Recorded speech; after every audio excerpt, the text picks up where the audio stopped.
by Phil Chenevert. The Road to Oz by L. Frank Baum. Chapter 1. The Way to Butterfield. "Please, miss," said the Shaggy Man, "can you tell me the road to Butterfield?" Dorothy looked him over. Yes, he was Shaggy, all right, but there was a twinkle in his eye that seemed pleasant. "Oh, yes," she replied, "I can tell you, but it isn't this road at all." "No?" "You cross the 10-acre lot, follow the lane to the highway, go north to the 5 branches, and let me see." "To be sure, miss. See as far as Butterfield if you like," said the Shaggy Man. "You take the branch next to the willow stump, I believe, or else the branch by the gopher holes, or else— Won't any of 'em do, miss?" "Course not, Shaggy Man. You must take the right road to get to Butterfield. And is that the one by the gopher stump, or—" "Dear me!" cried Dorothy, "I shall have to show you the way. You're so stupid. Wait a minute till I run in the house and get my sunbonnet." The Shaggy Man waited. He had an oat straw in his mouth, which he chewed slowly as if it tasted good, but it didn't. There was an apple tree beside the house, and some apples had fallen to the ground. The Shaggy Man thought they would taste better than the oat straw, so he walked over to get some. A little black dog with bright brown eyes dashed out of the farmhouse and ran madly toward the Shaggy Man, who had already picked up 3 apples and put them in one of the big wide pockets of his shaggy coat. The little dog barked and made a dive for the Shaggy Man's leg, but he grabbed the dog by the neck and put it in his big pocket along with the apples. He took more apples afterward, for many were on the ground, and each one that he tossed into his pocket hit the little dog somewhere upon the head or back and made him growl. The little dog's name was Toto, and he was sorry he had been put in the Shaggy Man's pocket. Pretty soon Dorothy came out of the house with her sunbonnet, and she called out, "Come on, Shaggy Man, if you want me to show you the road to Butterfield." She climbed the fence into the 10-acre lot, and he followed her, walking slowly and stumbling over the little hillocks in the pasture, as if he was thinking of something else and did not notice them. "My, but you're clumsy," said the little girl. "Are your feet tired?" "No, miss, it's my whiskers. They tire very easily in this warm weather," said he. "I wish it would snow, don't you?" "Course not, Shaggy Man," replied Dorothy, giving him a severe look. "If it snowed in August it would spoil the corn and the oats and the wheat, and then Uncle Henry wouldn't have any crops, and that would make him poor, and—" "Never mind," said the Shaggy Man. "It won't snow, I guess. Is this the lane?" "Yes," replied Dorothy, climbing another fence. "I'll go as far as the highway with you." "Thankee, miss. You are very kind for your size, I'm sure," said he gratefully. "It isn't everyone who knows the road to Butterfield," Dorothy remarked as she tripped along the lane, "but I've driven there many a time with Uncle Henry, and so I believe I could find it blindfolded." "Don't do that, miss," said the Shaggy Man earnestly. "You might make a mistake." "I won't," she answered, laughing. "Here's the highway. Now it's the second—no, the third turn to the left, or else it's the fourth. Let's see. The first one is by the elm tree, and the second is by the gopher holes, and then—" "Then what?" he inquired, putting his hands in his coat pockets. Toto grabbed a finger and bit it. The Shaggy Man took his hand out of that pocket quickly and said, "Oh!" Dorothy did not notice. She was shading her eyes from the sun with her arm, looking anxiously down the road. "Come on," she commanded. "It's only a little way farther, so I may as well show you." After a while they came to the place where 5 roads branched in different directions. Dorothy pointed to one and said, "That's it, Shaggy Man." "I'm much obliged, miss," he said, and started along another road. "Not that one!" she cried. "You're going wrong." He stopped. "I thought you said that other was the road to Butterfield," said he, running his fingers through his shaggy whiskers in a puzzled way. "So it is, but I don't want to go to Butterfield, miss." "You don't?" "Of course not. I wanted you to show me the road so I shouldn't go there by mistake." "Oh, where do you want to go, then?" "I'm not particular, miss." This answer astonished the little girl, and it made her provoked, too, to think she had taken all this trouble for nothing. "There are a good many roads here," observed the Shaggy Man, turning slowly around like a human windmill. "Seems to me a person could go most anywhere from this place." Dorothy turned around, too, and gazed in surprise. There were a good many roads, more than she had ever seen before. She tried to count them, knowing there ought to be 5, but when she had counted 17 she grew bewildered and stopped, for the roads were as many as the spokes of a wheel, and ran in every direction from the place where they stood, so if she kept on counting she was likely to count some of the roads twice. "Dear me!" she exclaimed. "There used to be only 5 roads, highway and all, and now, why, where's the highway, Shaggy Man?" "Can't say, miss," he responded, sitting down upon the ground as if tired with standing. "Wasn't it here a minute ago?" "I thought so," she answered, greatly perplexed. "And I saw the gopher holes, too, and the dead stump, but they're not here now. These roads are all strange, and what a lot of them there are! Where do you suppose they all go to?"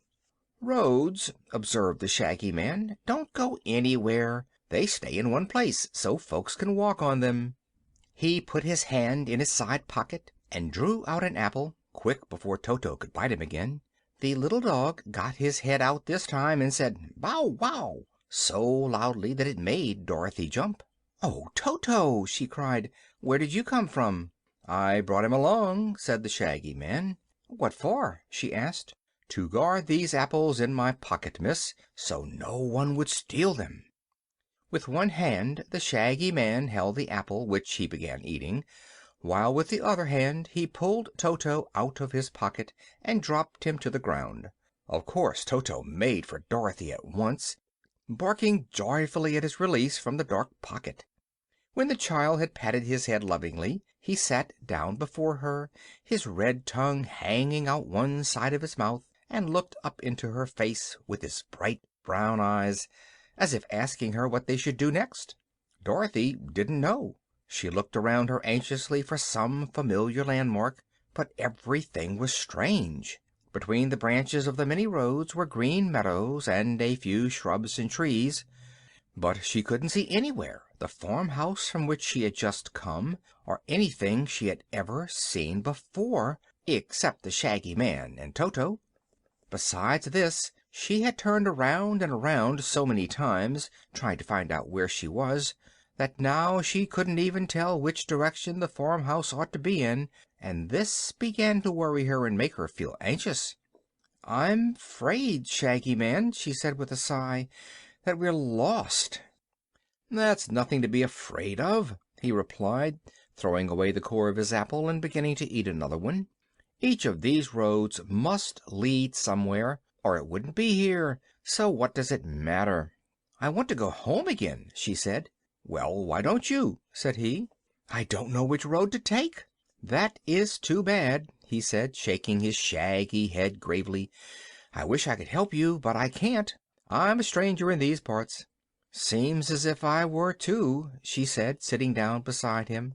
"It's funny. A few minutes ago I was home, and I just came to show you the way to Butterfield, so I shouldn't make a mistake and go there, and now I'm lost myself and don't know how to get home." "Have an apple," suggested the Shaggy Man, handing her one with pretty red cheeks. "I'm not hungry," said Dorothy, pushing it away. "But you may be, tomorrow. Then you'll be sorry you didn't eat the apple," said he. "If I am, I'll eat the apple then," promised Dorothy.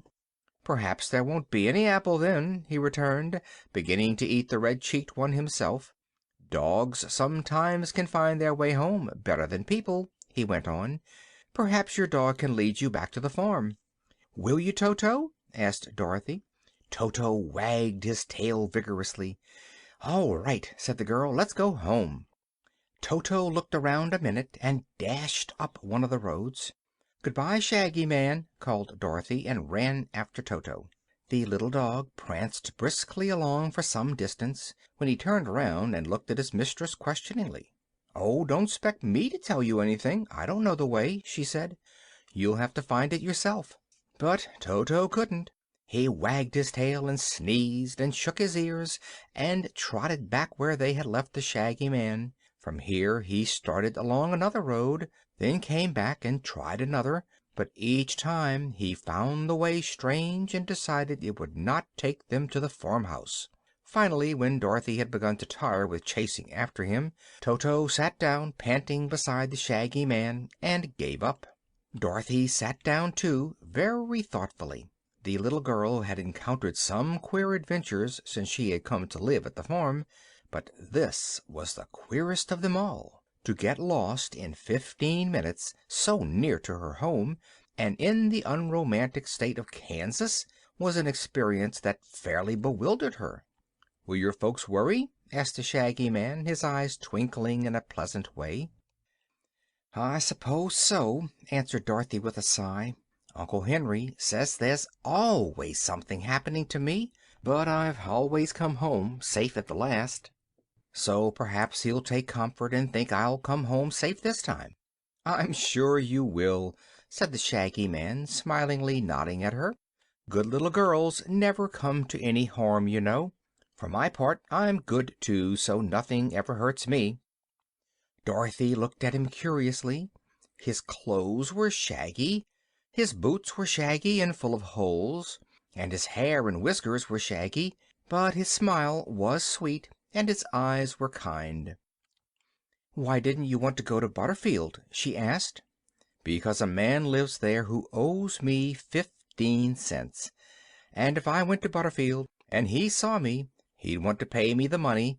I don't want money, my dear." "Why not?" she inquired. "Money," declared the Shaggy Man, "makes people proud and haughty. I don't want to be proud and haughty. All I want is to have people love me, and as long as I own the Love Magnet, everyone I meet is sure to love me dearly." "The Love Magnet? Why, what's that?" "I'll show you, if you won't tell anyone," he answered in a low, mysterious voice. "There isn't anyone to tell 'cept Toto," said the girl. The Shaggy Man searched in one pocket carefully, and in another pocket, and in a third. At last he drew out a small parcel wrapped in crumpled paper and tied with a cotton string.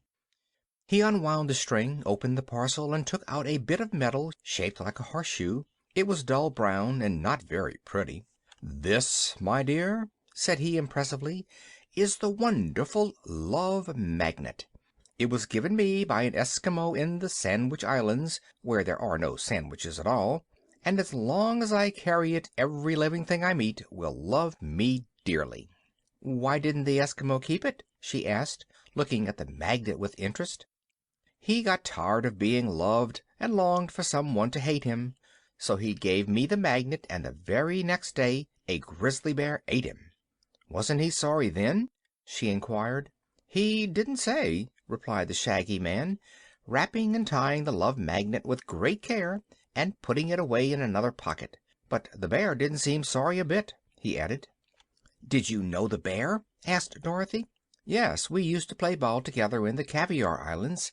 The bear loved me because I had the Love Magnet. I couldn't blame him for eating the Eskimo, because it was his nature to do so." "Once," said Dorothy, "I knew a hungry tiger who longed to eat fat babies, because it was his nature too, but he never ate any because he had a conscience." "This bear," replied the Shaggy Man with a sigh, "had no conscience, you see." The Shaggy Man sat silent for several minutes, apparently considering the cases of the bear and the tiger, while Toto watched him with an air of great interest. The little dog was doubtless thinking of his ride in the Shaggy Man's pocket, and planning to keep out of reach in the future. At last the Shaggy Man turned and inquired, "What's your name, little girl?" "My name's Dorothy," said she, jumping up again. "But what are we going to do? We can't stay here forever, you know." "Let's take the 7th road," he suggested. "7 is a lucky number for little girls named Dorothy." "The 7th from where?" from where you begin to count. So she counted 7 roads, and the 7th looked just like all the others, but the Shaggy Man got up from the ground where he had been sitting and started down this road, as if sure it was the best way to go, and Dorothy and Toto followed him. End of chapter 1.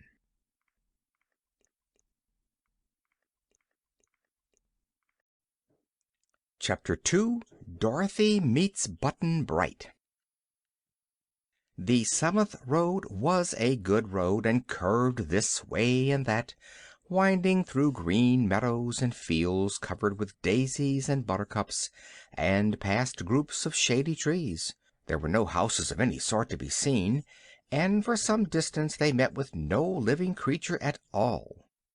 Dorothy began to fear they were getting a good way from the farmhouse, since here everything was strange to her. But it would do no good at all to go back where the other roads all met, because the next one they choose might lead her just as far from home. She kept on beside the Shaggy Man, who whistled cheerful tunes to beguile the journey, until by and by they followed a turn in the road and saw before them a big chestnut tree making a shady spot over the highway. In the shade sat a little boy dressed in sailor clothes, who was digging a hole in the earth with a bit of wood. He must have been digging some time, because the hole was already big enough to drop a football into. Dorothy and Toto and the Shaggy Man came to a halt before the little boy, who kept on digging in a sober and persistent fashion. "Who are you?" asked the girl. He looked up at her calmly. His face was round and chubby, and his eyes were big, blue, and earnest. "I'm Button-Bright," said he. "But what's your real name?" she inquired. "Button-Bright. That isn't a really truly name!" she exclaimed. "Isn't it?" he asked, still digging. "Course not. It's just a thing to call you by. You must have a name." "Must I?" "To be sure. What does your mamma call you?" He paused in his digging and tried to think. "Papa always said I was bright as a button, so mamma always called me Button-Bright," he said. "What is your papa's name?" "Just Papa." "What else?" "Don't know." "Never mind," said the Shaggy Man, smiling. "We'll call the boy Button-Bright, as his mamma does. That name is as good as any, and better than some." Dorothy watched the boy dig. "Where do you live?" she asked. "Don't know," was the reply. "How did you come here?" "Don't know," he said again. "Don't you know where you come from?" "No," said he. "Why, he must be lost," she said to the Shaggy Man. She turned to the boy once more. "What are you going to do?" she inquired. "Dig," said he. "But you can't dig forever. And what are you going to do then?" she persisted. "Don't know," said the boy. "But you must know something," Dorothy declared, getting provoked. "Must I?" he asked, looking up in surprise. "Of course you must. What must I know?" "What's going to become of you, for one thing," she answered. "Do you know what's going to become of me?" he asked. "Not 'zactly," she admitted. "Do you know what's going to become of you?" he continued earnestly. "I can't say I do," replied Dorothy, remembering her present difficulties. The Shaggy Man laughed. "No one knows everything, Dorothy," he said. "But Button-Bright doesn't seem to know anything," she declared. "Do you, Button-Bright?" He shook his head, which had pretty curls all over it, and replied with perfect calmness, "Don't know." Never before had Dorothy met with anyone who could give her so little information. The boy was evidently lost, and his people would be sure to worry about him. He seemed 2 or 3 years younger than Dorothy, and was prettily dressed, as if someone loved him dearly and took much pains to make him look well. How, then, did he come to be in this lonely road, she wondered. Near Button-Bright, on the ground, lay a sailor hat with a gilt anchor on the band. His sailor trousers were long and wide at the bottom, and the broad collar of his blouse had gold anchors sewed on its corners. The boy was still digging at his hole. "Have you ever been to sea?" asked Dorothy. To see what? answered Button-Bright. I mean, have you ever been where there's water? Yes, said Button-Bright. There's a well in our backyard. You don't understand, cried Dorothy. I mean, have you ever been on a big ship floating on a big ocean? Don't know, said he. Then why do you wear sailor clothes? Don't know, he answered again. Dorothy was in despair. You're just awful stupid, Button-Bright, she said. Am I? he asked. Yes, you are. Why? Looking up at her with big eyes. She was going to say, don't know, but stopped herself in time. That's for you to answer, she replied. It's no use asking Button-Bright questions, said the Shaggy Man, who had been eating another apple. But someone ought to take care of the poor little chap, don't you think? So he'd better come along with us. Toto had been looking with great curiosity in the hole which the boy was digging, and growing more and more excited every minute, perhaps thinking that Button-Bright was after some wild animal. The little dog began barking loudly and jumped into the hole himself, where he began to dig with his tiny paws, making the earth fly in all directions. It splattered over the boy. Dorothy seized him and raised him to his feet, brushing his clothes with her hand. "Stop that, Toto!" she called. "There aren't any mice or woodchucks in that hole, so don't be foolish." Toto stopped, sniffed at the hole suspiciously, and jumped out of it, wagging his tail as if he had done something important. "Well," said the Shaggy Man, "let's start on, or we won't get anywhere before night comes." "Where do you expect to get to?" asked Dorothy. "I'm like Button-Bright. I don't know," answered the Shaggy Man with a laugh. "But I've learned from long experience that every road leads somewhere, or there wouldn't be any road. So it's likely that if we travel long enough, my dear, we will come to some place or another in the end. What place it will be we can't even guess at this moment, but we're sure to find out when we get there." "Why, yes," said Dorothy. "That seems reasonable, Shaggy Man." End of Chapter 2.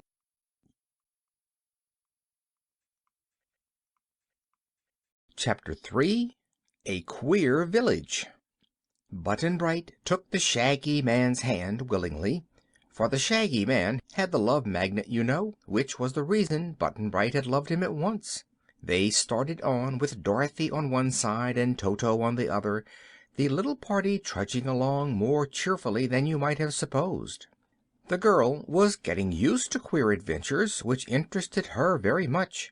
Wherever Dorothy went, Toto was sure to go, like Mary's little lamb. Button-Bright didn't seem a bit afraid or worried because he was lost, and the Shaggy Man had no home, perhaps, and was as happy in one place as in another. Before long they saw ahead of them a fine big arch spanning the road, and when they came nearer they found that the arch was beautifully carved and decorated with rich colors. A row of peacocks with spread tails ran along the top of it, and all the feathers were gorgeously painted.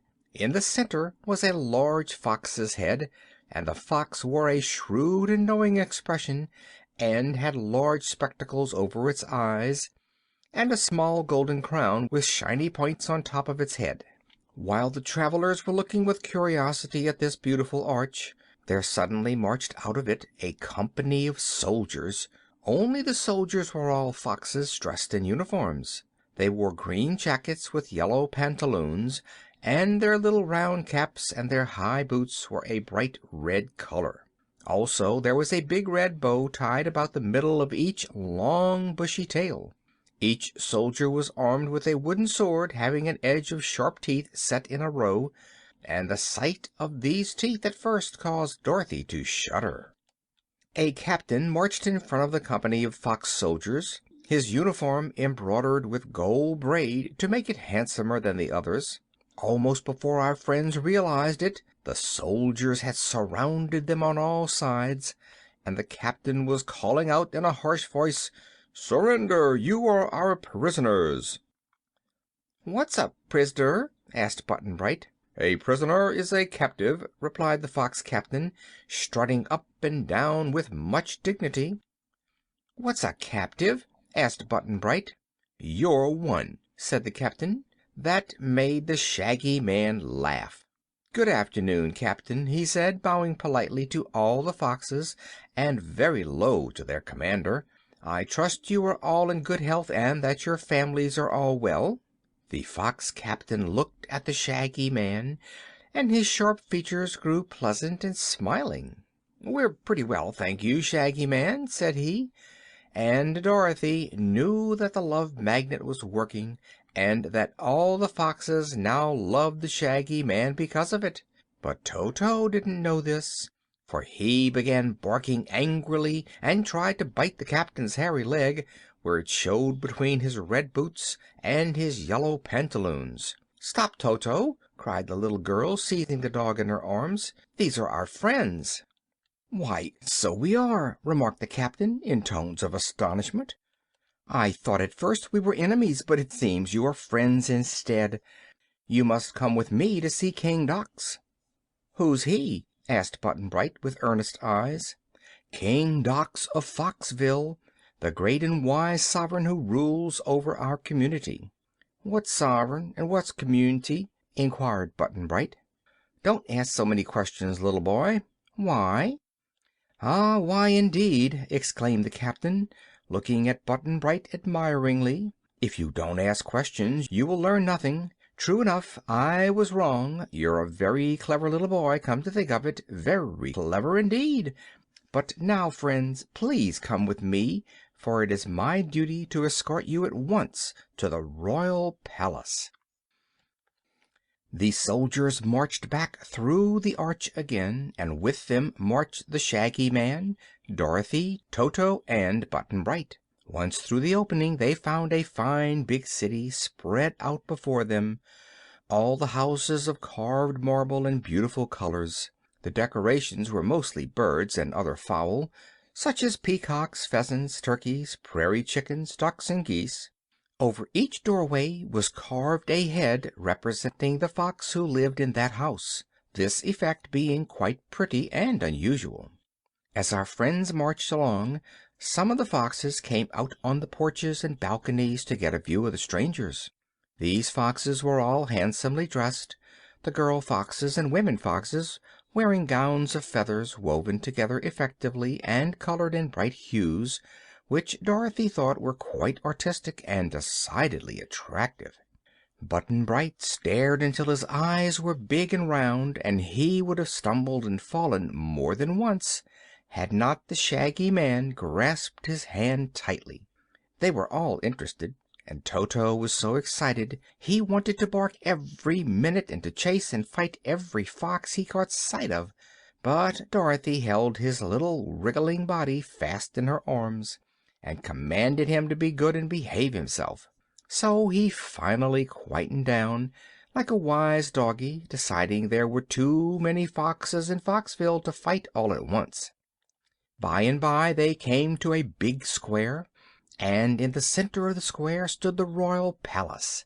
Dorothy knew it at once because it had over its great door the carved head of a fox, just like the one she had seen on the arch, and this fox was the only one who wore a golden crown. There were many fox soldiers guarding the door, but they bowed to the captain and admitted him without question. The captain led them through many rooms, where richly dressed foxes were sitting on beautiful chairs or sipping tea which was being passed around by fox servants in white aprons. They came to a big doorway covered with heavy curtains of cloth of gold. Beside this doorway stood a huge drum. The fox captain went to this drum and knocked his knees against it, first one knee and then the other, so that the drum said boom, boom. "You must all do exactly what I do," ordered the captain. So the Shaggy Man pounded the drum with his knees, and so did Dorothy, and so did Button Bright. The boy wanted to keep on pounding it with his little fat knees, because he liked the sound of it, but the captain stopped him. Toto couldn't pound the drum with his knees, and he didn't know enough to wag his tail against it, so Dorothy pounded the drum for him, and that made him bark, and when the little dog barked the fox captain scowled. The golden curtains drew back far enough to make an opening through which marched the captain with the others. The broad, long room they entered was decorated in gold, with stained glass windows of splendid colors. In the corner of the room, upon a richly carved golden throne, sat the Fox King, surrounded by a group of other foxes, all of whom wore great spectacles over their eyes, making them look solemn and important. Dorothy knew the king at once, because she had seen his head carved on the arch and over the doorway of the palace. Having met with several other kings in her travels, she knew what to do, and at once made a low bow before the throne. The Shaggy Man bowed too, and Button-Bright bobbed his head and said hello. "Most wise and noble Potentiate of Foxville," said the captain, addressing the king in a pompous voice, "I humbly beg to report that I found these strangers on the road leading to your foxy majesty's dominions, and have therefore brought them before you as is my duty." So, said the king, looking at them keenly. "What brought you here, strangers?" "Our legs, may it please your royal hairiness," replied the Shaggy Man. "What is your business here?" was the next question. "To get away as soon as possible," said the Shaggy Man. The king didn't know about the magnet, of course, but it made him love the Shaggy Man at once. "Do just as you please about going away," he said, "but I'd like to show you the sights of my city, and to entertain your party while you are here. We feel highly honored to have little Dorothy with us, I assure you, and we appreciate her kindness in making us a visit, for whatever country Dorothy visits is sure to become famous." This speech greatly surprised the little girl, who asked, "How did your Majesty know my name?"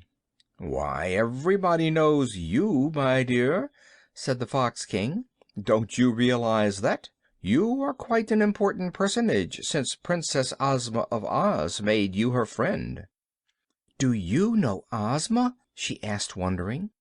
"I regret to say that I do not," he answered sadly, "but I hope to meet her soon. You know the Princess Ozma is to celebrate her birthday on the 21st of this month."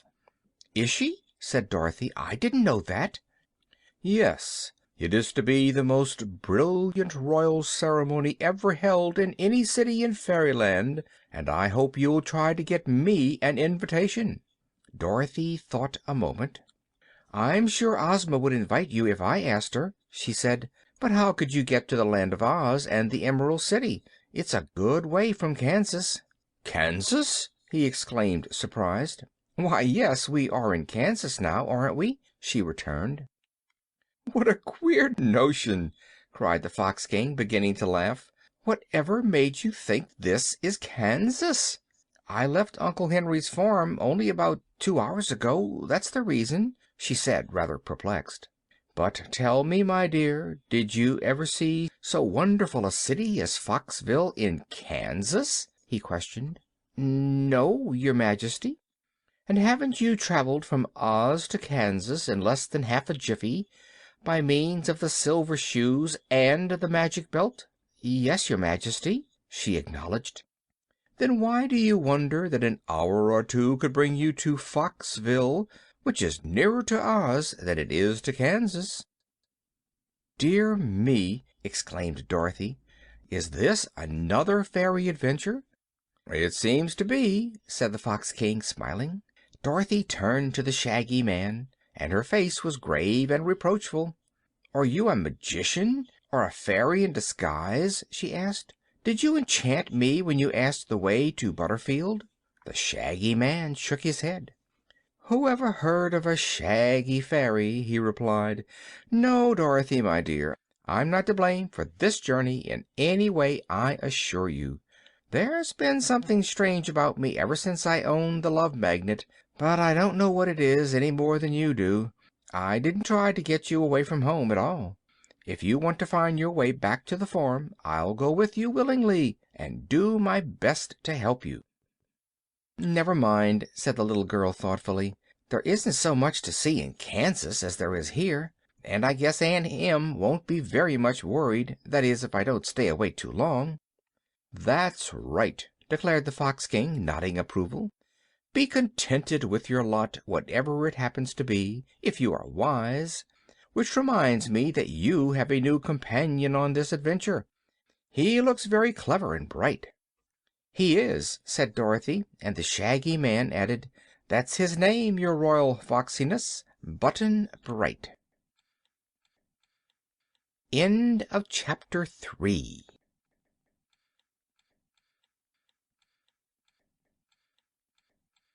Chapter 4. King Dox. It was amusing to note the expression on the face of King Dox as he looked the boy over, from his sailor hat to his stubby shoes, and it was equally diverting to watch Button Bright stare at the King in return. No fox ever beheld a fresher, fairer child's face, and no child had ever before heard a fox talk, or met with one who dressed so handsomely and ruled so big a city. I am sorry to say that no one had ever told the little boy much about fairies of any kind. This being the case, it is easy to understand how much this strange experience startled and astonished him. "How do you like us?" asked the King. "Don't know," said Button Bright. "Of course you don't. It's too short an acquaintance," returned his Majesty. "What do you suppose my name is?" "Don't know," said Button Bright. "How should you? Well, I'll tell you.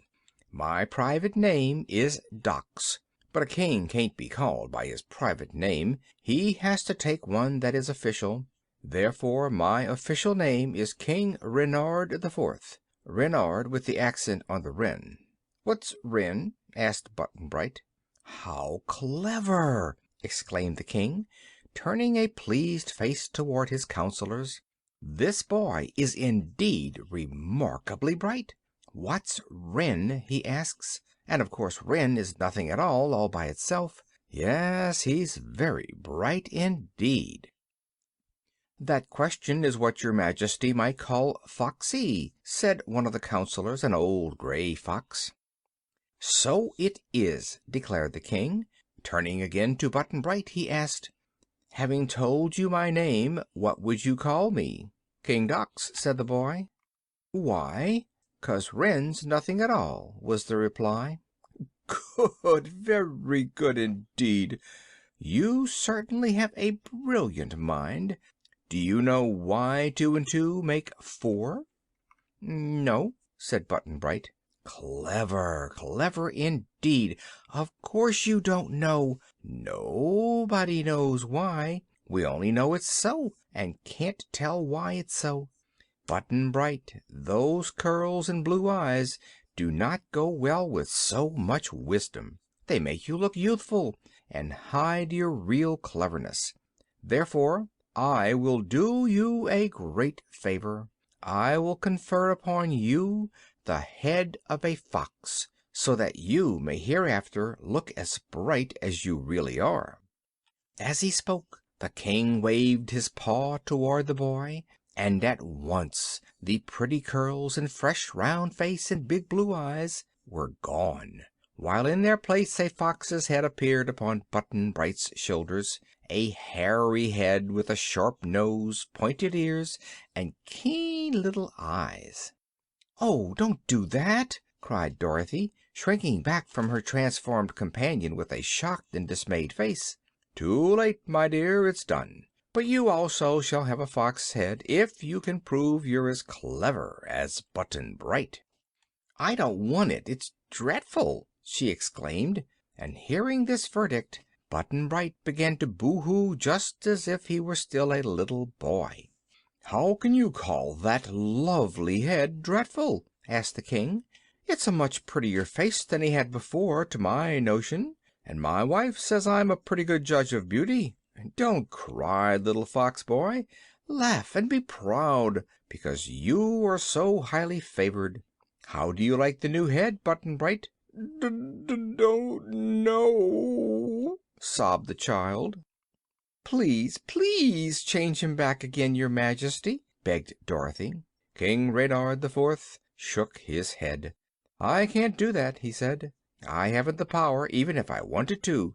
No, Button-Bright must wear his fox head, and he'll be sure to love it dearly as soon as he gets used to it." Both the Shaggy Man and Dorothy looked grave and anxious, for they were sorrowful that such a misfortune had overtaken their little companion.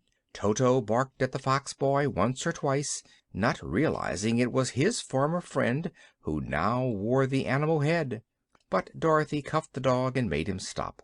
As for the foxes, they all seemed to think Button-Bright's new head very becoming, and that their king had conferred a great honor on this little stranger. It was funny to see the boy reach up to feel of his sharp nose and wide mouth, and wail afresh with grief. He wagged his ears in a comical manner, and tears were in his little black eyes. But Dorothy couldn't laugh at her friend just yet, because she felt so sorry. Just then 3 little fox princesses, daughters of the king, entered the room, and when they saw Button-Bright, one exclaimed, "How lovely he is!" and the next one cried in delight, "How sweet he is!" and the third princess clapped her hands with pleasure and said, "How beautiful he is!" Button-Bright stopped crying and asked timidly, "Am I?" "In all the world there is not another face so pretty," declared the biggest fox princess. "You must live with us always and be our brother," said the next. "We shall all love you dearly," the third said. This praise did much to comfort the boy, and he looked around and tried to smile. It was a pitiful attempt, because the fox face was new and stiff, and Dorothy thought his expression more stupid than before the transformation. "I think we ought to be going now," said the Shaggy Man uneasily, for he didn't know what the king might take into his head to do next. "Don't leave us yet, I beg you," pleaded King Reynard. "I intend to have several days of feasting and merrymaking in honor of your visit." "Have it after we're gone, for we can't wait," said Dorothy decidedly. But seeing this displeased the king, she added, "If I'm going to get Ozma to invite you to her party, I'll have to find her as soon as possible, you know." In spite of all the beauty of Foxville and the gorgeous dresses of its inhabitants, both the girl and the Shaggy Man felt they were not quite safe there, and would be glad to see the last of it. "But it is now evening," the king reminded them, "and you must stay with us until morning, anyhow. Therefore I invite you to be my guests at dinner, and to attend the theater afterward and sit in the royal box. Tomorrow morning, if you really insist upon it, you may resume your journey." They consented to this, and some of the fox servants led them to a suite of lovely rooms in the big palace. Button-Bright was afraid to be left alone, so Dorothy took him into her own room, while a maid fox dressed the little girl's hair, which was a bit tangled, and put some bright fresh ribbons in it. Another maid fox combed the hair on poor Button-Bright's face and head and brushed it carefully, tying a pink bow to each of his pointed ears. The maids wanted to dress the children in fine costumes of woven feathers, such as all the foxes wore, but neither of them consented to that. "A sailor suit and a fox head do not go well together," said one of the maids, "for no fox was ever a sailor that I can remember." "I'm not a fox!" cried Button-Bright. "Alas, no," agreed the maid, "but you've got a lovely fox head on your skinny shoulders, and that's almost as good as being a fox." The boy, reminded of his misfortune, began to cry again. Dorothy petted and comforted him, and promised to find some way to restore him his own head. "If we can manage to get to Ozma," she said, "the Princess will change you back to yourself in half a second. So you just wear that fox head as comfortably as you can, dear, and don't worry about it at all. It isn't nearly as pretty as your own head, no matter what the foxes say, but you can get along with it for a little while longer, can't you?" "Don't know," said Button-Bright doubtfully, but he didn't cry any more after that. Dorothy let the maids pin ribbons to her shoulders, after which they were ready for the king's dinner. When they met the Shaggy Man in the splendid drawing room of the palace, they found him just the same as before. He had refused to give up his shaggy clothes for new ones, because if he did that he would no longer be the Shaggy Man, he said, and he might have to get acquainted with himself all over again. He told Dorothy he had brushed his shaggy hair and whiskers, but she thought he must have brushed them the wrong way, for they were quite as shaggy as before. As for the company of foxes assembled to dine with the strangers, they were most beautifully costumed, and their rich dresses made Dorothy's simple gown and Button-Bright's sailor suit and the Shaggy Man's shaggy clothes look commonplace. But they treated their guests with great respect, and the king's dinner was a very good dinner indeed. Foxes, as you know, are fond of chicken and other fowl, so they served chicken soup and roasted turkey and stewed duck and fried grouse and broiled quail and goose pie, and as the cooking was excellent, the king's guests enjoyed the meal and ate heartily of the various dishes. The party went to the theater, where they saw a play acted by foxes dressed in costumes of brilliantly colored feathers. The play was about a fox girl who was stolen by some wicked wolves and carried to their cave, and just as they were about to kill her and eat her, a company of fox soldiers marched up, saved the girl, and put the wicked wolves to death. "How do you like it?" the king asked Dorothy. "Pretty well," she answered. "It reminds me of one of Mr. Aesop's fables." "Don't mention Aesop to me, I beg of you!" exclaimed King Dox. "I hate that man's name. He wrote a good deal about foxes, but always made them out cruel and wicked, whereas we are gentle and kind, as you may see." "But his fables showed you to be wise and clever, and more shrewd than other animals," said the Shaggy Man thoughtfully. "So we are. There is no question about our knowing more than men do," replied the king proudly. "But we employ our wisdom to do good instead of harm, so that horrid Aesop did not know what he was talking about." They did not like to contradict him, because they felt he ought to know the nature of foxes better than men did. So they sat still and watched the play, and Button-Bright became so interested that for a time he forgot he wore a fox head. Afterward they went back to the palace and slept in soft beds stuffed with feathers, for the foxes raised many fowl for food and used their feathers for clothing and to sleep on.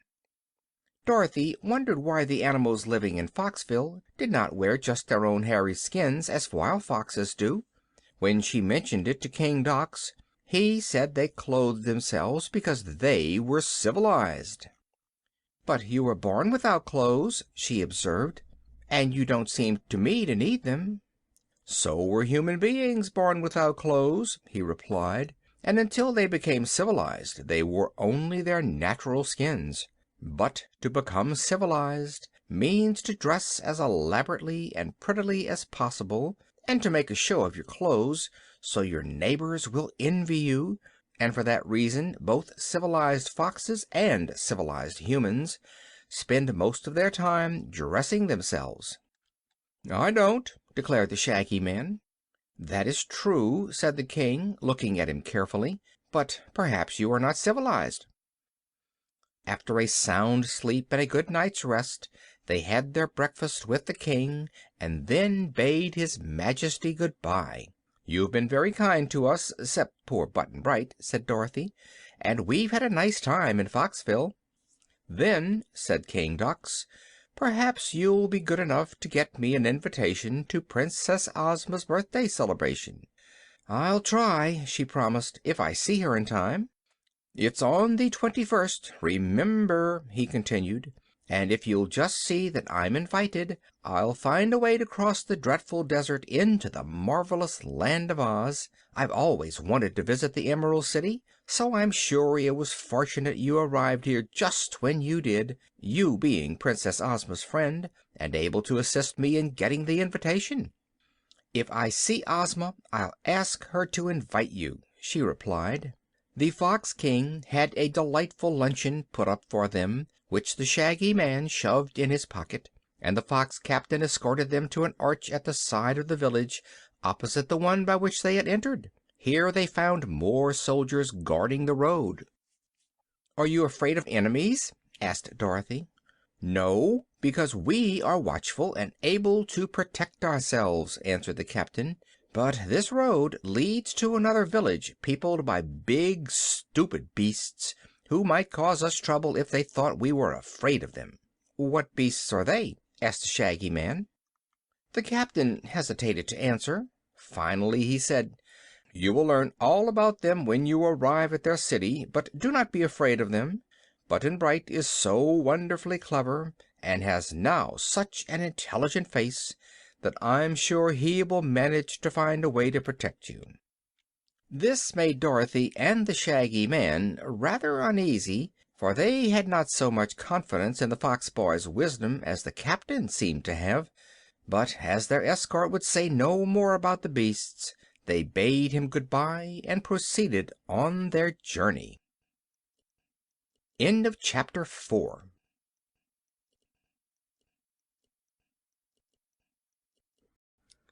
5. The Rainbow's Daughter.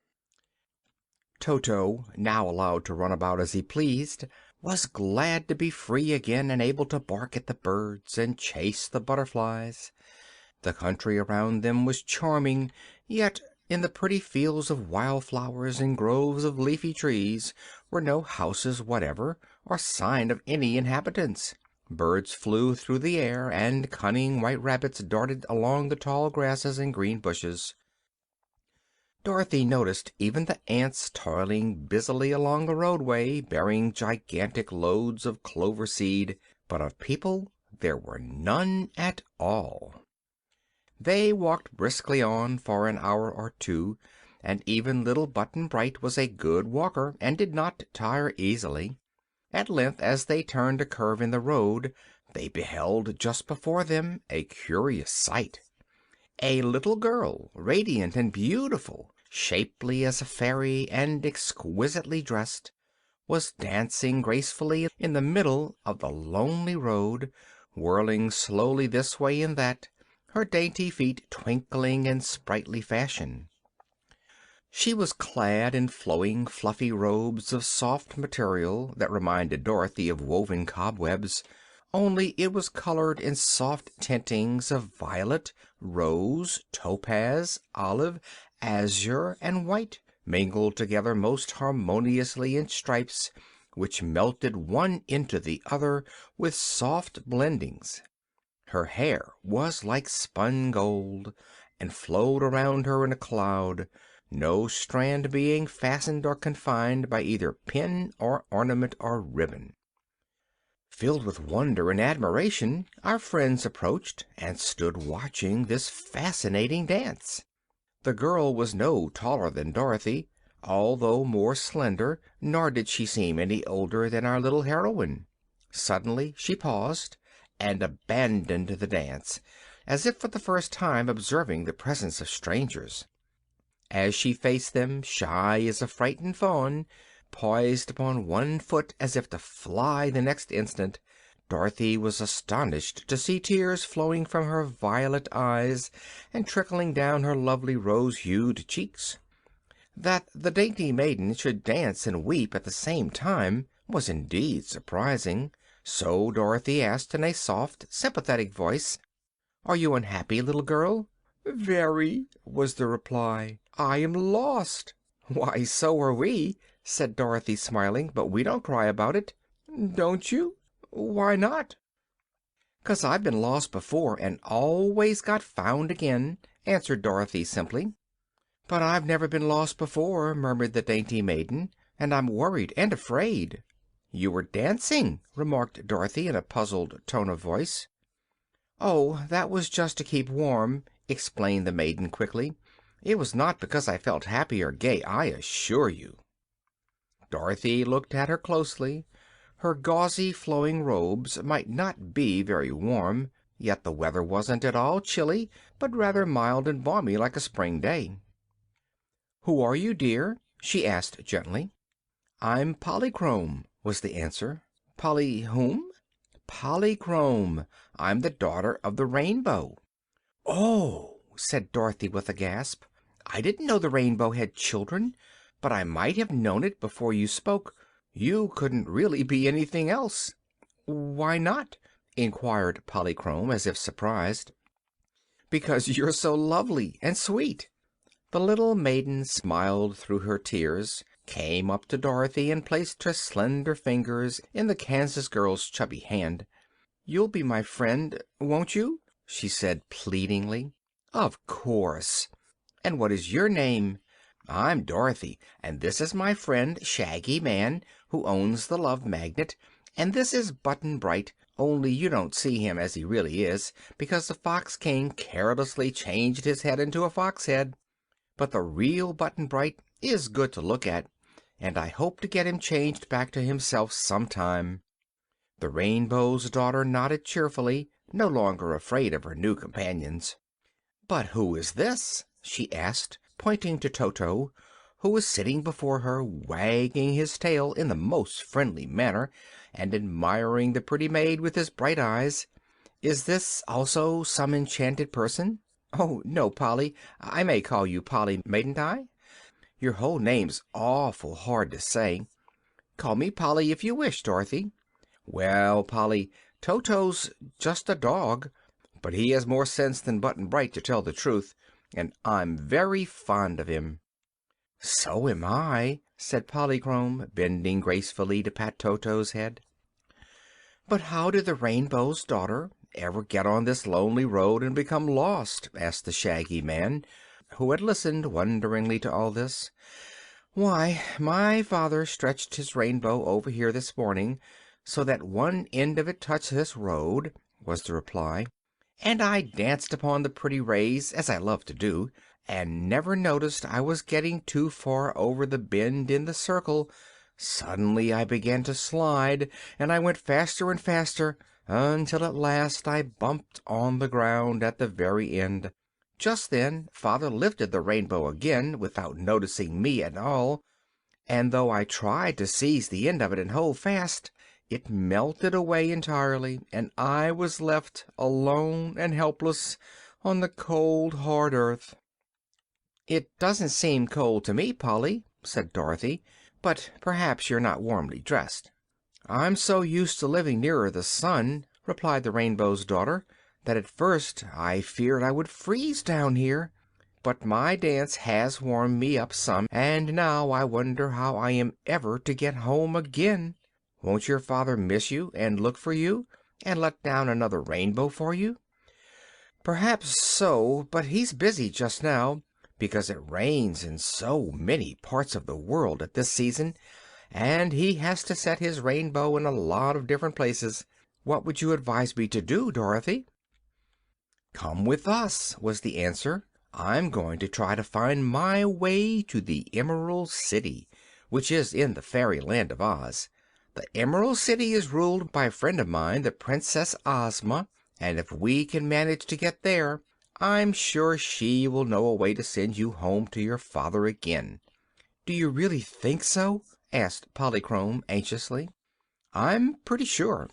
"Then I'll go with you," said the little maid, "for travel will help keep me warm, and father can find me in one part of the world as well as another, if he gets time to look for me."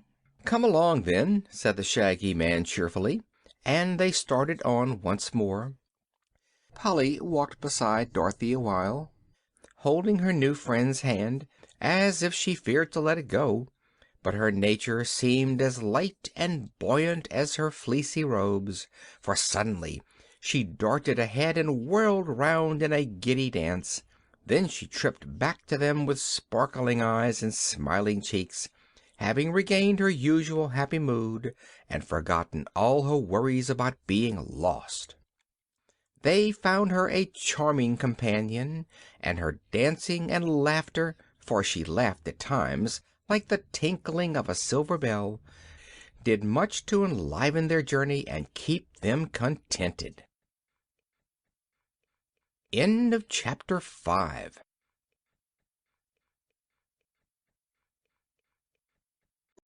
Chapter 6. The City of Beasts. When noon came they opened the Fox King's basket of luncheon, and found a nice roasted turkey with cranberry sauce and some slices of bread and butter. As they sat on the grass by the roadside, the Shaggy Man cut up the turkey with his pocket knife and passed slices of it around. "Haven't you any dewdrops or mist cakes or cloud buns?" asked Polychrome longingly. "Course not," replied Dorothy. "We eat solid things down here on the earth, but there's a bottle of cold tea. Try some, won't you?" The Rainbow's Daughter watched Button Bright devour one leg of the turkey. "Is it good?" she asked. He nodded. "Do you think I could eat it?" "Not this," said Button Bright.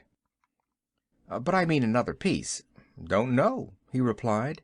"Well, I'm going to try, for I'm very hungry," she decided, and took a thin slice of the white breast of turkey which the Shaggy Man cut for her, as well as a bit of bread and butter.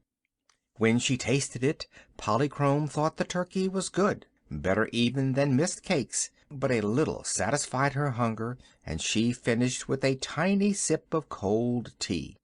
"That's about as much as a fly would eat," said Dorothy, who was making a good meal herself. "But I know some people in Oz who eat nothing at all."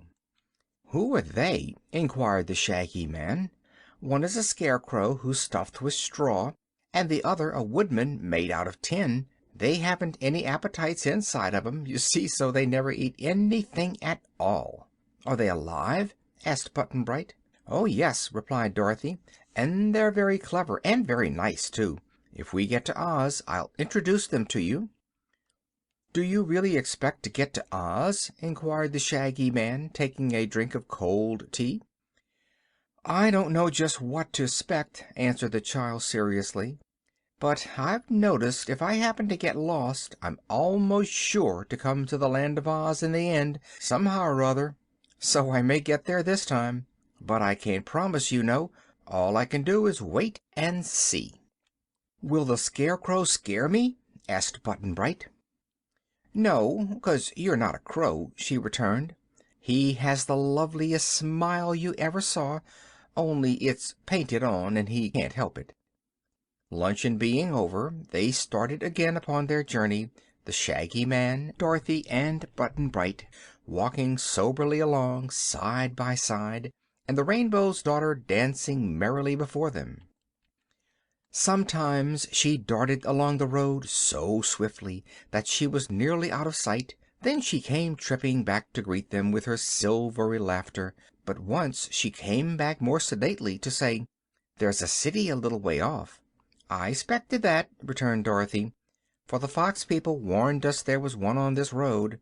It's filled with stupid beasts of some sort, and we mustn't be afraid of 'em, 'cause they won't hurt us." "All right," said Button Bright, but Polychrome didn't know whether it was all right or not.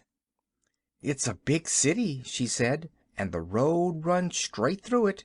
"Never mind," said the Shaggy Man. "As long as I carry the Love Magnet, every living creature will love me, and you may be sure I shan't allow any of my friends to be harmed in any way." This comforted them somewhat, and they moved on again.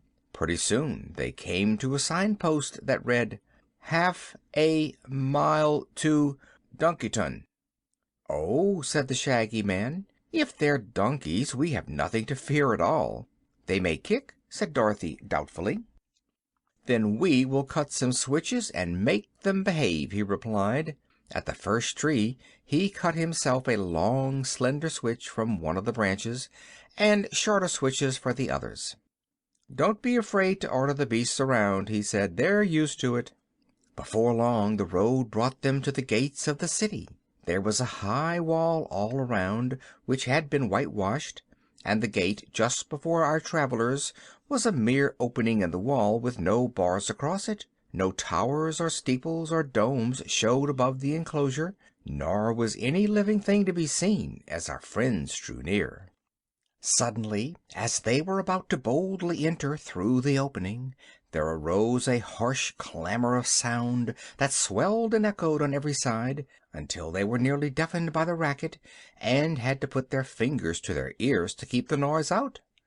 It was like the firing of many cannon, only there were no cannon balls or other missiles to be seen. It was like the rolling of mighty thunder, only not a cloud was in the sky.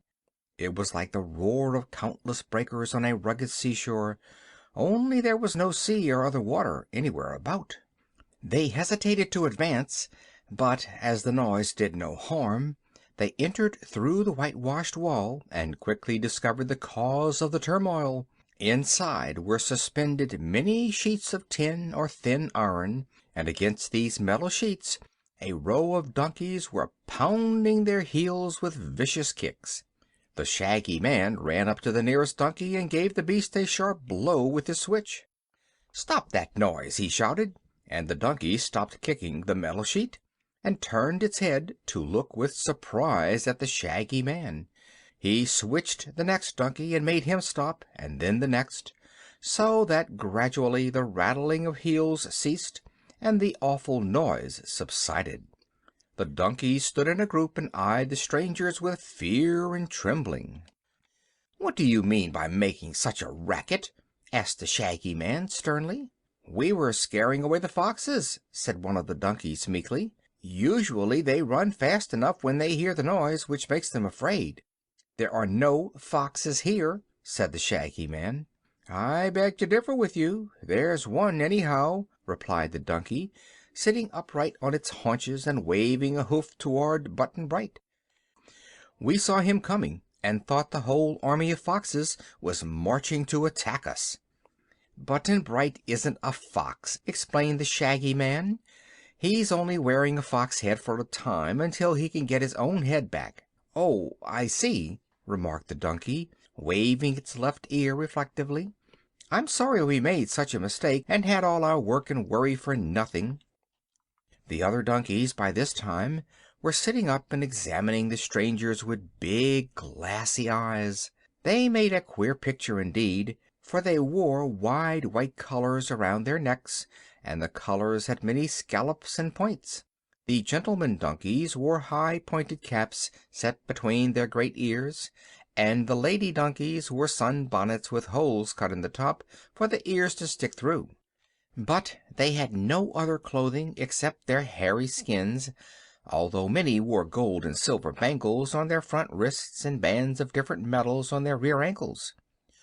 When they were kicking they had braced themselves with their front legs, but now they all stood or sat upright on their hind legs and used the front ones as arms. Having no fingers or hands, the beasts were rather clumsy, as you may guess. But Dorothy was surprised to observe how many things they could do with their stiff, heavy hoofs. Some of the donkeys were white, some were brown or gray or black or spotted, but their hair was sleek and smooth, and their broad collars and caps gave them a neat, if whimsical, appearance. "This is a nice way to welcome visitors, I must say," remarked the Shaggy Man in a reproachful tone. "Oh, we did not mean to be impolite," replied a gray donkey which had not spoken before. "But you were not expected, nor did you send in your visiting cards as it is proper to do." "There is some truth in that," admitted the Shaggy Man. "But now you are informed that we are important and distinguished travelers, I trust you will accord us proper consideration." These big words delighted the donkeys, and made them bow to the Shaggy Man with great respect. Said the gray one, "You shall be taken before his great and glorious Majesty, King Kik-a-bray, who will greet you as becomes your exalted stations." "That's right," answered Dorothy. "Take us to someone who knows something." "Oh, we all know something, my child, or we shouldn't be donkeys," asserted the gray one with dignity. "The word donkey means clever, you know." "I didn't know it," she replied. "I thought it meant stupid." "Not at all, my child. If you will look in the Encyclopedia Duncaniara you will find I'm correct. But come, I will myself lead you before our splendid, exalted, and most intellectual ruler." All donkeys love big words, so it is no wonder the gray one used so many of them. Chapter 7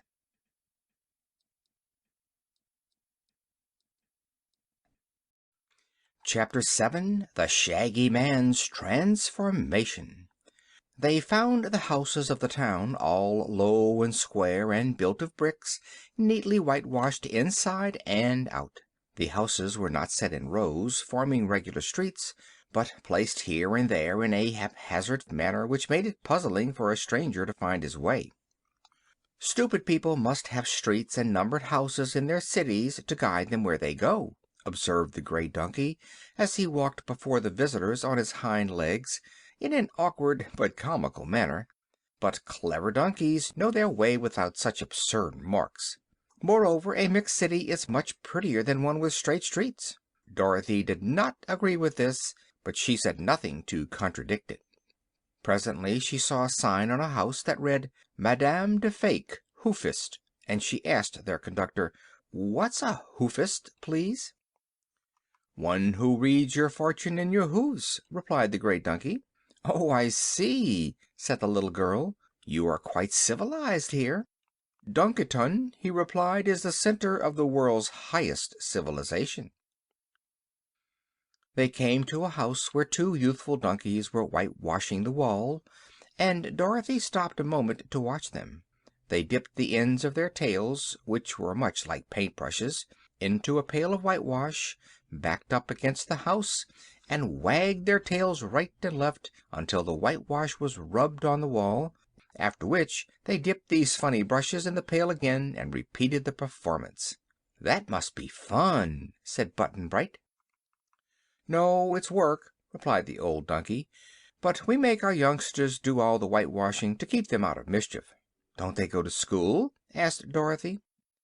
"All donkeys are born wise," was the reply, "so the only school we need is the school of experience. Books are only for those who know nothing, and so are obliged to learn from other people." "In other words, the more stupid one is, the more he thinks he knows," observed the Shaggy Man. The gray donkey paid no attention to this speech, because he had just stopped before a house which had painted over the doorway a pair of hoofs with a donkey tail between them and a rude crown and scepter above. "I'll see if His Magnificent Majesty King Kikabray is at home," said he.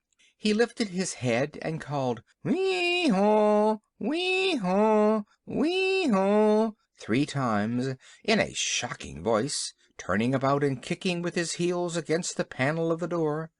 For a time there was no reply. Then the door opened far enough to permit a donkey's head to stick out and look at them. It was a white head, with big, awful ears and round, solemn eyes. "Have the foxes gone?" it asked in a trembling voice.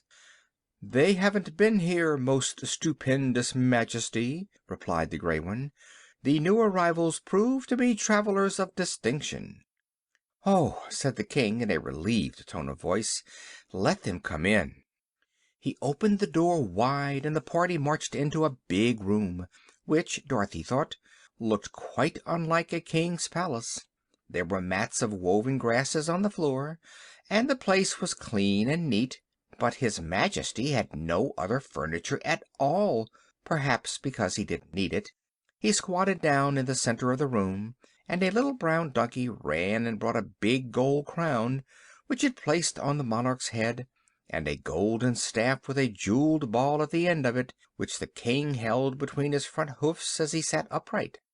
"Now then," said His Majesty, waving his long ears gently to and fro, "tell me why you are here, and what you expect me to do for you." He eyed Button-Bright rather sharply, as if afraid of the little boy's queer head, though it was the Shaggy Man who undertook to reply.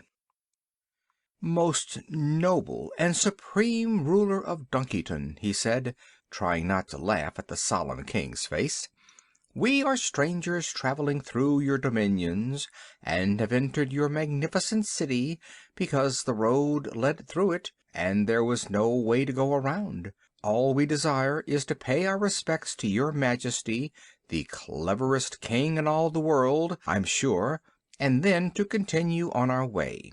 This polite speech pleased the King very much. Indeed, it pleased him so much that it proved an unlucky speech for the Shaggy Man. Perhaps the love magnet helped to win his Majesty's affections as well as the flattery, but however this may be, the white donkey looked kindly upon the speaker and said, "Only a donkey should be able to use such fine big words, and you are too wise and admirable in all ways to be a mere man.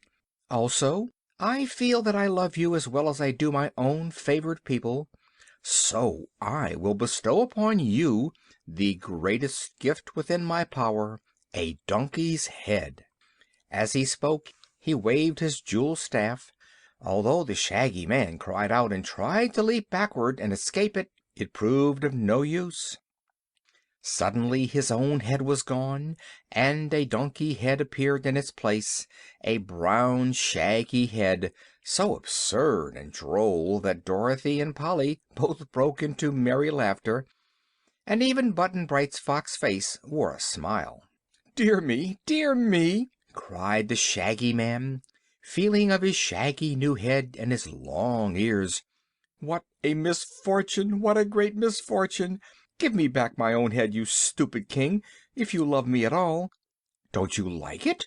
asked the King, surprised. "Hee haw! I hate it! Take it away quick!" said the Shaggy Man. "But I can't do that," was the reply. "My magic works only one way. I can do things, but I can't undo them.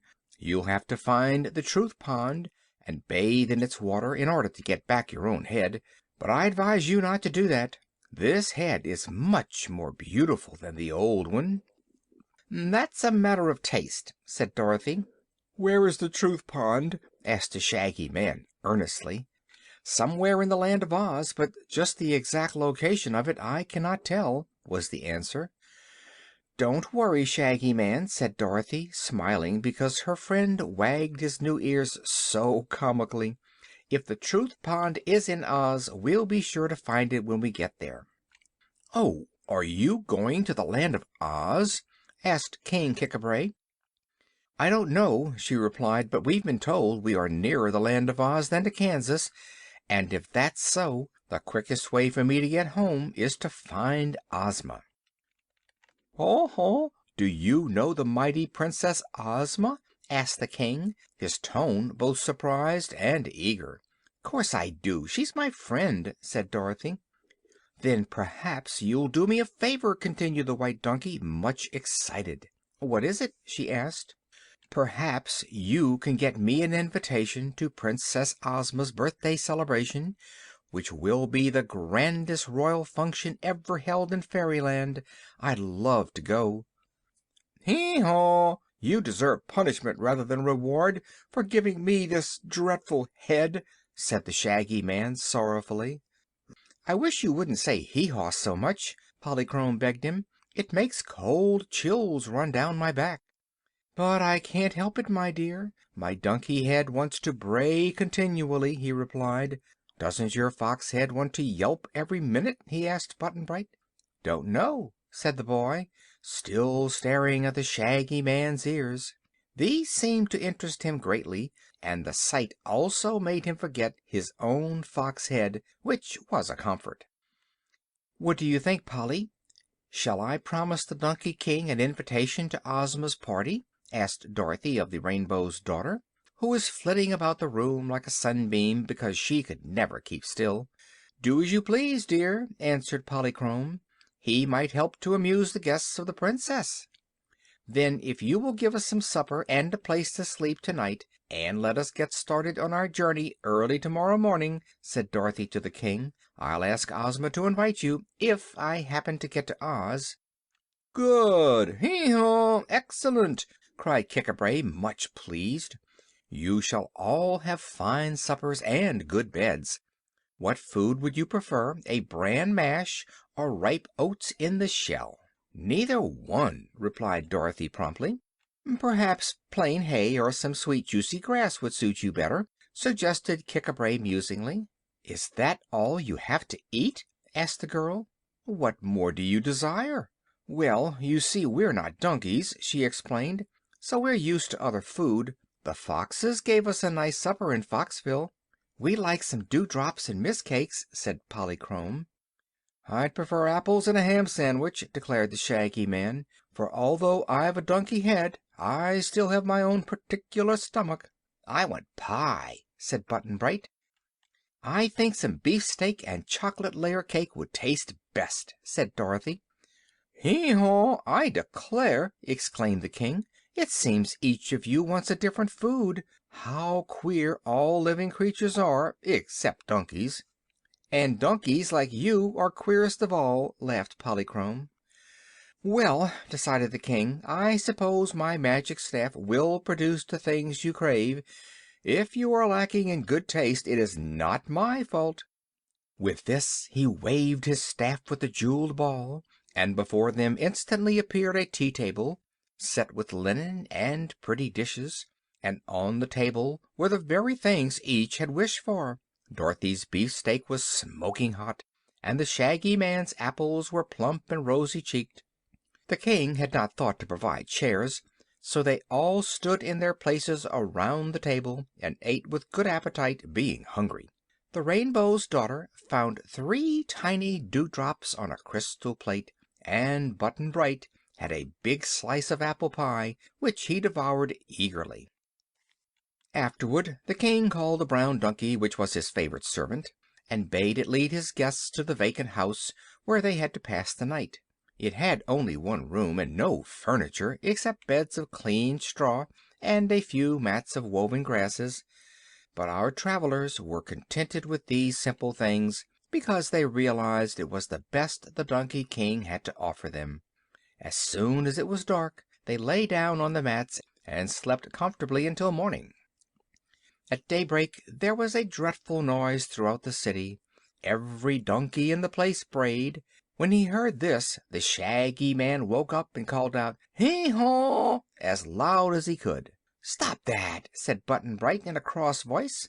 Both Dorothy and Polly looked at the Shaggy Man reproachfully. "I couldn't help it, my dears," he said, as if ashamed of his bray, "but I'll try not to do it again." Of course they forgave him, for as he still had the Love Magnet in his pocket they were all obliged to love him as much as ever. They did not see the King again, but Kik-a-bray remembered them, for a table appeared again in their room with the same food upon it as on the night before. "Don't want pie for breakfast," said Button Bright. "I'll give you some of my beefsteak," proposed Dorothy. "There's plenty for us all." That suited the boy better, but the Shaggy Man said he was content with his apples and sandwiches, although he ended the meal by eating Button Bright's pie. Polly liked her dewdrops and mist cakes better than any other food, so they all enjoyed an excellent breakfast. Toto had the scraps left from the beefsteak, and he stood up nicely on his hind legs while Dorothy fed them to him. Breakfast ended, they passed through the village to the side opposite that by which they had entered, the brown servant donkey guiding them through the maze of scattered houses. There was the road again, leading far away into the unknown country beyond. "King Kik-a-bray says you must not forget his invitation," said the brown donkey, as they passed through the opening in the wall. "I shan't," promised Dorothy. Perhaps no one ever beheld a more strangely assorted group than the one which now walked along the road, through pretty green fields and past groves of feathery pepper trees and fragrant mimosa. Polychrome, her beautiful gauzy robes floating around her like a rainbow cloud, went first, dancing back and forth, and darting now here to pluck a wild flower, or there to watch a beetle crawl across the path. Toto ran after her at times, barking joyously the while, only to become sober again and trot along at Dorothy's heels. The little Kansas girl walked holding Button Bright's hand clasped in her own, and the wee boy with his fox head covered by the sailor hat presented an odd appearance. Strangest of all, perhaps, was the Shaggy Man with his shaggy donkey head, who shuffled along in the rear with his hands thrust deep in his big pockets. None of the party was really unhappy. All were straying in an unknown land and had suffered more or less annoyance and discomfort, but they realized they were having a fairy adventure in a fairy country, and were much interested in finding out what would happen next. End of chapter 7.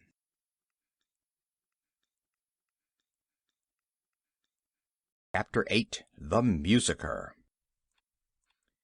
About the middle of the forenoon they began to go up a long hill. By and by this hill suddenly dropped down into a pretty valley, where the travelers saw, to their surprise, a small house standing by the roadside. It was the first house they had seen, and they hastened into the valley to discover who lived there. No one was in sight as they approached, but when they began to get nearer the house they heard queer sounds coming from it. They could not make these out at first, but as they became louder our friends thought they heard a sort of music, like that made by a wheezy hand organ. The music fell upon their ears in this way: tiddle widdle little bum bum bum bum bum bum, tiddle tiddle tiddle bum bum ba. "What is it? A band or a mouth organ?" asked Dorothy. "Don't know," said Button-Bright. "Sounds to me like a played-out phonograph," said the Shaggy Man, lifting his enormous ears to listen. "Oh, there just couldn't be a funnygraph in Fairyland!" cried Dorothy. "It's rather pretty, isn't it?" asked Polychrome, trying to dance to the strains. "Tiddle widdle little bum bum bum bum bum," came the music to their ears more distinctly as they drew nearer the house. Presently they saw a little fat man sitting on a bench before the door. He wore a red braided jacket that reached to his waist, a blue waistcoat, and white trousers with gold stripes down the sides. On his bald head was perched a little round red cap, held in place by a rubber elastic underneath his chin. His face was round, his eyes a faded blue, and he wore white cotton gloves. The man leaned on a stout gold-headed cane, bending forward on his seat to watch his visitors approach. Singularly enough, the musical sounds they had heard seemed to come from the inside of the fat man himself, for he was playing no instrument, nor was any to be seen near him. They came up and stood in a row, staring at him, and he stared back, while the queer sounds came from him as before. Tiddle little little bum bum bum, whittle whittle little bum bum ba. "Why, he's a reg'lar musicker," said Button-Bright. "What's a musicker?" asked Dorothy. "Him," said the boy. Hearing this, the fat man sat up a little stiffer than before, as if he had received a compliment, and still came the sounds: tiddle widdle little bum bum. "Stop it!" cried the Shaggy Man earnestly. "Stop that dreadful noise!" The fat man looked at him sadly and began his reply. When he spoke, the music changed and the words seemed to accompany the notes. He said, or rather sang: "It isn't the noise that you hear, but music harmonic and clear. My breath makes me play like an organ all day. That bass note is in my left ear." "How funny!" exclaimed Dorothy.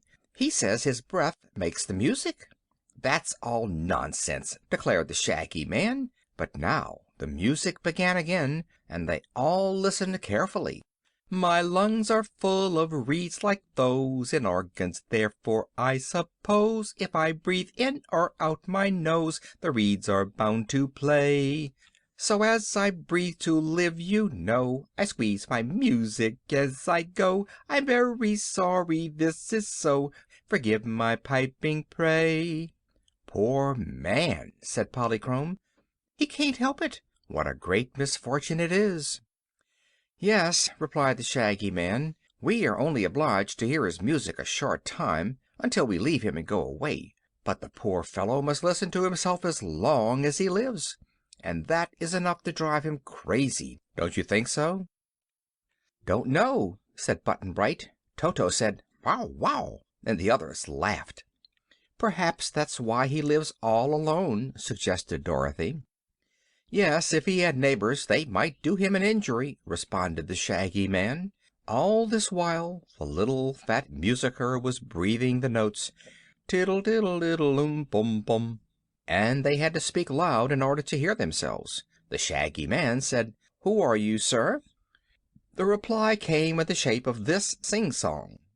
"I'm Allegra de Capo, a very famous man.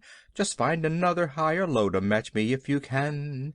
Some people try but can't do play, and have to practice every day. But I've been musical always, since first my life began." "Why, I believe he's proud of it!" exclaimed Dorothy. "And seems to me I've heard worse music than he makes." "Where?" asked Button-Bright. "I've forgotten just now, but Mr. Da Capo is certainly a strange person, isn't he? And perhaps he's the only one of his kind in all the world."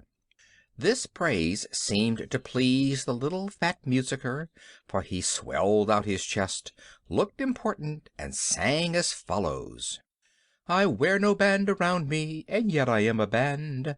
I do not strain to make my strains, but on the other hand, my toot is always destitute of flats or other errors. To C sharp and B natural are, for me, but minor terrors." "I don't quite understand that," said Polychrome, with a puzzled look, "but perhaps it's because I'm accustomed only to the music of the spheres." "What's that?" asked Button-Bright. "Oh, Polly means the atmosphere and the hemisphere, I suppose," explained Dorothy. "Oh," said Button-Bright. "Bow wow," said Toto. But the musicker was still breathing his constant bum bum bum bum, and it seemed to jar on the Shaggy Man's nerves. "Stop it, can't you?" he cried angrily. "Or breathe in a whisper, or put a clothespin on your nose. Do something, anyhow." But the fat one, with a sad look, sang this answer: "Music has charms, and it may soothe even the savage, they say. So if savage you feel, just list to my reel, for sooth to say that's the real way." The Shaggy Man had to laugh at this, and when he laughed he stretched his donkey mouth wide open. Said Dorothy, "I don't know how good his poetry is, but it seems to fit the notes, so that's all that can be expected." "I like it," said Button-Bright, who was staring hard at the musicker, his little legs spread wide apart. To the surprise of his companions the boy asked this long question: "If I swallowed a mouth organ, what would I be?" "An organette," said the Shaggy Man. "But come, my dears, I think the best thing we can do is to continue on our journey before Button-Bright swallows anything. We must try to find that Land of Oz, you know." Hearing this speech, the musicker sang quickly: "If you go to the Land of Oz, please take me along, because on Ozma's birthday I'm anxious to play the loveliest song ever was." "No, thank you," said Dorothy. "We prefer to travel alone. But if I see Ozma I'll tell her you want to come to her birthday party." "Let's be going," urged the Shaggy Man anxiously. Polly was already dancing along the road, far in advance, and the others turned to follow her.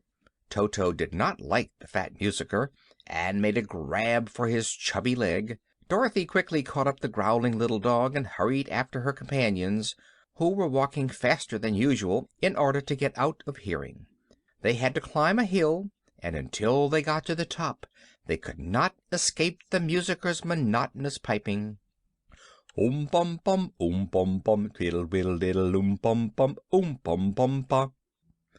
As they passed the brow of the hill, however, and descended on the other side, the sounds gradually died away, whereat they all felt much relieved. "I'm glad I don't have to live with the organ man, aren't you, Polly?" said Dorothy. "Yes, indeed," answered the Rainbow's Daughter. "He's nice," declared Button-Bright soberly. "I hope your Princess Ozma won't invite him to her birthday celebration," remarked the Shaggy Man, "for the fellow's music would drive her guests all crazy. You've given me an idea, Button-Bright. I believe the musicker must have swallowed an accordion in his youth." "What's cordion?" asked the boy. "It's a kind of pleading," explained Dorothy, putting down the dog. "Bow wow!" said Toto, and ran away at a mad gallop to chase a bumblebee. End of Chapter 8.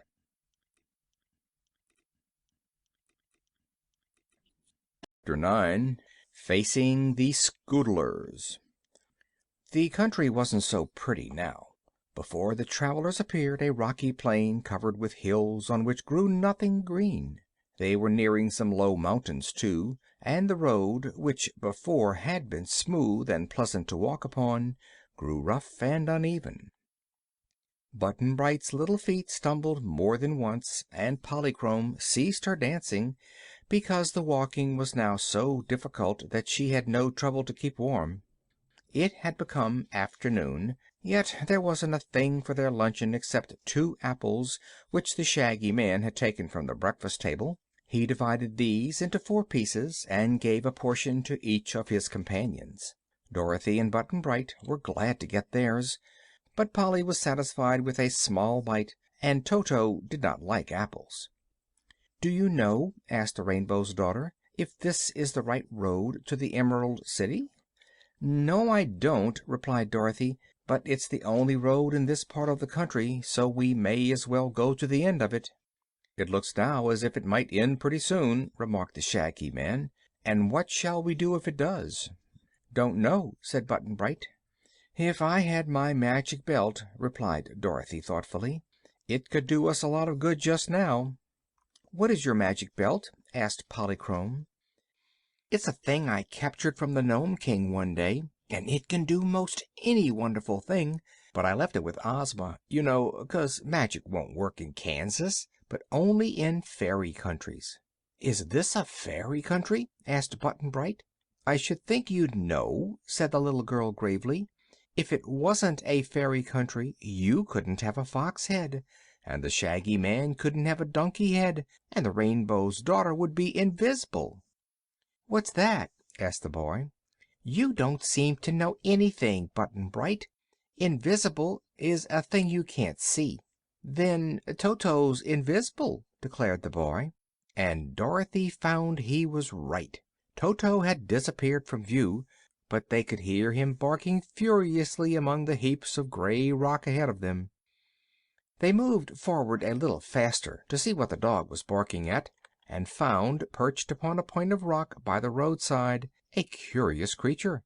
It had the form of a man, middle-sized and rather slender and graceful, but as it sat silent and motionless upon the peak they could see that its face was black as ink, and it wore a black cloth costume made like a union suit and fitting tight to its skin. Its hands were black, too, and its toes curled down like a bird's. The creature was black all over except its hair, which was fine and yellow, banged in front across the black forehead and cut close at the sides.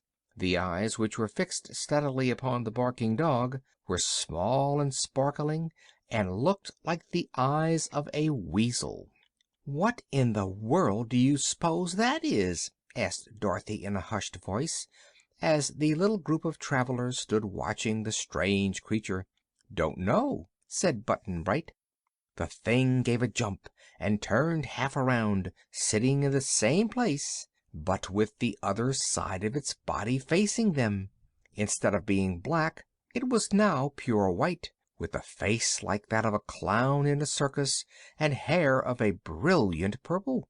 The creature could bend either way, and its white toes now curled the same way the black ones on the other side had done. "It has a face both front and back," whispered Dorothy wonderingly, "only there's no back at all, but 2 fronts." Having made the turn, the being sat motionless as before, while Toto barked louder at the white man than he had done at the black one. "Once," said the Shaggy Man, "I had a jumping jack like that, with 2 faces." "Was it alive?" asked Button Bright. "No," replied the Shaggy Man. "It worked on strings and was made of wood." "Wonder if this works with strings," said Dorothy. But Polychrome cried, "Look!" for another creature just like the first had suddenly appeared sitting on another rock, its black side toward them. The 2 twisted their heads around and showed a black face on the white side of one and a white face on the black side of the other. "How curious!" said Polychrome. "And how loose their heads seem to be! Are they friendly to us, do you think?" "Can't tell, Polly," replied Dorothy. "Let's ask 'em."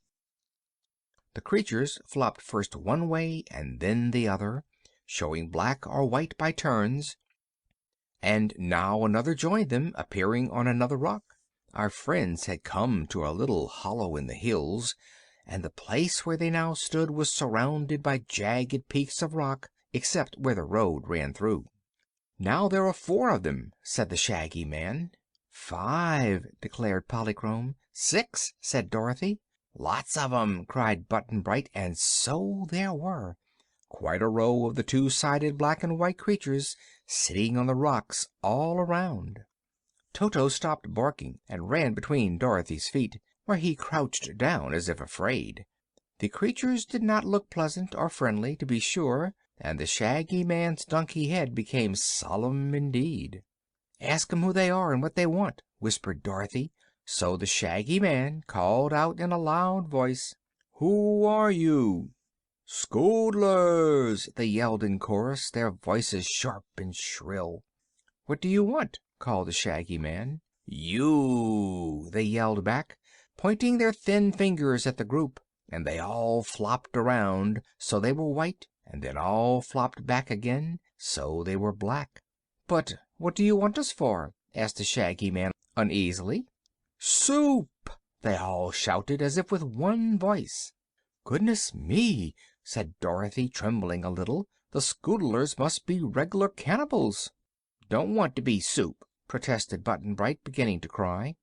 "Hush, dear," said the little girl, trying to comfort him. "We don't any of us want to be soup.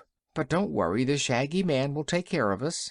"Will he?" asked Polychrome, who did not like the Scoodlers at all, and kept close to Dorothy. "I'll try," promised the Shaggy Man, but he looked worried. Happening just then to feel the Love Magnet in his pocket, he said to the creatures with more confidence, "Don't you love me?" "Yes!" they shouted all together. "Then you mustn't harm me or my friends," said the Shaggy Man firmly. "We love you in soup!" they yelled, and in a flash turned their white sides to the front. "How dreadful!" said Dorothy. "This is a time, Shaggy Man, when you get loved too much." "Don't want to be soup," wailed Button Bright again, and Toto began to whine dismally, as if he didn't want to be soup either. "The only thing to do," said the Shaggy Man to his friends in a low voice, "is to get out of this pocket in the rocks as soon as we can, and leave the Scoodlers behind us. Follow me, my dears, and don't pay any attention to what they do or say." With this he began to march along the road to the opening in the rocks ahead, and the others kept close behind him. But the Scoodlers closed up in front, as if to bar their way, and so the Shaggy Man stooped down and picked up a loose stone, which he threw at the creatures to scare them from the path. At this the Scoodlers raised a howl. 2 of them picked their heads from their shoulders and hurled them at the Shaggy Man with such force that he fell over in a heap, greatly astonished. The 2 now ran forward with swift leaps, caught up their heads, and put them on again, after which they sprang back to their positions on the rocks. End of chapter 9.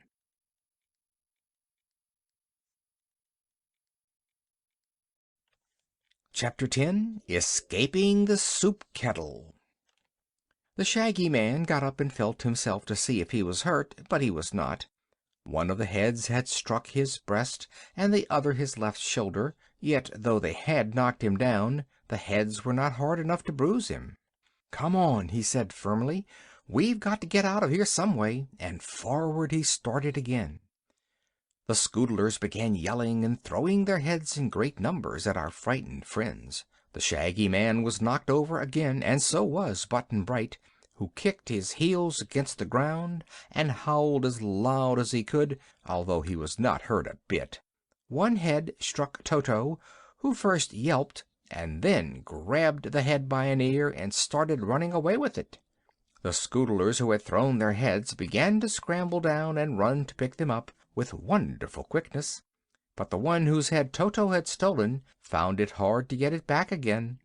The head couldn't see the body with either pair of its eyes, because the dog was in the way, So the headless Scoodler stumbled around over the rocks and tripped on them more than once in its effort to regain its top. Toto was trying to get outside the rocks and roll ahead down the hill, but some of the other Scoodlers came to the rescue of their unfortunate comrade and pelted the dog with their own heads until he was obliged to drop his burden and hurry back to Dorothy. The little girl and the Rainbow's Daughter had both escaped the shower of heads, but they saw now that it would be useless to try to run away from the dreadful Scoodlers. "We may as well submit," declared the Shaggy Man in a rueful voice, as he got upon his feet again. He turned toward their foes and asked, "What do you want us to do?" "Come!" they cried in a triumphant chorus, and at once sprang from the rocks and surrounded their captives on all sides. One funny thing about the Scoodlers was that they could walk in either direction, coming or going, without turning around, because they had two faces, and, as Dorothy said, two front sides, and their feet were shaped like the letter T upside down. They moved with great rapidity, and there was something about their glittering eyes and contrasting colors and removable heads that inspired the poor prisoners with horror and made them long to escape. But the creatures led their captives away from the rocks and the road, down the hill by a side path, until they came before a low mountain of rock that looked like a huge bowl turned upside down. At the edge of this mountain was a deep gulf, so deep that when you looked into it there was nothing but blackness below. Across the gulf was a narrow bridge of rock, and at the other end of the bridge was an arched opening that led into the mountain. Over this bridge the Scoodlers led their prisoners, through the opening into the mountain, which they found to be an immense hollow dome, lighted by several holes in the roof. All around the circular space were built rock houses, set close together, each with a door in the front wall. None of these houses was more than 6 feet wide, but the Scoodlers were thin people sidewise and did not need much room. So vast was the dome that there was a space in the middle of the cave, in front of all these houses, where the creatures might congregate as in a great hall.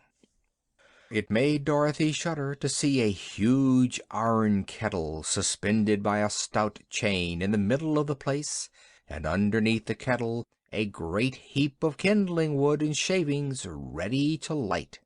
"What's that?" asked the Shaggy Man, drawing back as they approached this place, so that they were forced to push him forward. "The soup kettle!" yelled the Scoodlers, and then they shouted in the next breath, "We're hungry!" Button-Bright, holding Dorothy's hand in one chubby fist and Polly's hand in the other, was so affected by this shout that he began to cry again, repeating the protest, "Don't want to be soup, I don't!"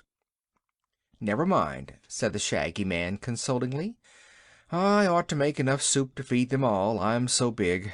So I'll ask them to put me in the kettle first." "All right," said Button-Bright more cheerfully. But the Scoodlers were not ready to make soup yet.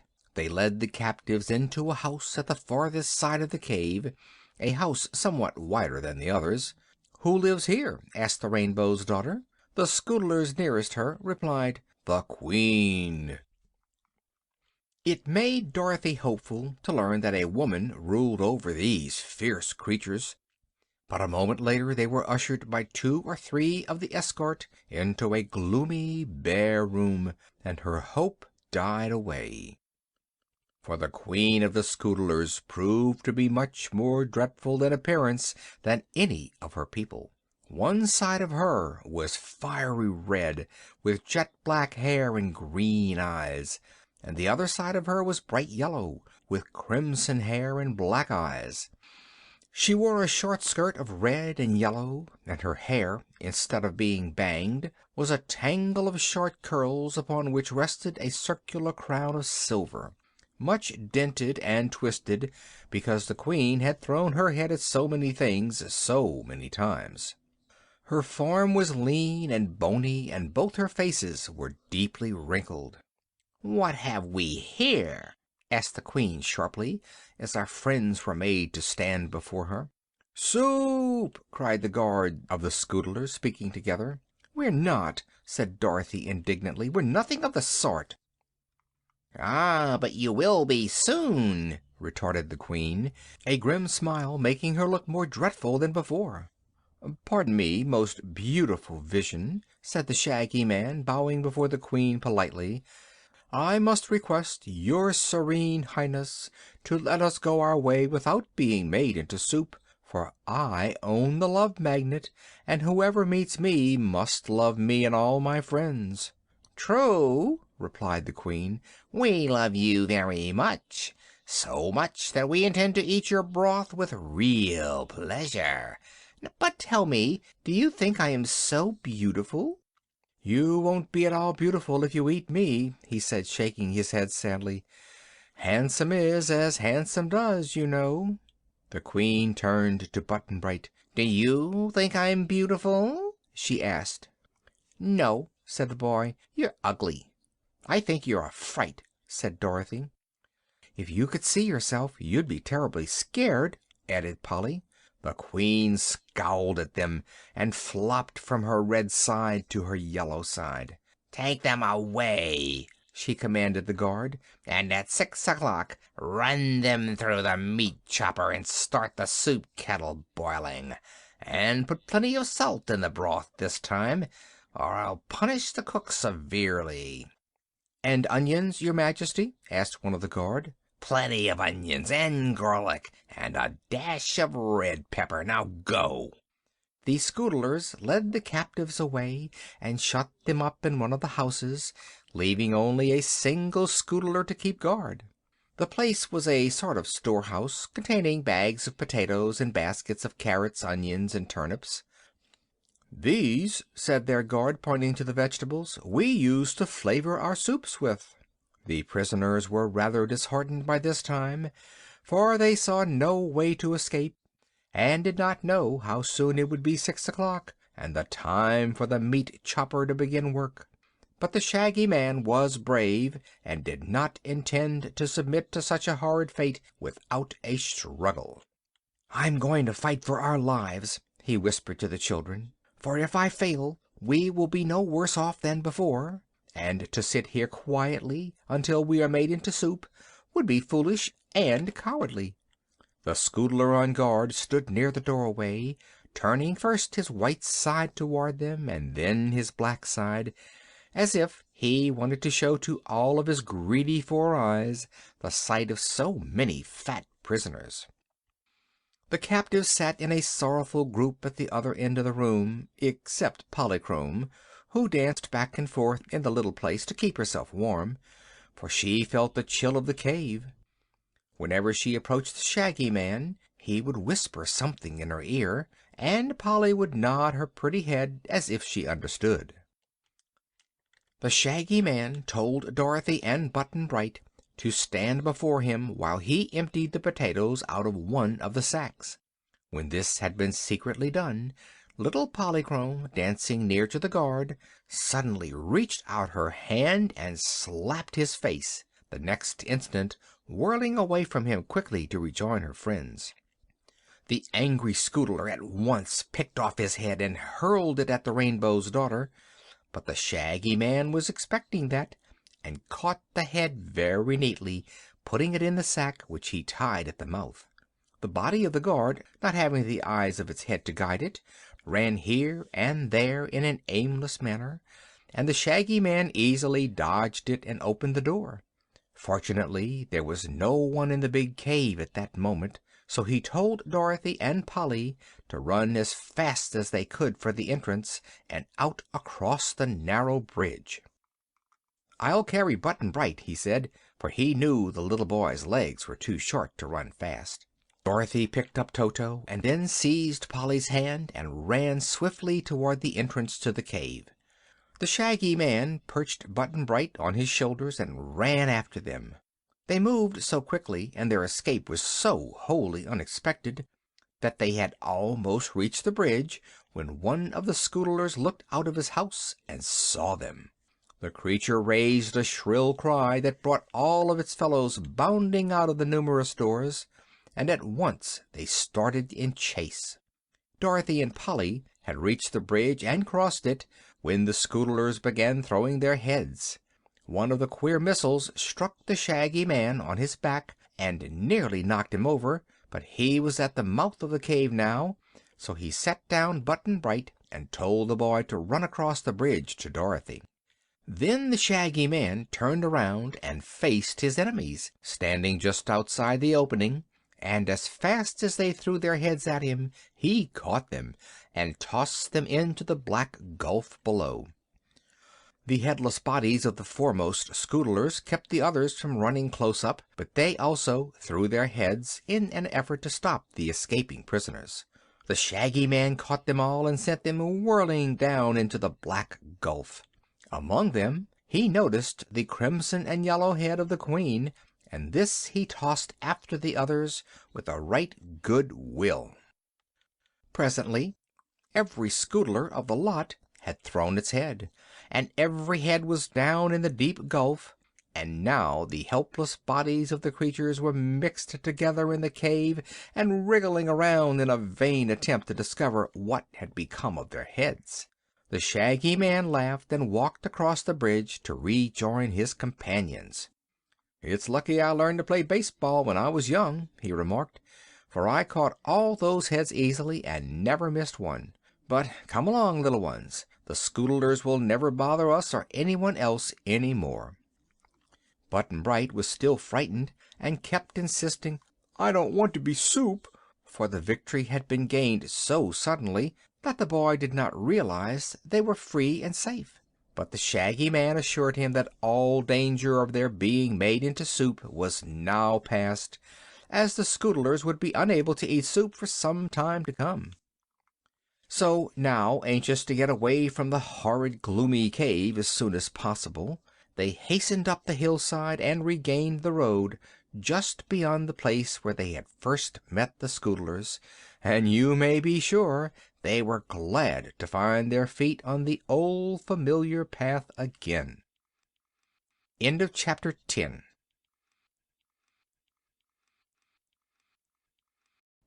Chapter 11. Johnny Dooit Does It. "It's getting awful rough walking," said Dorothy as they trudged along. Button-Bright gave a deep sigh and said he was hungry. Indeed, all were hungry and thirsty too, for they had eaten nothing but the apples since breakfast, so their steps lagged and they grew silent and weary. At last they slowly passed over the crest of a barren hill, and saw before them a line of green trees with a strip of grass at their feet. An agreeable fragrance was wafted toward them.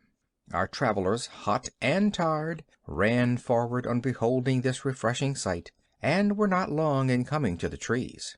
Here they found a spring of pure bubbling water, around which the grass was full of wild strawberry plants, their pretty red berries ripe and ready to eat.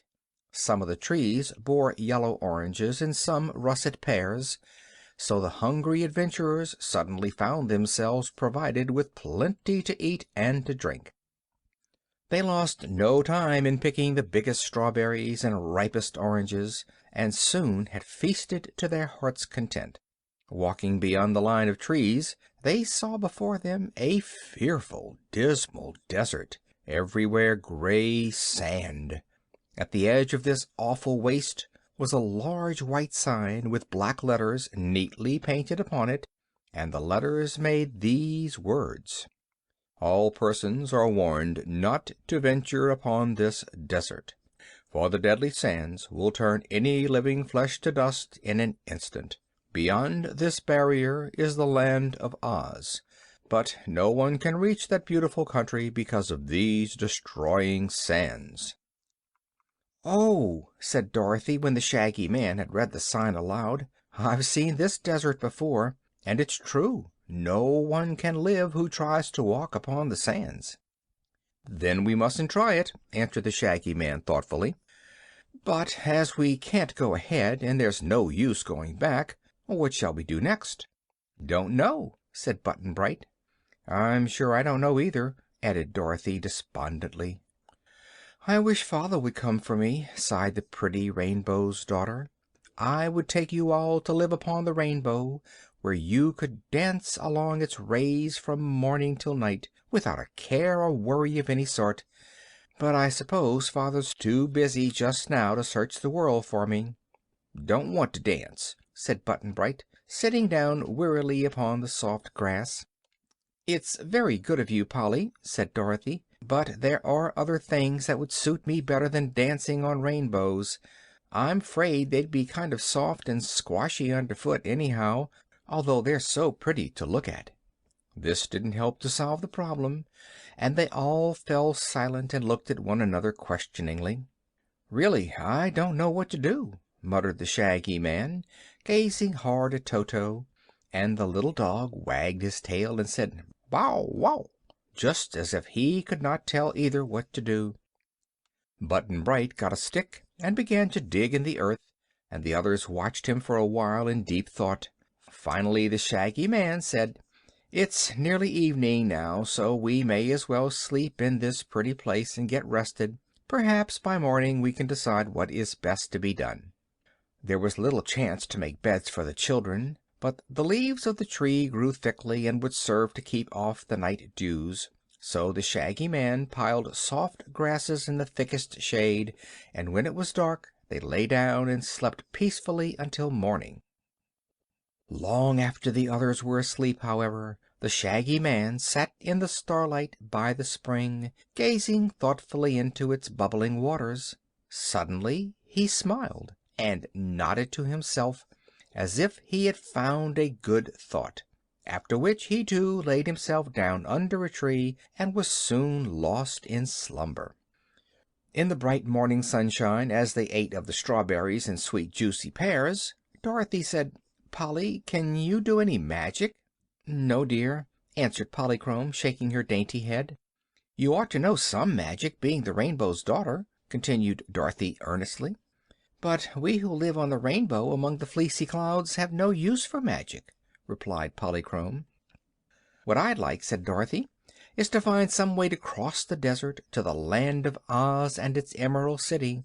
I've crossed it already, you know, more than once. First a cyclone carried my house over, and some silver shoes brought me back again in half a second. Then Ozma took me over on her magic carpet, and the Nome King's magic belt took me home that time. You see, it was magic that did it every time, 'cept the first, and we can't 'spect a cyclone to happen along and take us to the Emerald City now."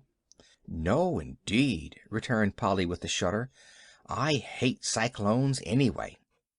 "That's why I wanted to find out if you could do any magic," said the little Kansas girl. "I'm sure I can't, and I'm sure Button Bright can't, and the only magic the Shaggy Man has is the Love Magnet, which won't help us much." "Don't be too sure of that, my dear," spoke the Shaggy Man, a smile on his donkey face. "I may not be able to do magic myself, but I can call to us a powerful friend who loves me because I own the Love Magnet, and this friend surely will be able to help us." "Who is your friend?" asked Dorothy. "Johnny Dooit." "What can Johnny do?" "Anything," answered the Shaggy Man with confidence. "Ask him to come," she exclaimed eagerly. The Shaggy Man took the Love Magnet from his pocket and unwrapped the paper that surrounded it. Holding the charm in the palm of his hand, he looked at it steadily and said these words: "Dear Johnny Dooit, come to me. I need you bad as bad can be." "Well, here I am," said a cheery little voice. "But you shouldn't say you need me bad, 'cause I'm always, always good." At this they quickly whirled around to find a funny little man sitting on a big copper chest, puffing smoke from a long pipe. His hair was gray, his whiskers were gray, and these whiskers were so long that he had wound the ends of them around his waist and tied them in a hard knot underneath the leather apron that reached from his chin nearly to his feet, and which was soiled and scratched as if it had been used a long time. His nose was broad and stuck up a little, but his eyes were twinkling and merry. The little man's hands and arms were as hard and tough as the leather in his apron, and Dorothy thought Johnny Dooit looked as if he had done a lot of hard work in his lifetime. "Good morning, Johnny," said the Shaggy Man. "Thank you for coming to me so quickly." "I never waste time," said the newcomer promptly. "But what's happened to you? Where did you get that donkey head? Really, I wouldn't have known you at all, Shaggy Man, if I hadn't looked at your feet." The Shaggy Man introduced Johnny Dooit to Dorothy and Toto and Button Bright and the Rainbow's Daughter, and told him the story of their adventures, adding that they were anxious now to reach the Emerald City in the Land of Oz, where Dorothy had friends who would take care of them and send them safe home again. "But," said he, "we find that we can't cross this desert, which turns all living flesh that touches it into dust. So I have asked you to come and help us." Johnny Dooit puffed his pipe and looked carefully at the dreadful desert in front of them, stretching so far away they could not see its end. "You must ride," he said briskly. "What in?" asked the Shaggy Man. "In a sand boat, which has runners like a sled and sails like a ship. The wind will blow you swiftly across the desert, and the sand cannot touch your flesh to turn it into dust." "Good!" cried Dorothy, clapping her hands delightedly. "That was the way the magic carpet took us across. We didn't have to touch the horrid sand at all." "But where is the sand boat?" asked the Shaggy Man, looking all around him. "I'll make you one," said Johnny Dooit. As he spoke, he knocked the ashes from his pipe and put it in his pocket. Then he unlocked the copper chest and lifted the lid, and Dorothy saw it was full of shining tools of all sorts and shapes. Johnny Dooit moved quickly now, so quickly that they were astonished at the work he was able to accomplish. He had in his chest a tool for everything he wanted to do, and these must have been magic tools, because they did their work so fast and so well. The man hummed a little song as he worked, and Dorothy tried to listen to it. She thought the words were something like these: "The only way to do a thing is do it when you can, and do it cheerfully, and sing, and work, and think, and plan. The only real unhappy one is one who dares to shirk. The only really happy one is one who cares to work." Whatever Johnny Dooit was singing, he was certainly doing things, and they all stood by and watched him in amazement. He seized an axe, and in a couple of chops felled a tree. Next he took a saw, and in a few minutes sawed the tree trunk into broad, long boards. He then nailed the boards together into the shape of a boat about 12 feet long and 4 feet wide.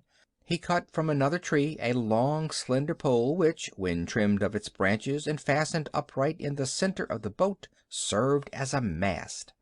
From the chest he drew a coil of rope and a big bundle of canvas, and with these, still humming his song, he rigged up a sail, arranging it so it could be raised or lowered upon the mast. Dorothy fairly gasped with wonder to see the thing grow so speedily before her eyes, and both Button Bright and Polly looked on with the same absorbed interest. "It ought to be painted," said Johnny Dooit, tossing his tools back into the chest, "for that would make it look prettier. But though I can paint it for you in 3 seconds, it would take an hour to dry, and that's a waste of time." "We don't care how it looks," said the Shaggy Man, "if only it will take us across the desert." "It will do that," declared Johnny Dooit. "All you need worry about is tipping over. Did you ever sail a ship?" "I've seen one sailed," said the Shaggy Man. "Good. Sail this boat the way you've seen a ship sailed, and you'll be across the sands before you know it." With this he slammed down the lid of the chest, and the noise made them all wink. While they were winking, the workmen disappeared, tools and all. End of chapter 11.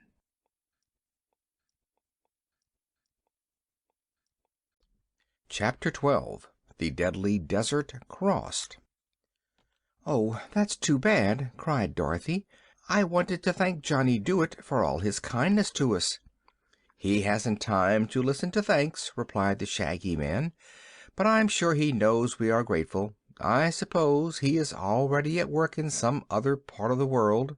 They now looked more carefully at the sand boat, and saw that the bottom was molded with two sharp runners which would glide through the sand.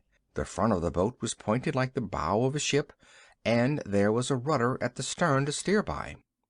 It had been built just at the edge of the desert, so that all its length lay upon the gray sand except the after part, which still rested on the strip of grass.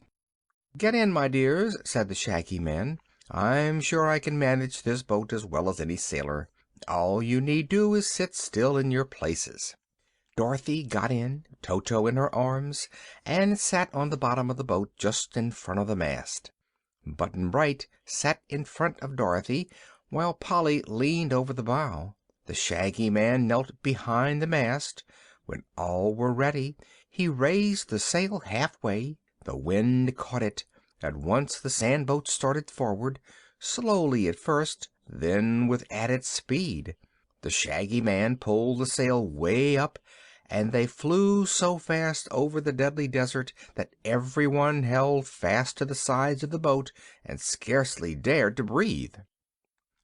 The sand lay in billows and was in places very uneven, so that the boat rocked dangerously from side to side, but it never quite tipped over, and the speed was so great that the Shaggy Man himself became frightened and began to wonder how he could make the ship go slower.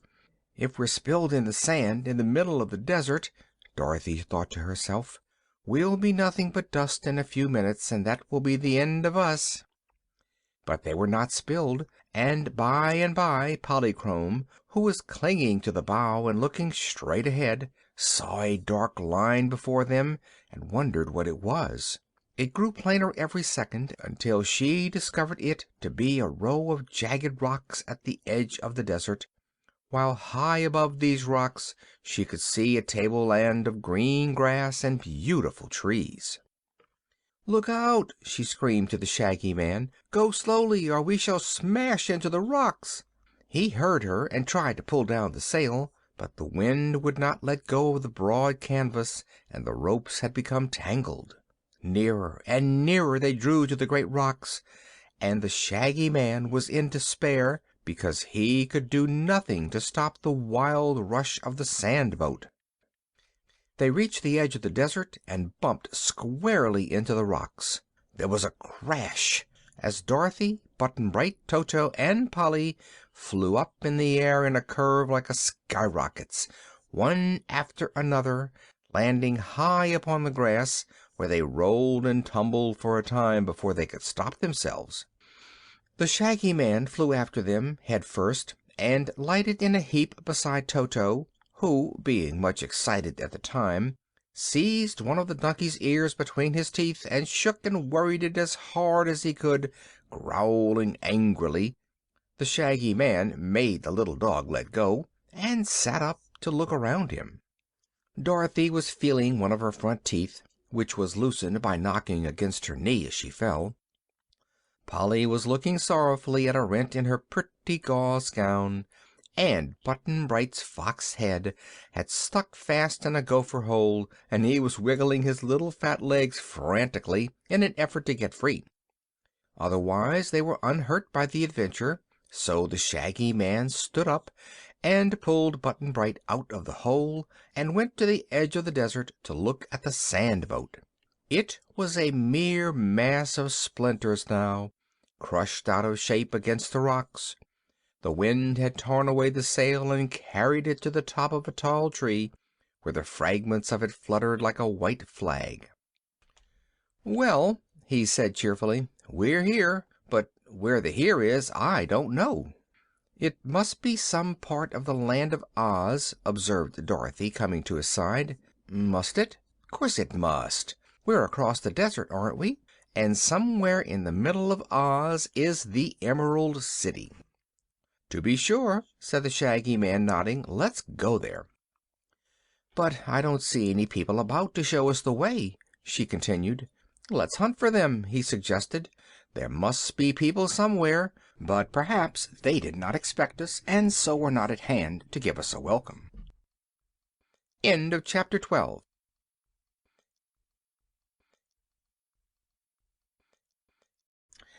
Chapter 13. The Truth Pond. They now made a more careful examination of the country around them. All was fresh and beautiful after the sultriness of the desert, and the sunshine and sweet, crisp air were delightful to the wanderers. Little mounds of yellowish green were away at the right, while on the left waved a group of tall, leafy trees that looked like tassels and pom-poms.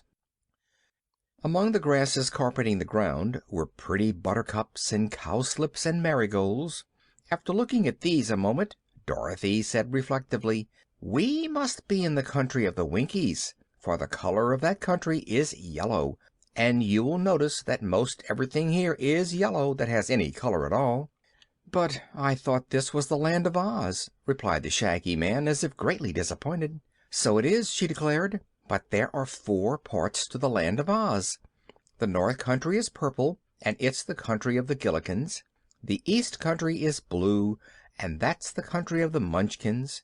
Down at the South is the Red Country of the Quadlings, and here in the West the Yellow Country of the Winkies. This is the part that is ruled by the Tin Woodman, you know." "Who's he?" asked Button-Bright. "Why, he's the Tin Woodman I told you about. His name is Nick Chopper, and he has a lovely heart given him by the wonderful Wizard." "Where does he live?" asked the boy. "The Wizard? Oh, he lives in the Emerald City, which is just in the middle of Oz, where the corners of the 4 countries meet." "Oh," said Button-Bright, puzzled by this explanation. "We must be some distance from the Emerald City," remarked the Shaggy Man. "That's true," she replied, "so we'd better start on and see if we can find any of the Winkies. They're nice people," she continued, as the little party began walking toward the group of trees, "and I came here once with my friends the Scarecrow and the Tin Woodman and the Cowardly Lion to fight a wicked witch who had made all the Winkies her slaves." "Did you conquer her?" asked Polly. "Why, I melted her with a bucket of water, and that was the end of her," replied Dorothy. "After that the people were free, you know, and they made Nick Chopper, that's the Tin Woodman, their Emperor." "What's that?" asked Button-Bright. "Emperor? Oh, it's something like an alderman, I think." "Oh," said the boy. "But I thought Princess Ozma ruled Oz," said the Shaggy Man. "So she does. She rules the Emerald City and all the 4 countries of Oz, but each country has another little ruler, not so big as Ozma. It's like the officers of an army, you see. The little rulers are all captains, and Ozma's the general." By this time they had reached the trees, which stood in a perfect circle, and just far enough so that their thick branches touched, or shook hands, as Button-Bright remarked. Under the shade of the trees they found, in the center of the circle, a crystal pool, its waters as still as glass. It must have been deep, too, for when Polychrome bent over it she gave a little sigh of pleasure. "Why, it's a mirror!" she cried, for she could see all her pretty face and fluffy rainbow-tinted gown reflected in the pool, as natural as life. Dorothy bent over, too, and began to arrange her hair, blown by the desert wind into straggling tangles. Button-Bright leaned over the edge next, and then began to cry, for the sight of his fox head frightened the poor little fellow. "I guess I won't look," remarked the Shaggy Man sadly, for he didn't like his donkey head either. While Polly and Dorothy tried to comfort Button-Bright, the Shaggy Man sat down near the edge of the pool, where his image could not be reflected, and stared at the water thoughtfully. As he did this he noticed a silver plate fastened to a rock just under the surface of the water, and on the silver plate was engraved these words: "The Truth Pond." "Ah!" cried the Shaggy Man, springing to his feet with eager joy. "We've found it at last." "Found what?" asked Dorothy, running to him. "The Truth Pond. Now at last I may get rid of this frightful head, for we were told, you remember, that only the Truth Pond could restore to me my proper face." "Me too!" shouted Button-Bright, trotting up to them. "Of course," said Dorothy. "It will cure you both of your bad heads, I guess. Isn't it lucky we found it?" "It is indeed," replied the Shaggy Man. "I hated dreadfully to go to Princess Ozma looking like this, and she's to have a birthday celebration, too."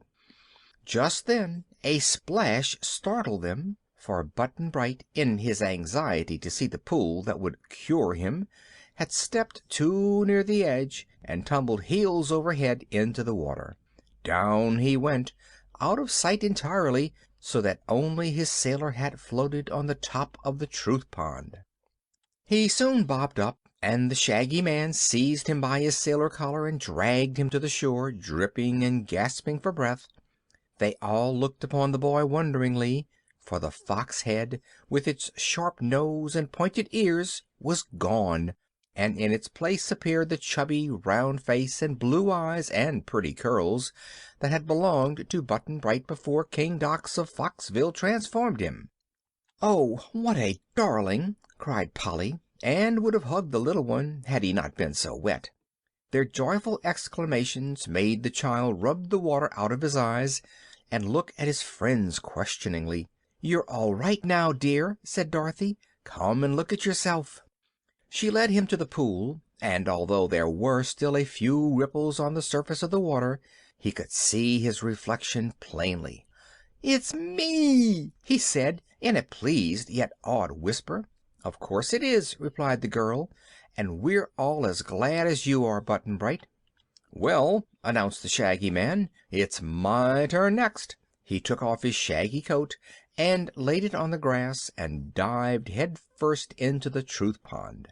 When he came up, the donkey head had disappeared, and the Shaggy Man's own shaggy head was in its place, with the water dripping in little streams from his shaggy whiskers. He scrambled ashore and shook himself, to get off some of the wet, and then leaned over the pool to look admiringly at his reflected face. "I may not be strictly beautiful even now," he said to his companions, who watched him with smiling faces, "but I'm so much handsomer than any donkey that I feel as proud as I can be." "You're all right, Shaggy Man," declared Dorothy, "and Button Bright is all right, too. So let's thank the Truth Pond for being so nice, and start on our journey to the Emerald City." "I hate to leave it," murmured the Shaggy Man with a sigh. "A Truth Pond wouldn't be a bad thing to carry around with us." But he put on his coat and started with the others in search of someone to direct them on their way. End of Chapter 13.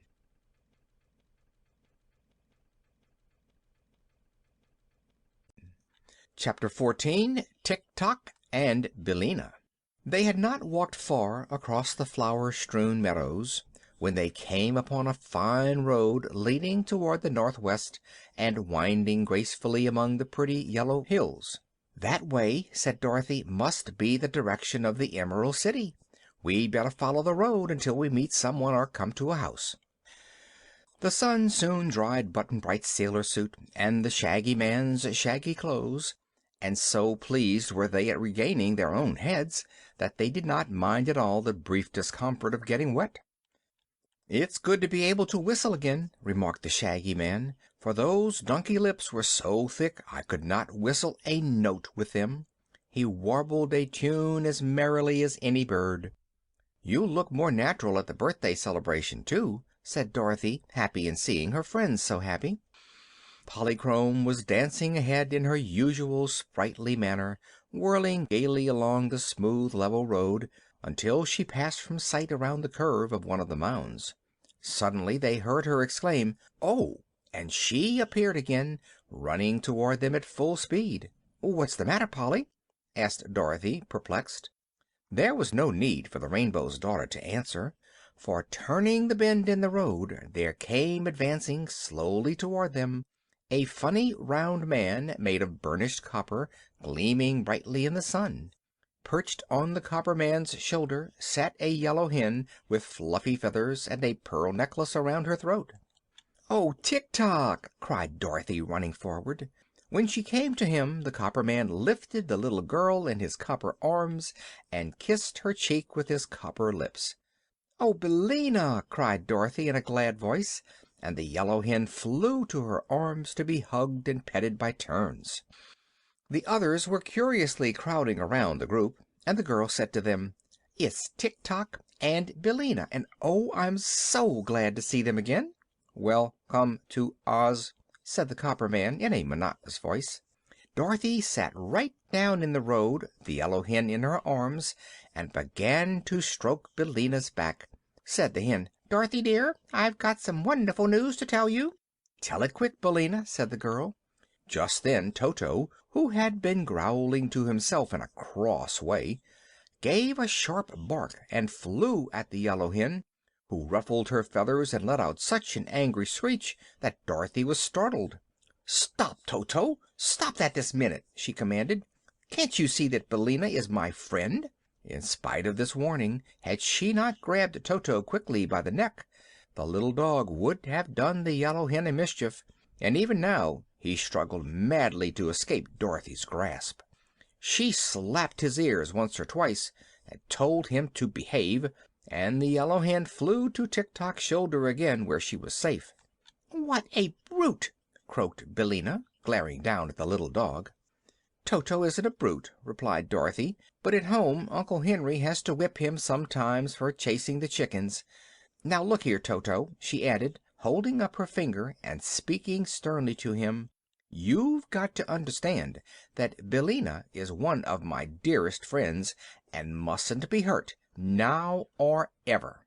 Toto wagged his tail as if he understood. "The miserable thing can't talk," said Billina with a sneer. "Yes, he can," replied Dorothy.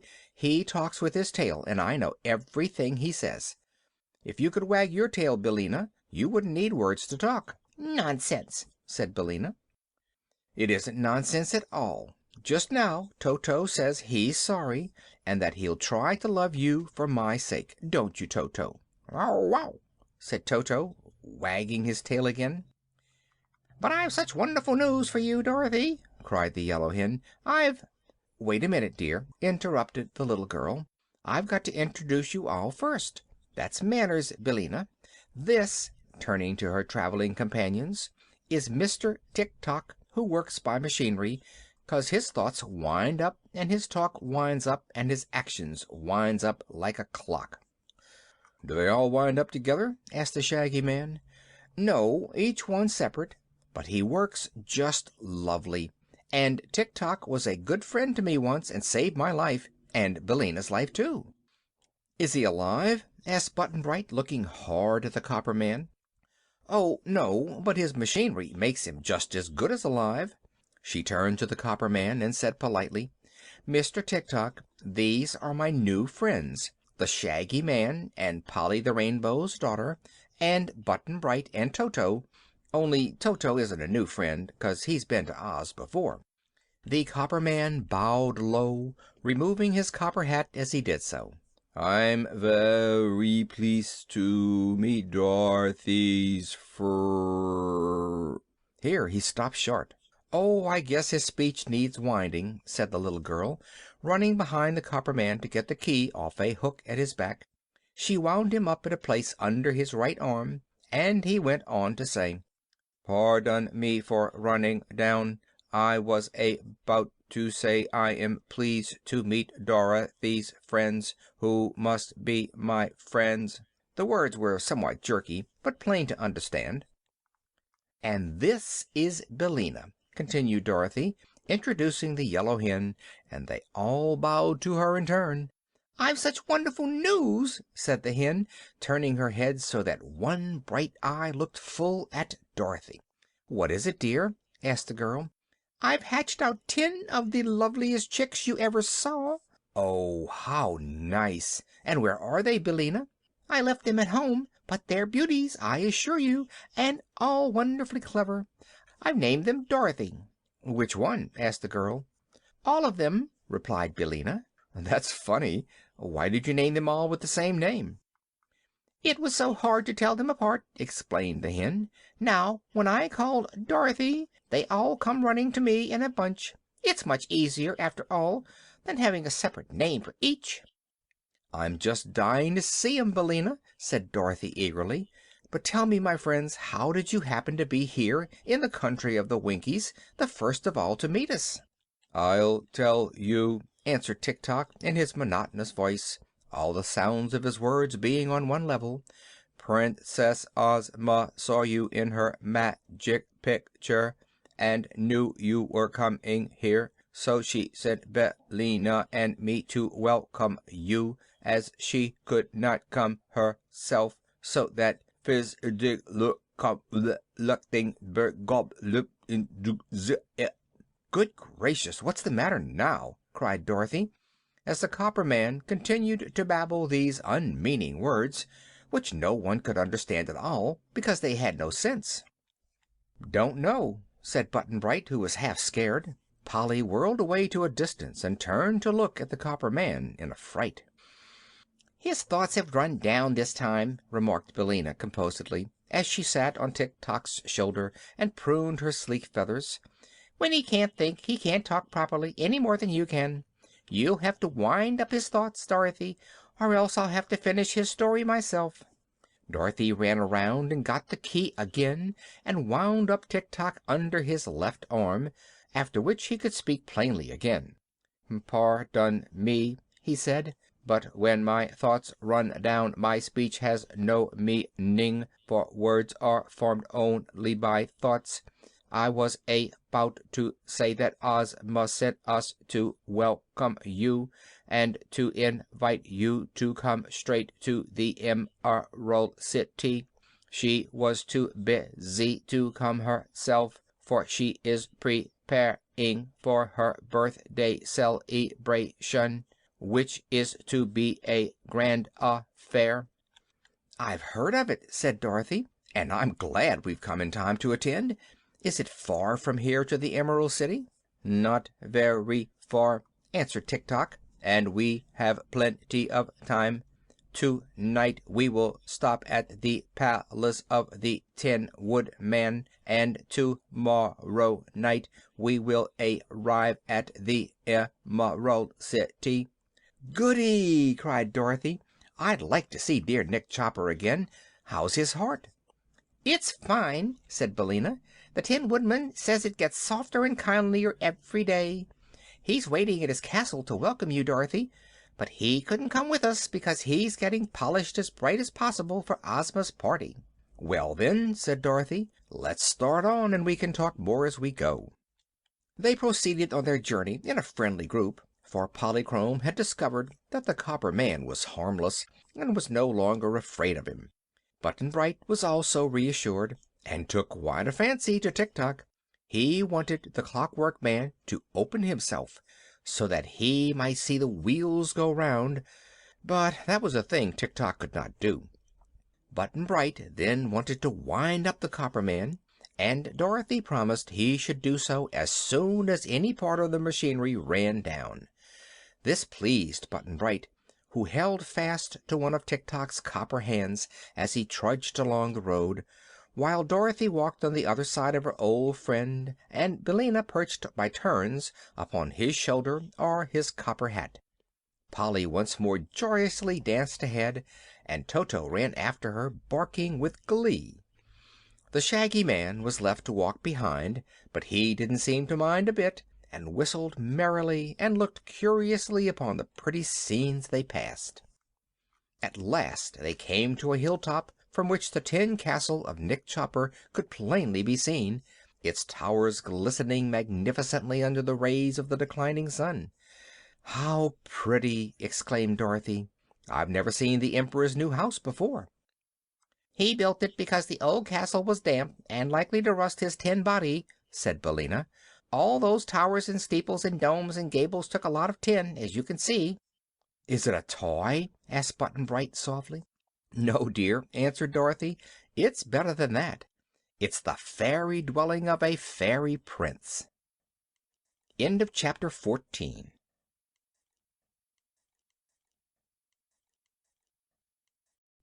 Chapter 15. The Emperor's Tin Castle. The grounds around Nick Chopper's new house were laid out in pretty flower beds, with fountains of crystal water and statues of tin representing the Emperor's personal friends. Dorothy was astonished and delighted to find a tin statue of herself standing on a tin pedestal at a bend in the avenue leading up to the entrance. It was life size, and showed her in her sunbonnet with her basket on her arm, just as she had first appeared in the Land of Oz. "Oh, Toto, you're there too!" she exclaimed, and sure enough, there was the tin figure of Toto lying at the tin Dorothy's feet. Also, Dorothy saw figures of the Scarecrow and the Wizard and Ozma and many others, including Tik-Tok. They reached the grand tin entrance to the tin castle, and the Tin Woodman himself came running out of the door to embrace little Dorothy and give her a glad welcome. He welcomed her friends as well, and the Rainbow's Daughter he declared to be the loveliest vision his tin eyes had ever beheld. He patted Button-Bright's curly head tenderly, for he was fond of children, and turned to the Shaggy Man and shook both his hands at the same time. Nick Chopper, the Emperor of the Winkies, who was also known throughout the Land of Oz as the Tin Woodman, was certainly a remarkable person. He was neatly made, all of tin, nicely soldered at the joints, and his various limbs were cleverly hinged to his body, so that he could use them nearly as well as if they had been common flesh. Once, he told the Shaggy Man, he had been made of all flesh and bones, as other people are, and then he chopped wood in the forests to earn his living, but the axe slipped so often and cut off parts of him, which he had replaced with tin, that finally there was no flesh left, nothing but tin, so he became a real Tin Woodman. The wonderful Wizard of Oz had given him an excellent heart to replace his old one, and he didn't mind at all being tin. Everyone loved him, he loved everyone, and he was therefore as happy as the day was long. The Emperor was proud of his new tin castle, and showed his visitors through all the rooms. Every bit of the furniture was made of brightly polished tin. The tables, chairs, beds, and all, even the floors and walls, were of tin. "I suppose," said he, "that there are no cleverer tinsmiths in all the world than the Winkies. It would be hard to match this castle in Kansas, wouldn't it, little Dorothy?" "Very hard," replied the child gravely. "It must have cost a lot of money," remarked the Shaggy Man. "Money? Money in Oz?" cried the Tin Woodman. "What a queer idea! Do you suppose we are so vulgar as to use money here?" "Why not?" asked the Shaggy Man. "If we used money to buy things with, instead of love and kindness and the desire to please one another, then we should be no better than the rest of the world," declared the Tin Woodman. "Fortunately, money is not known in the Land of Oz at all. We have no rich and no poor, for what one wishes the others all try to give him, in order to make him happy, and no one in all Oz cares to have more than he can use." "Good!" cried the Shaggy Man, greatly pleased to hear this. "I also despise money. A man in Butterfield owes me 15 cents, and I will not take it from him. The Land of Oz is surely the most favored land in all the world, and its people the happiest. I should like to live here always." The Tin Woodman listened with respectful attention. Already he loved the Shaggy Man, although he did not yet know of the Love Magnet, so he said: "If you can prove to the Princess Ozma that you are honest and true and worthy of our friendship, you may indeed live here all your days and be happy as we are." "I'll try to prove that," said the Shaggy Man earnestly. "And now," continued the Emperor, "you must all go to your rooms and prepare for dinner, which will presently be served in the grand tin dining hall. I'm sorry, Shaggy Man, that I cannot offer you a change of clothing, but I dress only in tin myself, and I suppose that would not suit you." "I care little about dress," said the Shaggy Man indifferently. "So I should imagine," replied the Emperor with true politeness. They were shown to their rooms and permitted to make such toilets as they could, and soon they assembled again in the grand tin dining hall, even Toto being present. For the Emperor was fond of Dorothy's little dog, and the girl explained to her friends that in Oz all animals were treated with as much consideration as the people, if they behaved themselves, she added. Toto behaved himself, and sat in a tin high chair beside Dorothy and ate his dinner from a tin platter. Indeed, they all ate from tin dishes, but these were of pretty shapes and brightly polished. Dorothy thought they were just as good as silver. Button-Bright looked curiously at the man who had no appetite inside him, for the Tin Woodman, although he had prepared so fine a feast for his guests, ate not a mouthful himself, sitting patiently in his place to see that all built so they could eat were well and plentifully served. What pleased Button-Bright most about the dinner was the tin orchestra that played sweet music while the company ate. The players were not tin, being just ordinary Winkies, but the instruments they played upon were all tin: tin trumpets, tin fiddles, tin drums, and cymbals and flutes and horns and all.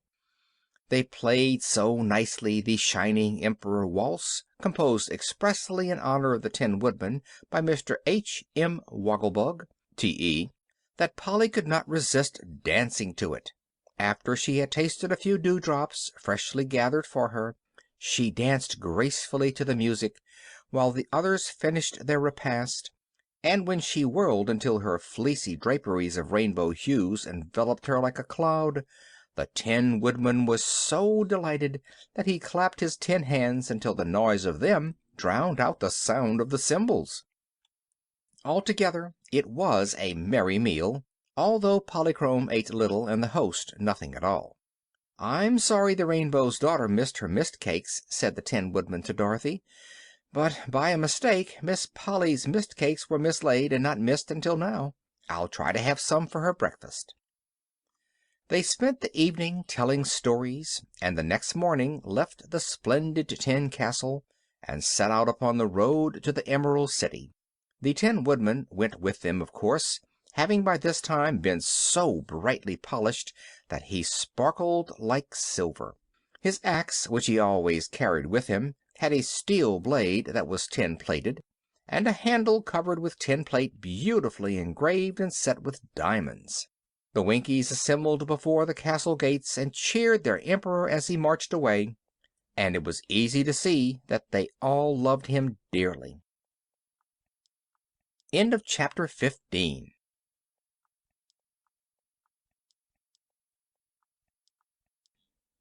Chapter 16. Visiting the Pumpkin Field.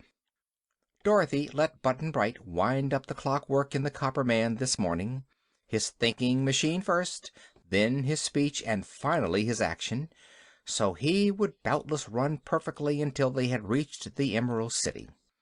The Copper Man and the Tin Man were good friends, and not so much alike as you might think, for one was alive and the other moved by means of machinery. One was tall and angular, and the other short and round. You could love the Tin Man because he had a fine nature, kindly and simple, but the Machine Man you could only admire without loving, since to love such a thing as he was as impossible as to love a sewing machine or an automobile. Yet Tik-Tok was popular with the people of Oz because he was so trustworthy, reliable and true. He was sure to do exactly what he was wound up to do at all times and in all circumstances. Perhaps it is better to be a machine that does its duty than a flesh-and-blood person who will not, for a dead truth is better than a live falsehood.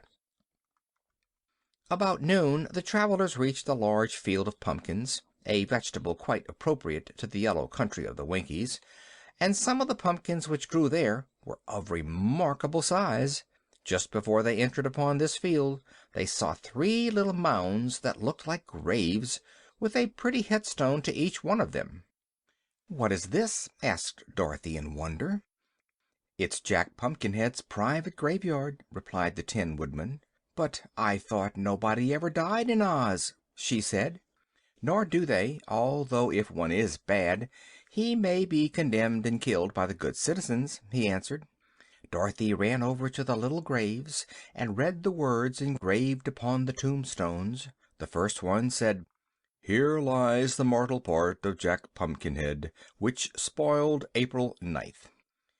She then went to the next stone, which read, Here lies the mortal part of Jack Pumpkinhead, which spoiled October 2nd. On the third stone were carved these words: Here lies the mortal part of Jack Pumpkinhead, which spoiled January 24th. Poor Jack, sighed Dorothy. I'm sorry he had to die in 3 parts, for I hope to see him again. So you shall, declared the Tin Woodman, since he is still alive. Come with me to his house, for Jack is now a farmer and lives in this very pumpkin field. They walked over to a monstrous big hollow pumpkin, which had a door and windows cut through the rind. There was a stovepipe running through the stem, and 6 steps had been built leading up to the front door. They walked up to this door and looked in. Seated on a bench was a man clothed in a spotted shirt, a red vest, and faded blue trousers, whose body was merely sticks of wood jointed clumsily together. On his neck was set a round yellow pumpkin, with a face carved on it such as a boy often carves on a jack-lantern. The queer man was engaged in snapping slippery pumpkin seeds with his wooden fingers, trying to hit a target on the other side of the room with them. He did not know he had visitors until Dorothy exclaimed, "Why, it's Jack Pumpkinhead himself!" He turned and saw them, and at once came forward to greet the little Kansas girl and Nick Chopper, and to be introduced to their new friends. Button-Bright was at first rather shy with the quaint Pumpkinhead, but Jack's face was so jolly and smiling, being carved that way, that the boy soon grew to like him. "I thought a while ago that you were buried in 3 parts," said Dorothy, "but now I see you're just the same as ever." "Not quite the same, my dear, for my mouth is a little more one-sided than it used to be, but pretty nearly the same. I've a new head, and this is the 4th one I've owned since Ozma first made me and brought me to life by sprinkling me with a magic powder." "What became of the other heads, Jack?" "They spoiled, and I buried them, for they were not even fit for pies. Each time Ozma has carved me a new head just like the old one, and as my body is by far the largest part of me, I am still Jack Pumpkinhead, no matter how often I change my upper end. Once we had a dreadful time to find another pumpkin, as they were out of season, and so I was obliged to wear my old head a little longer than was strictly healthy. But after this sad experience I resolved to raise pumpkins myself, so as never to be caught again without one handy. And now I have this fine field that you see before you. Some grow pretty big, too big to be used for heads, so I dug out this one and use it for a house." "Isn't it damp?" asked Dorothy. "Not very. There isn't much left but the shell, you see, and it will last a long time yet." "I think you are brighter than you used to be, Jack," said the Tin Woodman.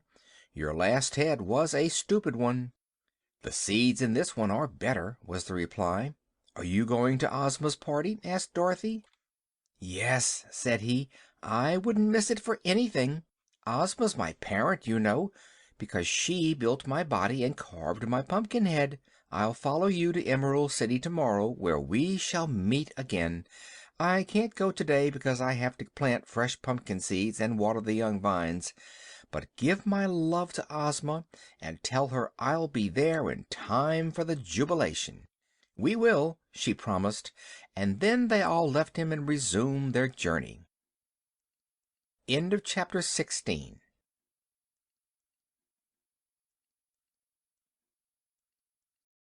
Chapter 17. The Royal Chariot Arrives. The neat yellow houses of the Winkies were now to be seen standing here and there along the roadway, giving the country a more cheerful and civilized look. They were farmhouses, though, and set far apart, for in the Land of Oz there were no towns or villages except the magnificent Emerald City in its center. Hedges of evergreen or of yellow roses bordered the broad highway, and the farms showed the care of their industrious inhabitants. The nearer the travelers came to the great city, the more prosperous the country became, and they crossed many bridges over the sparkling streams and rivulets that watered the lands. As they walked leisurely along, the Shaggy Man said to the Tin Woodman, "What sort of magic powder was it that made your friend the Pumpkinhead live?" "It was called the Powder of Life," was the answer, "and it was invented by a crooked sorcerer who lived in the mountains of the North Country. A witch named Mombi got some of this powder from the crooked sorcerer and took it home with her. Ozma lived with the witch then, for it was before she became our princess, while Mombi had transformed her into the shape of a boy. Well, while Mombi was gone to the crooked sorcerer's, the boy made this pumpkin-headed man to amuse himself, and also with the hope of frightening the witch with it when she returned. But Mombi was not scared, and she sprinkled the Pumpkinhead with her magic Powder of Life to see if the powder would work. Ozma was watching and saw the Pumpkinhead come to life, so that night she took the pepper box containing the powder and ran away with it and with Jack in search of adventures. Next day they found a wooden sawhorse standing by the roadside, and sprinkled it with the powder. It came to life at once, and Jack Pumpkinhead rode the sawhorse to the Emerald City. "What became of the sawhorse afterward?" asked the Shaggy Man, much interested in this story. "Oh, it's alive yet, and you will probably meet it presently in the Emerald City. Afterward Ozma used the last of the powder to bring the flying Gump to life, but as soon as it had carried her away from her enemies, the Gump was taken apart, so it doesn't exist any more." "It's too bad the Powder of Life was all used up," remarked the Shaggy Man. "It would be a handy thing to have around." "I'm not so sure of that, sir," answered the Tin Woodman. "A while ago the crooked sorcerer who invented the magic powder fell down a precipice and was killed. All his possessions went to a relative, an old woman named Dinah, who lives in the Emerald City. She went to the mountains where the sorcerer had lived and brought away everything she thought of value. Among them was a small bottle of the Powder of Life, but of course Dinah didn't know it was a magic powder at all. It happened she had once had a big blue bear for a pet, but the bear choked to death on a fishbone one day, and she loved it so dearly that Dinah made a rug of its skin, leaving the head and 4 paws on the hide. She kept the rug on the floor of her front parlor. "I've seen rugs like that," said the Shaggy Man, nodding, "but never one made from a blue bear." "Well," continued the Tin Woodman, "the old woman had an idea that the powder in the bottle must be moth powder, because it smelled something like moth powder. So one day she sprinkled it on her bear rug to keep the moths out of it. She said, looking lovingly at her skin, 'I wish my dear bear were alive again.' To her horror, the bear rug at once came to life, having been sprinkled with the magic powder, and now this live bear rug is a great trial to her, and makes her a lot of trouble." "Why?" asked the Shaggy Man. "Well, it stands up on its 4 feet and walks all around, and gets in the way, and that spoils it for a rug. It can't speak, although it is alive, for while his head might say words, it has no breath and a solid body to push the words out of its mouth. It's a very slimpy affair altogether, that bear rug, and the old woman is sorry it came to life. Every day she has to scold it and make it lie down flat on the parlor floor to be walked upon. But sometimes when she goes to market the rug will hump up its back skin and stand on its 4 feet and trot along after her." "I should think Dinah would like that," said Dorothy. "Well, she doesn't, because everyone knows it isn't a real bear, but just a hollow skin, and so of no actual use in the world except for a rug," answered the Tin Woodman. "Therefore I believe it is a good thing that all the magic Powder of Life is now used up, as it cannot cause any more trouble." "Perhaps you're right," said the Shaggy Man, thoughtfully. At noon they stopped at a farmhouse, where it delighted the farmer and his wife to be able to give them a good luncheon. The farm people knew Dorothy, having seen her when she was in the country before, and they treated the little girl with as much respect as they did the Emperor, because she was a friend of the powerful Princess Ozma. They had not proceeded far after leaving this farmhouse before coming to a high bridge over a broad river. This river, the Tin Woodman informed them, was the boundary between the country of the Winkies and the territory of the Emerald City. The city itself was still a long way off, but all around it was a green meadow as pretty as a well-kept lawn, and in this were neither houses nor farms to spoil the beauty of the scene. From the top of the high bridge they could see far away the magnificent spires and splendid domes of the superb city, sparkling like brilliant jewels as they towered above the emerald walls. The Shaggy Man drew a deep breath of awe and amazement, for never had he dreamed that such a grand and beautiful place could exist, even in the fairyland of Oz. Polly was so pleased that her violet eyes sparkled like amethysts, and she danced away from her companions across the bridge and into a group of feathery trees lining both the roadsides. These trees she stopped to look at with pleasure and surprise, for their leaves were shaped like ostrich plumes, their feather edges beautifully curved, and all the plumes were tinted in the same dainty rainbow hues that appeared in Polychrome's own pretty gauze gown. "Father ought to see these trees," she murmured. "They are almost as lovely as his own rainbows." Then she gave a start of terror, for beneath the trees came stalking two great beasts, either one big enough to crush the little daughter of the rainbow with one blow of his paws, or to eat her up with one snap of his enormous jaws. One was a tawny lion, as tall as a horse nearly, the other a striped tiger almost the same size. Polly was too frightened to scream or to stir. She stood still, with a wildly beating heart, until Dorothy rushed past her, and with a glad cry threw her arms around the huge lion's neck, hugging and kissing the beast with evident joy. "Oh, I am so glad to see you again!" cried the little Kansas girl. "And the Hungry Tiger, too! How fine you're both looking! Are you well and happy?" "We certainly are, Dorothy," answered the Lion in a deep voice that sounded pleasant and kind, "and we are greatly pleased that you have come to Ozma's party. It's going to be a grand affair, I promise you." "There will be lots of fat babies at the celebration, I hear," remarked the Hungry Tiger, yawning so that his mouth opened dreadfully wide and showed all his big, sharp teeth. "But of course I can't eat any of them." "Is your conscience still in good order?" asked Dorothy anxiously. "Yes, it rules me like a tyrant," answered the Tiger sorrowfully.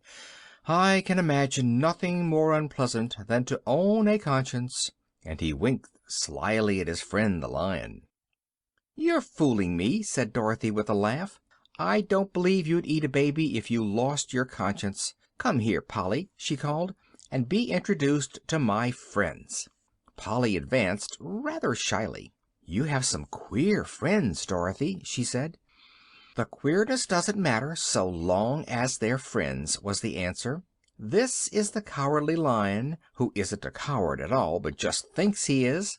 The Wizard gave him some courage once, and he has part of it left." The Lion bowed with great dignity to Polly. "You are very lovely, my dear," said he. "I hope we shall be friends when we are better acquainted." "And this is the Hungry Tiger," continued Dorothy. "He says he longs to eat fat babies, but the truth is he is never hungry at all, 'cause he gets plenty to eat, and I don't suppose he'd hurt anybody even if he was hungry." "Hush, Dorothy," whispered the Tiger.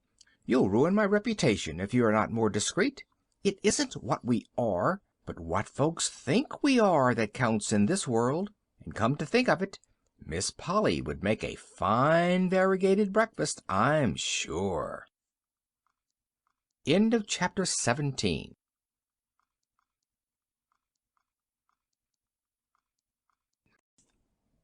Chapter 18. The Emerald City. The others now came up, and the Tin Woodman greeted the Lion and the Tiger cordially. Button-Bright yelled for fear when Dorothy first took his hand and led him toward the great beasts, but the girl insisted they were kind and good, and so the boy mustered up his courage enough to pat their heads. After they had spoken to him gently, and he had looked into their intelligent eyes, his fear vanished entirely, and he was so delighted with the animals that he wanted to keep close to them and stroke their soft fur every minute.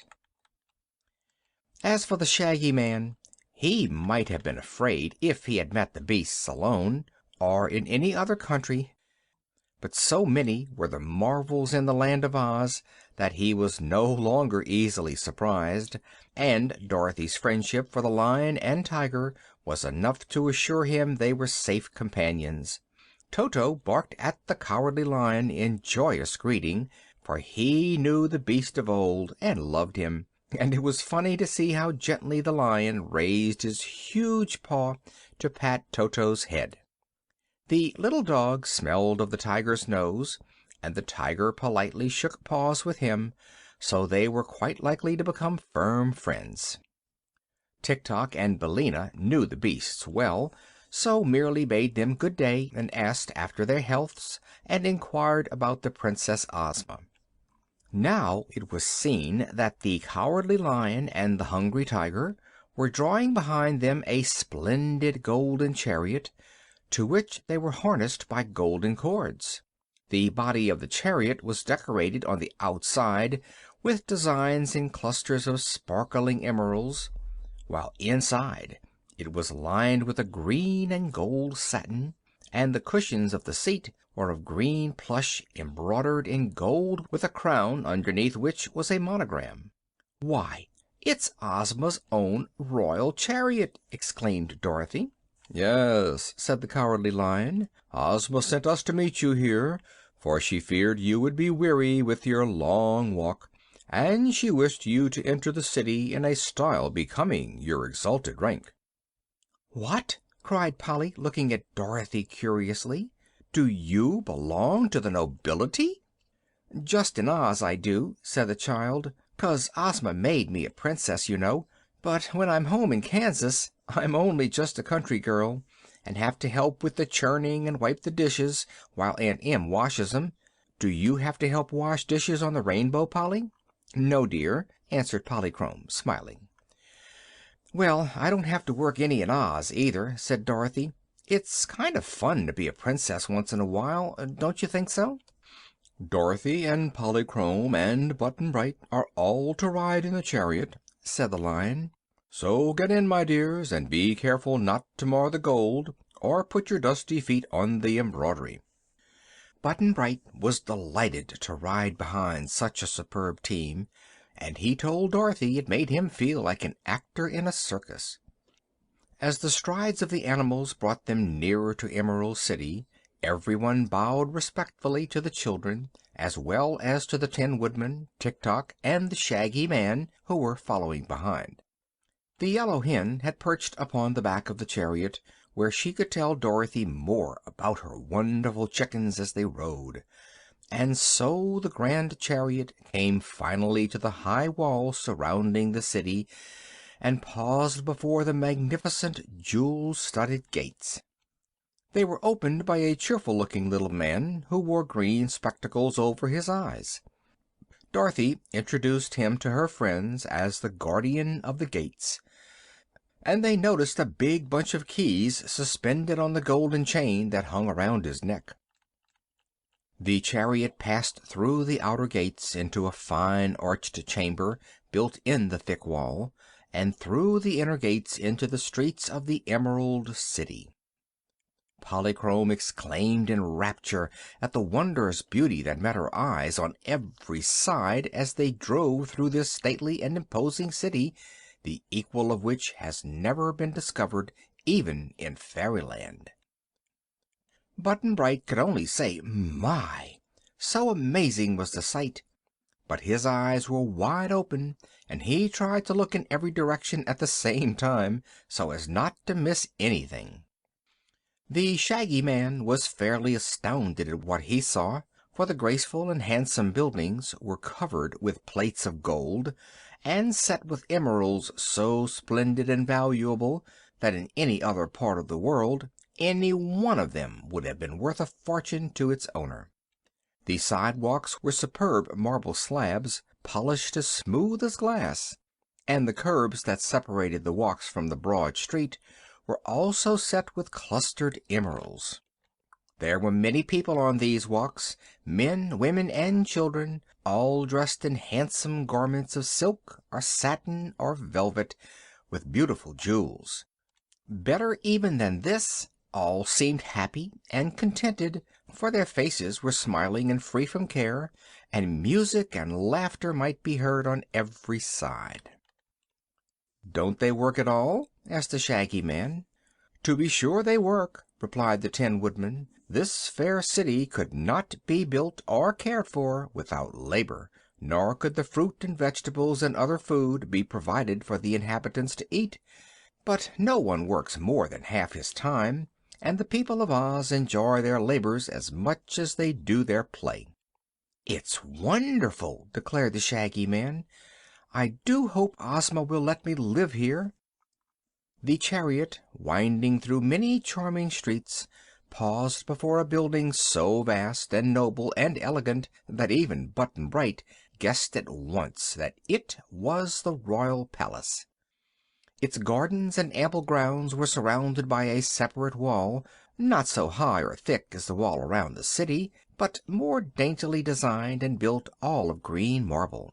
The gates flew open as the chariot approached them, and the Cowardly Lion and Hungry Tiger trotted up a jeweled driveway to the front door of the palace and stopped short.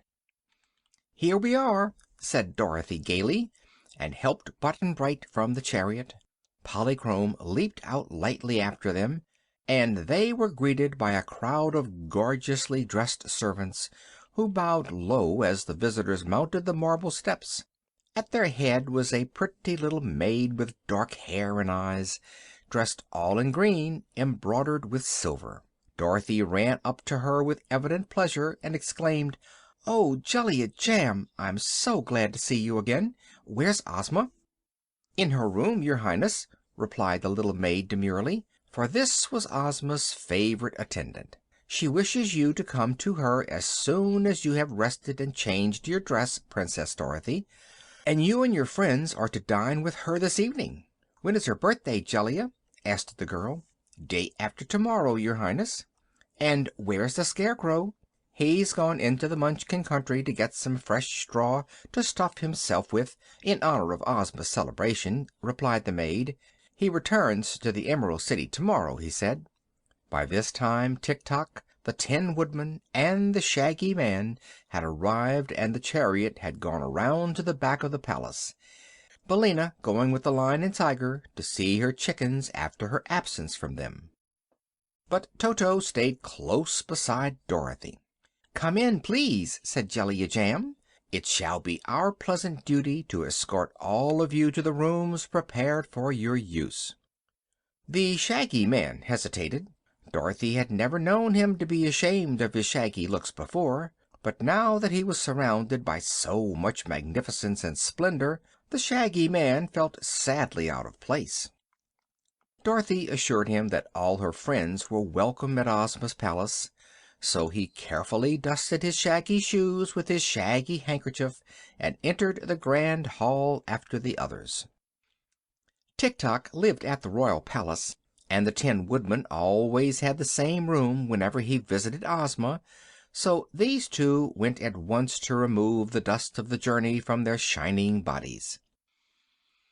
Dorothy also had a pretty suite of rooms which she always occupied when in the Emerald City, but several servants walked ahead politely to show the way, although she was quite sure she could find the rooms herself.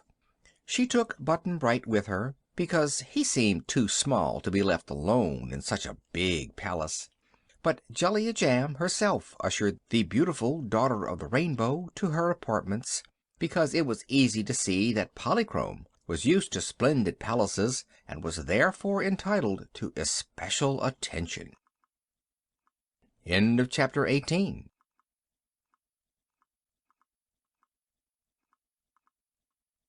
Chapter 19. The Shaggy Man's Welcome. The Shaggy Man stood in the great hall, his shaggy hat in his hands, wondering what would become of him. He had never been a guest in a fine palace before. Perhaps he had never been a guest anywhere. In the big, cold outside world people did not invite shaggy men to their homes. And this Shaggy Man of ours had slept in more haylofts and stables than in comfortable rooms. When the others left the great hall, he eyed the splendidly dressed servants of the Princess Ozma as if he expected to be ordered out. But one of them bowed before him as respectfully as if he had been a prince, and said, "Permit me, sir, to conduct you to your apartments." The Shaggy Man drew a long breath and took courage. "Very well," he answered, "I'm ready." Through the big hall they went, up the grand staircase carpeted thick with velvet, and so along a wide corridor to a carved doorway.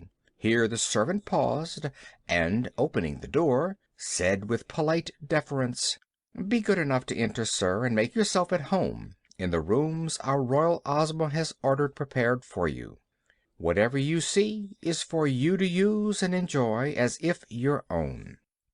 The Princess dines at 7, and I shall be here in time to lead you to the drawing room, where you will be privileged to meet the lovely ruler of Oz. Is there any command, in the meantime, with which you desire to honor me?" "No," said the Shaggy Man, "but I'm much obliged." He entered the room and shut the door, and for a time stood in bewilderment, admiring the grandeur before him. He had been given one of the handsomest apartments in the most magnificent palace in the world, and you cannot wonder that his good fortune astonished and awed him until he grew used to his surroundings. The furniture was upholstered in cloth of gold, with the royal crown embroidered upon it in scarlet. The rug upon the marble floor was so thick and soft that he could not hear the sound of his own footsteps, and upon the walls were splendid tapestries woven with scenes from the Land of Oz. Books and ornaments were scattered about in profusion, and the Shaggy Man thought he had never seen so many pretty things in one place before.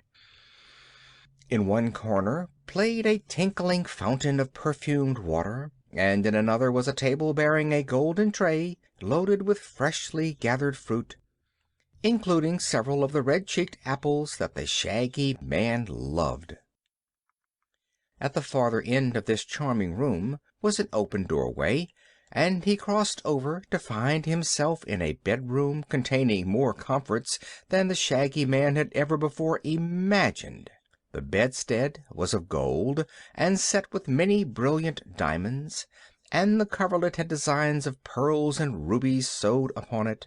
At one side of the bedroom was a dainty dressing room with closets containing a large assortment of fresh clothing, and beyond this was the bath, a large room having a marble pool big enough to swim in, with white marble steps leading down to the water. Around the edge of the pool were set rows of fine emeralds as large as doorknobs, while the water of the bath was clear as crystal. For a time the Shaggy Man gazed upon all this luxury with silent amazement. Then he decided, being wise in his way, to take advantage of his good fortune. He removed his shaggy boots and his shaggy clothing, and bathed in the pool with rare enjoyment.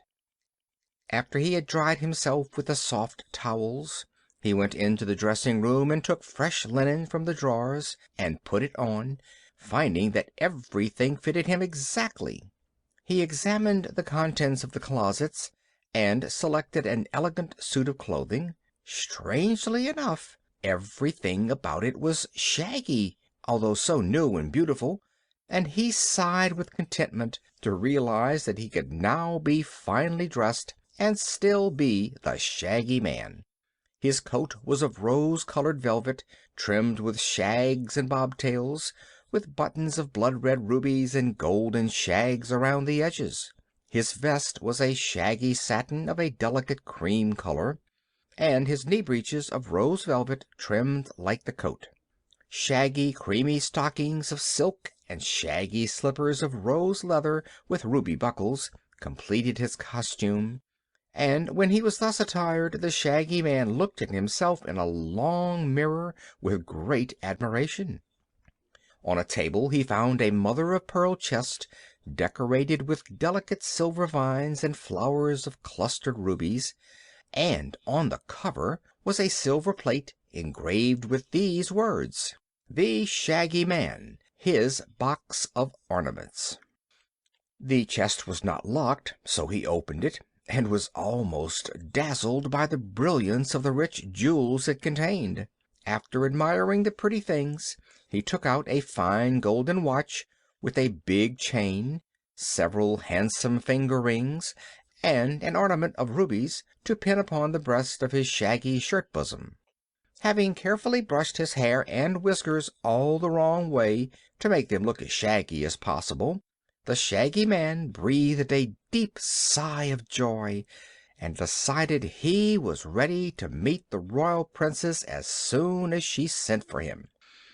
While he waited, he returned to the beautiful sitting room and ate several of the red-cheeked apples to pass away the time. Meanwhile, Dorothy had dressed herself in a pretty gown of soft gray embroidered with silver, and put a blue and gold suit of satin upon little Button-Bright, who looked as sweet as a cherub in it. Followed by the boy and Toto, the dog with a new green ribbon around his neck, she hastened down to the splendid drawing-room of the palace, where, seated upon an exquisite throne of carved malachite and nestled amongst its green satin cushions, was the lovely Princess Ozma, waiting eagerly to welcome her friend. End of chapter 19.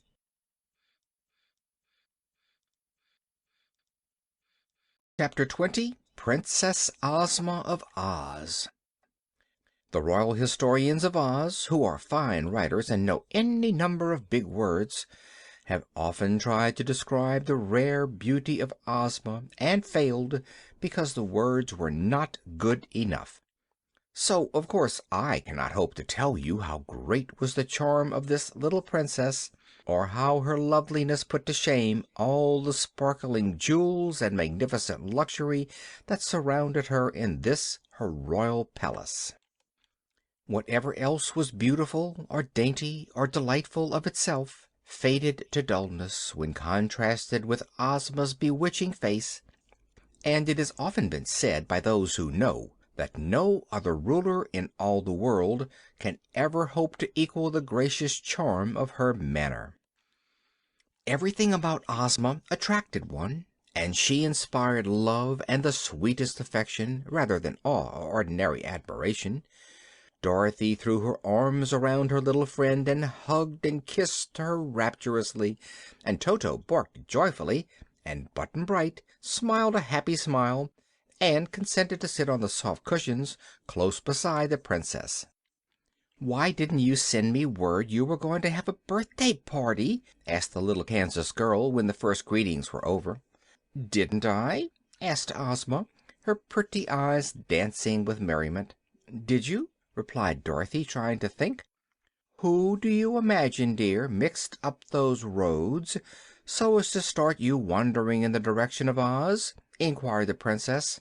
"Oh, I never suspected you of that!" cried Dorothy. "I've watched you in my magic picture all the way here," declared Ozma, "and twice I thought I should have to use the magic belt to save you and transport you to the Emerald City. Once was when the Scoodlers caught you, and again when you reached the Deadly Desert. But the Shaggy Man was able to help you out both times, so I did not interfere." "Do you know who Button-Bright is?" asked Dorothy. "No, I never saw him until you found him in the road, and then only in my magic picture." "And did you send Polly to us?" "No, dear. The Rainbow's Daughter slid from her father's pretty arch just in time to meet you." "Well," said Dorothy, "I've promised King Dox of Foxville, and King Kickabrey of Dunkington that I'd ask you to invite them to your party." "I have already done that," returned Ozma, "because I thought it would please you to favor them." "Did you invite the Musicker?" asked Button-Bright. "No, because he would be too noisy, and might interfere with the comfort of others. When music is not very good, and is indulged in all the time, it is better that the performer should be alone," said the Princess. "I like the Musicker's music," declared the boy, gravely. "But I don't," said Dorothy. "Well, there will be plenty of music at my celebration," promised Ozma, "so I've an idea Button-Bright won't miss the Musicker at all." Just then Polychrome danced in, and Ozma rose to greet the Rainbow's Daughter in her sweetest and most cordial manner. Dorothy thought she had never seen two prettier creatures together than these lovely maidens, but Polly knew at once her own dainty beauty could not match that of Ozma, yet was not a bit jealous because this was so. The Wizard of Oz was announced, and a dried up little old man, clothed all in black, entered the drawing room. His face was cheery and his eyes twinkling with humor, so Polly and Button-Bright were not at all afraid of the wonderful personage whose fame as a humbug magician had spread throughout the world. After greeting Dorothy with much affection, he stood modestly behind Ozma's throne and listened to the lively prattle of the young people. Now the Shaggy Man appeared, and so startling was his appearance, all clad in shaggy new raiment, that Dorothy cried "Oh!" and clasped her hands impulsively as she examined her friend with pleased eyes. "He's still Shaggy, all right," remarked Button-Bright, and Ozma nodded brightly because she had meant the Shaggy Man to remain shaggy when she provided his new clothes for him. Dorothy led him toward the throne, as he was shy in such fine company, and presented him gracefully to the Princess, saying, "This, your Highness, is my friend, the Shaggy Man, who owns the Love Magnet." "You are welcome to Oz," said the girl Ruler, in gracious accents. "But tell me, sir, where did you get the Love Magnet which you say you own?" The Shaggy Man grew red and looked downcast as he answered in a low voice, "I stole it, your Majesty." "Oh, Shaggy Man!" cried Dorothy. "How dreadful! And you told me the Eskimo gave you the Love Magnet." He shuffled first on one foot and then on the other, much embarrassed. "I told you a falsehood, Dorothy," he said. "But now, having bathed in the Truth Pond, I must tell nothing but the truth." "Why did you steal it?" asked Ozma gently. "Because no one loved me, or cared for me," said the Shaggy Man, "and I wanted to be loved a great deal. It was owned by a girl in Butterfield who was loved too much, so that the young men quarreled over her, which made her unhappy.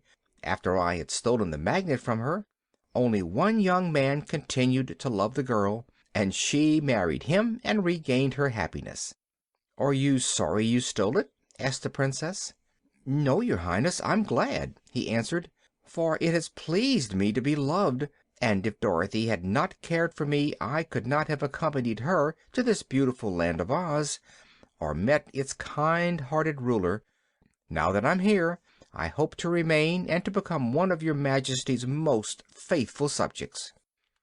"But in Oz we are loved for ourselves alone, and for our kindness to one another, and for our good deeds," she said. "I'll give up the Love Magnet," said the Shaggy Man eagerly. "Dorothy shall have it." "But everyone loves Dorothy already," declared the Wizard. "Then Button-Bright shall have it." "Don't want it," said the boy promptly. "Then I'll give it to the Wizard, for I'm sure the lovely Princess Ozma does not need it." "All my people love the Wizard, too," announced the Princess, laughing. "So we shall hang the Love Magnet over the gates of the Emerald City, that whoever shall enter or leave the gates may be loved and loving." "That is a good idea," said the Shaggy Man. "I agree to it most willingly." Those assembled now went into dinner, which you can imagine was a grand affair, and afterward Ozma asked the Wizard to give them an exhibition of his magic. The Wizard took 8 tiny white piglets from an inside pocket and set them on the table. One was dressed like a clown and performed funny antics, and the others leaped over the spoons and dishes and ran around the table like racehorses, and turned handsprings, and were so sprightly and amusing that they kept the company in one roar of merry laughter. The Wizard had trained these pets to do many curious things, and they were so little and so cunning and so soft that Polychrome loved to pick them up as they passed near her place and fondle them as if they were kittens. It was late when the entertainment ended, and they separated to go to their rooms. "Tomorrow," said Ozma, "my invited guests will arrive, and you will find among them some interesting and curious people, I promise you. The next day will be my birthday, and the festivities will be held on the broad green just outside the gates of the city, where all my people can assemble without being crowded." "I hope the Scarecrow won't be late," said Dorothy anxiously. "Oh, he is sure to return tomorrow," answered Ozma. "He wanted new straw to stuff himself with, so he went to the Munchkin country, where straw is plentiful." With this the Princess bade her guests good night and went to her own room. End of chapter 20.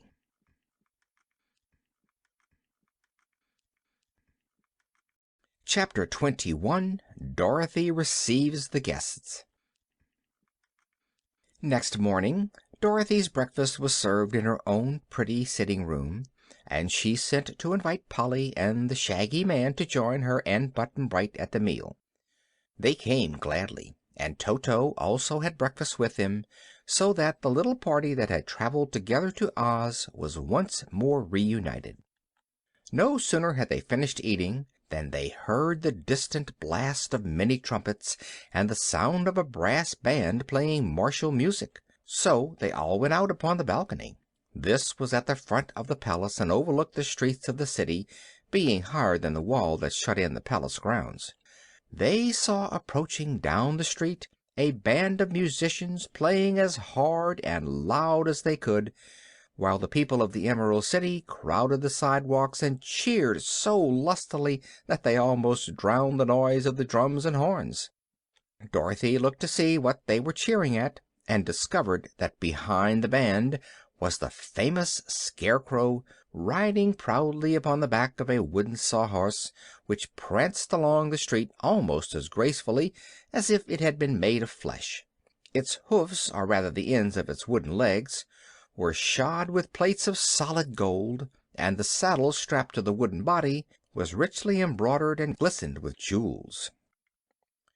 As he reached the palace, the Scarecrow looked up and saw Dorothy, and at once waved his peaked hat at her in greeting. He rode up to the front door and dismounted, and the band stopped playing and went away, and the crowds of people returned to their dwellings. By the time Dorothy and her friends had re-entered her room, the Scarecrow was there, and he gave the girl a hearty embrace and shook the hands of the others with his own squashy hands, which were white gloves filled with straw. The Shaggy Man, Button-Bright, and Polychrome stared hard at this celebrated person, who was acknowledged to be the most popular and most beloved man in all the Land of Oz.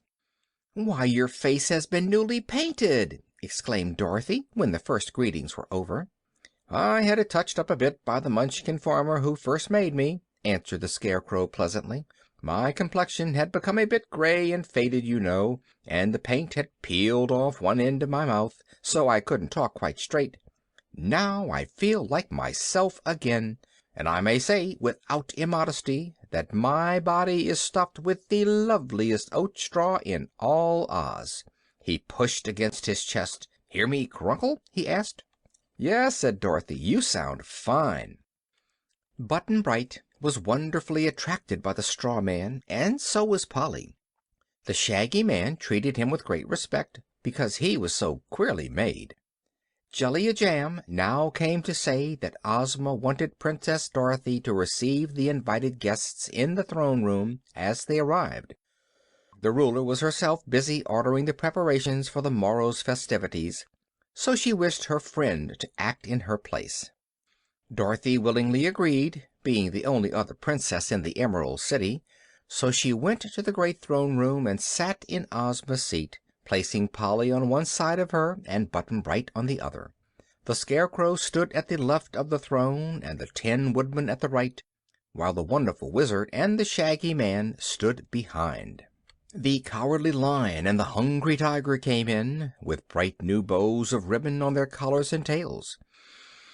After greeting Dorothy affectionately, the huge beasts lay down at the foot of the throne. While they waited, the Scarecrow, who was near the little boy, asked, "Why are you called Button-Bright?" "Don't know," was the answer. "Oh, yes, you do, dear," said Dorothy. "Tell the Scarecrow how you got your name." "Papa always said I was bright as a button, so Mama always called me Button-Bright," announced the boy. "Where is your Mama?" asked the Scarecrow. "Don't know," said Button-Bright. "Where is your home?" asked the Scarecrow. "Don't know," said Button-Bright. "Don't you want to find your Mama again?" asked the Scarecrow. "Don't know," said Button-Bright calmly. The Scarecrow looked thoughtful. "Your papa may have been right," he observed, "but there are many kinds of buttons, you see. There are silver and gold buttons, which are highly polished and glitter brightly. There are pearl and rubber buttons, and other kinds with surfaces more or less bright. But there is still another sort of button which is covered with dull cloth, and that must be the sort your papa meant when he said you were bright as a button. Don't you think so?" "Don't know," said Button-Bright. Jack Pumpkinhead arrived, wearing a pair of new white kid gloves, and he brought a birthday present for Ozma, consisting of a necklace of pumpkin seeds. In each seed was set a sparkling carolite, which is considered the rarest and most beautiful gem that exists. The necklace was in a plush case, and Jellia-Jam put it on the table with the Princess Ozma's other presents. Next came a tall, beautiful woman, clothed in a splendid trailing gown, trimmed with exquisite lace as fine as cobweb. This was the important sorceress known as Glinda the Good, who had been of great assistance to both Ozma and Dorothy. There was no humbug about her magic, you may be sure, and Glinda was as kind as she was powerful. She greeted Dorothy most lovingly, and kissed Button-Bright and Polly, and smiled upon the Shaggy Man, after which Jellia-Jam led the sorceress to one of the most magnificent rooms of the royal palace and appointed 50 servants to wait upon her. The next arrival was Mr. H.M. Wogglebug, T.E., the H.M. meaning highly magnified and the T.E. meaning thoroughly educated. The Wogglebug was head professor at the Royal College of Oz, and he had composed a fine ode in honor of Ozma's birthday. This he wanted to read to them, but the Scarecrow wouldn't let him. Soon they heard a clucking sound and a chorus of cheep, cheep, and a servant threw open the door to allow Billina and her 10 fluffy chicks to enter the throne room. As the yellow hen marched proudly at the head of her family, Dorothy cried, "Oh, you lovely things!" and ran down from her seat to pet the little downy balls. Billina wore a pearl necklace, and around the neck of each chicken was a tiny gold chain holding a locket with the letter D engraved upon the outside. "Open the lockets, Dorothy," said Billina. The girl obeyed, and found a picture of herself in each locket. "They were named after you, my dear," continued the yellow hen, "so I wanted all my chickens to wear your picture. Clock, clock! Come here, Dorothy, this minute!" she cried, for the chickens were scattered and wandering all around the big room. They obeyed the call at once, and came running as fast as they could, fluttering their fluffy wings in a laughable way. It was lucky that Billina gathered the little ones under her soft breast just then, for Tik-Tok came in and tramped up to the throne on his flat copper feet. "I am all wound up and working finely," said the Clockwork Man to Dorothy. "I can hear him tick," declared Button-Bright. "You are quite the polished gentleman," said the Tin Woodman. "Stand up here beside the Shaggy Man, Tik-Tok, and help receive the company." Dorothy placed soft cushions in a corner for Billina and her chicks, and had just returned to the throne and seated herself when the playing of the royal band outside the palace announced the approach of distinguished guests. And my, how they did stare when the High Chamberlain threw open the doors and the visitors entered the throne room. First walked a gingerbread man, neatly formed and baked to a lovely brown tint. He wore a silk hat and carried a candy cane prettily striped with red and yellow. His shirt front and cuffs were white frosting, and the buttons on his coat were licorice drops. Behind the gingerbread man came a child with flaxen hair and merry blue eyes, dressed in white pajamas, with sandals on the soles of its pretty bare feet. The child looked around, smiling, and thrust its hands into the pockets of the pajamas. Close after it came a big rubber bear, walking erect on its hind feet. The bear had twinkling black eyes, and its body looked as if it had been pumped full of air. Following these curious visitors were two tall, thin men and two short, fat men, all four dressed in gorgeous uniforms. Ozma's High Chamberlain now hurried forward to announce the names of the new arrivals, calling out in a loud voice: "His gracious and most edible Majesty, King Do the First, ruler of the two kingdoms of Highland and Lowland. Also the head bullywog of His Majesty, known as Chick the Cherub, and their faithful friend Para Bruin the Rubber Bear." These great personages bowed low as their names were called, and Dorothy hastened to introduce them to the assembled company. They were the first foreign arrivals, and the friends of Princess Ozma were polite to them and tried to make them feel that they were welcome. Chick the Cherub shook hands with everyone, including Billina, and was so joyous and frank and full of good spirits that John Doe's head bullywog at once became a prime favorite. "Is it a boy or a girl?" whispered Dorothy. "Don't know," said Button-Bright. "Goodness me, what a queer lot of people you are!" exclaimed the Rubber Bear, looking at the assembled company. "So are you," said Button-Bright gravely. "Is King Doe good to eat?" "He's too good to eat," laughed Chick the Cherub. "I hope none of you are fond of gingerbread," said the King rather anxiously. "We would never think of eating our visitors if we were," declared the Scarecrow, "so please do not worry, for you will be perfectly safe while you remain in Oz." "Why do they call you Chick?" the Yellow Hen asked the child. "Because I'm an incubator baby, and never had any parents," replied the head bullywag. "My chicks have a parent, and I'm it," said Billina. "I'm glad of that," answered the Cherub, "because they'll have more fun worrying you than if they were brought up in an incubator. The incubator never worries, you know." King John Doe had brought for Ozma's birthday present a lovely gingerbread crown, with rows of small pearls around it, and a fine big pearl in each of its 5 points. After this had been received by Dorothy with proper thanks and placed on the table with the other presents, the visitors from Highland and Lowland were escorted to their rooms by the High Chamberlain. They had no sooner departed than the band before the palace began to play again, announcing more arrivals, and as these were doubtless from foreign parts, the High Chamberlain hurried back to receive them in his most official manner. End of chapter 21.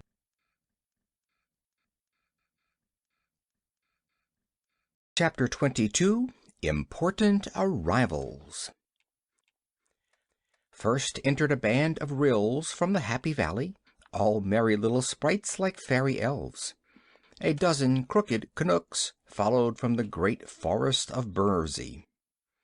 They had long whiskers and pointed caps and curling toes, yet were no taller than Button-Bright's shoulder. With this group came a man so easy to recognize and so important and dearly beloved throughout the known world that all present rose to their feet and bowed their heads in respectful homage, even before the High Chamberlain knelt to announce his name. "The most mighty and loyal friend of children, His Supreme Highness Santa Claus," said the Chamberlain in an awed voice. Well, well, well. Glad to see you, glad to meet you all, cried Santa Claus briskly, as he trotted up the long room.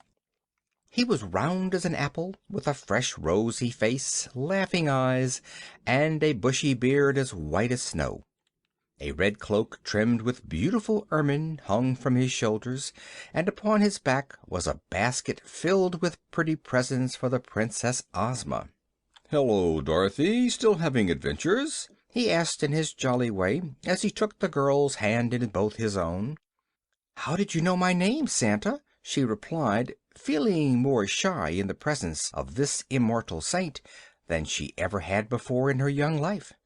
"Why, don't I see you every Christmas Eve when you're asleep?" he rejoined, pinching her blushing cheek. "Oh, do you?" "And here's Button Bright, I declare!" cried Santa Claus, holding up the boy to kiss him. "What a long way from home you are, dear me!" "Do you know Button Bright, too?" questioned Dorothy eagerly. "Indeed I do. I visited his home several Christmas Eves." "And do you know his father?" asked the girl. "Certainly, my dear. Who else do you suppose brings him his Christmas neckties and stockings?" with a sly wink at the Wizard. "Then where does he live? We're just crazy to know, 'cause Button Bright's lost," she said. Santa laughed and laid his finger aside of his nose, as if thinking what to reply. He leaned over and whispered something in the Wizard's ear, at which the Wizard smiled and nodded as if he understood. Now Santa Claus spied Polychrome and trotted over to where she stood. "Seems to me the Rainbow's Daughter is farther from home than any of you," he observed, looking at the pretty maiden admiringly. "I'll have to tell your father where you are, Polly, and send him to get you." "Please do, dear Santa Claus," implored the little maid beseechingly. "But just now we must all have a jolly good time at Ozma's party," said the old gentleman, turning to put his presents on the table with the others already there. "It isn't often I find time to leave my castle, as you know, but Ozma invited me, and I just couldn't help coming to celebrate the happy occasion." "I'm so glad!" exclaimed Dorothy. "These are my Ryls," pointing to the little sprites squatting around him. "Their business is to paint the colors of the flowers when they bud and bloom, but I brought the merry fellows along to see Oz, and they've left their paint pots behind them. Also I brought these crooked Knooks, whom I love. My dears, the Knooks are much nicer than they look, for their duty is to water and care for the young trees of the forest, and they do their work faithfully and well. It's hard work, though, and it makes my Knooks crooked and gnarled, like the trees themselves. But their hearts are big and kind, as are the hearts of all who do good in our beautiful world." "I've read of the Ryls and Knooks," said Dorothy, looking upon these little workers with interest. Santa Claus turned to talk with the Scarecrow and the Tin Woodman, and he also said a kind word to the Shaggy Man, and afterward went away to ride the Sawhorse around the Emerald City. "For," said he, "I must see all the grand sights while I am here and have the chance. And Ozma has promised to let me ride the Sawhorse, because I'm getting fat and short of breath." "Where are your reindeer?" asked Polychrome. "I left them at home, for it is too warm for them in this sunny country," he answered. "They're used to winter weather when they travel." In a flash he was gone, and the Ryls and Knooks with him, but they could all hear the golden hoofs of the Sawhorse ringing on the marble pavement outside as he pranced away with his noble rider. Presently the band played again, and the High Chamberlain announced, "Her Gracious Majesty, the Queen of Merryland." They looked earnestly to discover whom this queen might be, and saw advancing up the room an exquisite wax doll, dressed in dainty fluffs and ruffles and spangled gown. She was almost as big as Button Bright, and her cheeks and mouth and eyebrow were prettily painted in delicate colors. Her blue eyes stared a bit, being of glass. Yet the expression upon Her Majesty's face was quite pleasant and decidedly winning. With the Queen of Merryland were 4 wooden soldiers, 2 stalking ahead of her with much dignity, and 2 following behind, like a royal bodyguard. The soldiers were painted in bright colors and carried wooden guns, and after them came a fat little man who attracted attention at once, although he seemed modest and retiring, for he was made of candy and carried a tin sugar sifter filled with powdered sugar, with which he dusted himself frequently, so that he wouldn't stick to things if he touched them. The High Chamberlain had called him the Candy Man of Merryland, and Dorothy saw that one of his thumbs looked as if it had been bitten off by someone who was fond of candy and couldn't resist the temptation.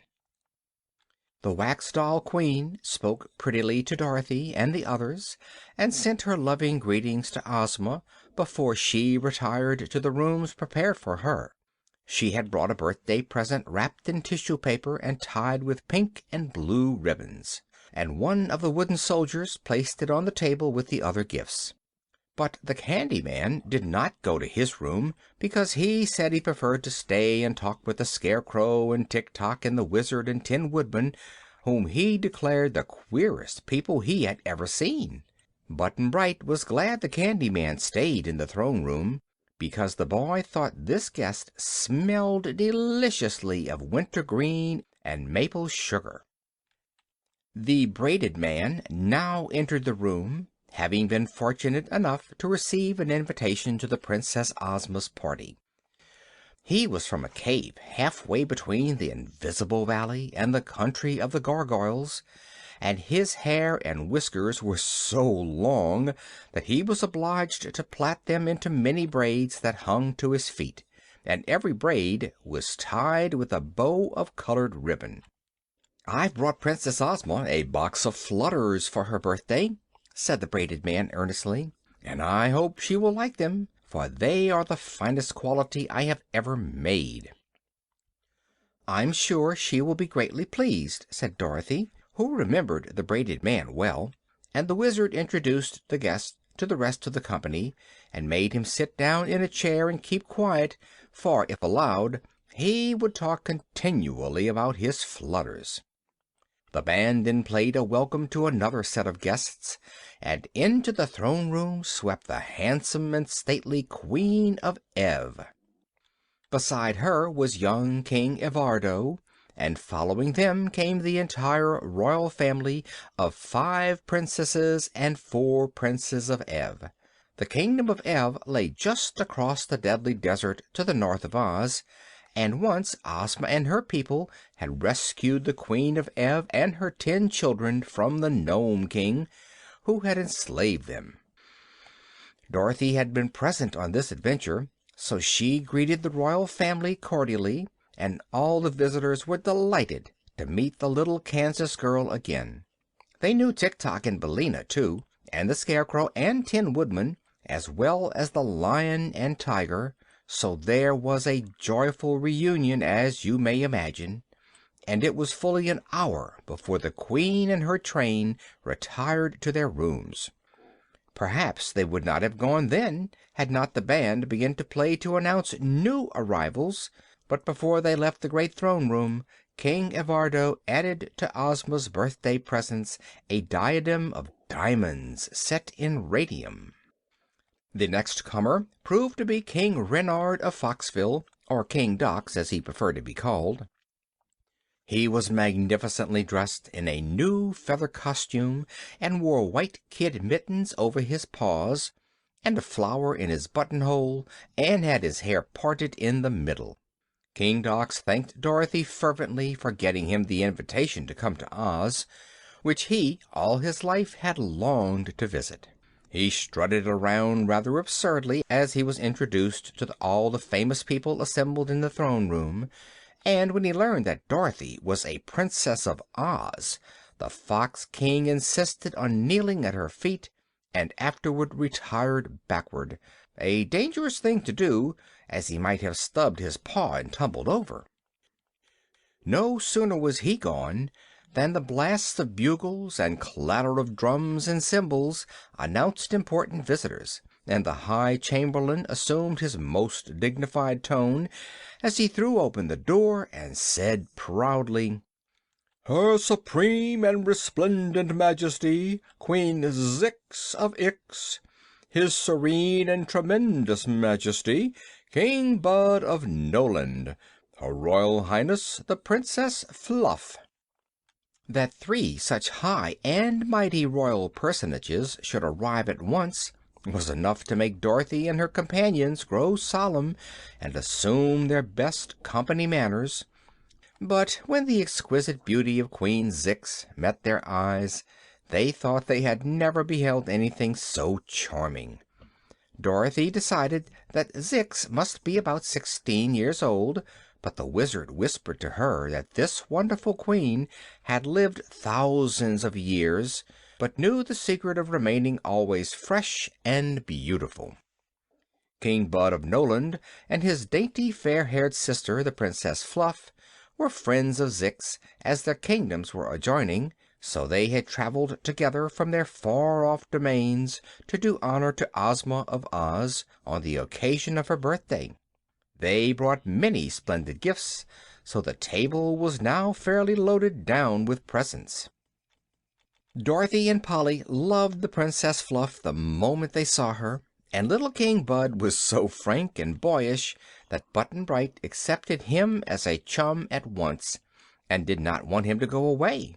But it was afternoon now, and the royal guests must prepare their toilets for the grand banquet at which they were to assemble that evening to meet the reigning princess of this fairyland. So Queen Zix was shown to her room by a troop of maidens led by Jellia Jamb, and Bud and Fluff presently withdrew to their own apartments. "My, what a big party Ozma is going to have!" exclaimed Dorothy. "I guess the palace will be chock full, Button-Bright, don't you think so?" "Don't know," said the boy. "But we must go to our rooms pretty soon to dress for the banquet," continued the girl. "I don't have to dress," said the Candy Man from Merryland. "All I need to do is dust myself with fresh sugar." "Tik-Tok always wears the same suits of clothes," said the Tin Woodman, "and so does our friend the Scarecrow." "My feathers are good enough for any occasion," cried Billina from her corner. "Then I shall leave you four to welcome any new guests that come," said Dorothy, "for Button-Bright and I must look our very best at Ozma's banquet." "Who is still to come?" asked the Scarecrow.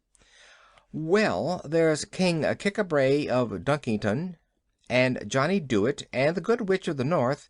But Johnny Dooit may not get here until late, he's so very busy." "We will receive them and give them a proper welcome," promised the Scarecrow. "So run along, little Dorothy, and get yourself dressed." End of chapter 22.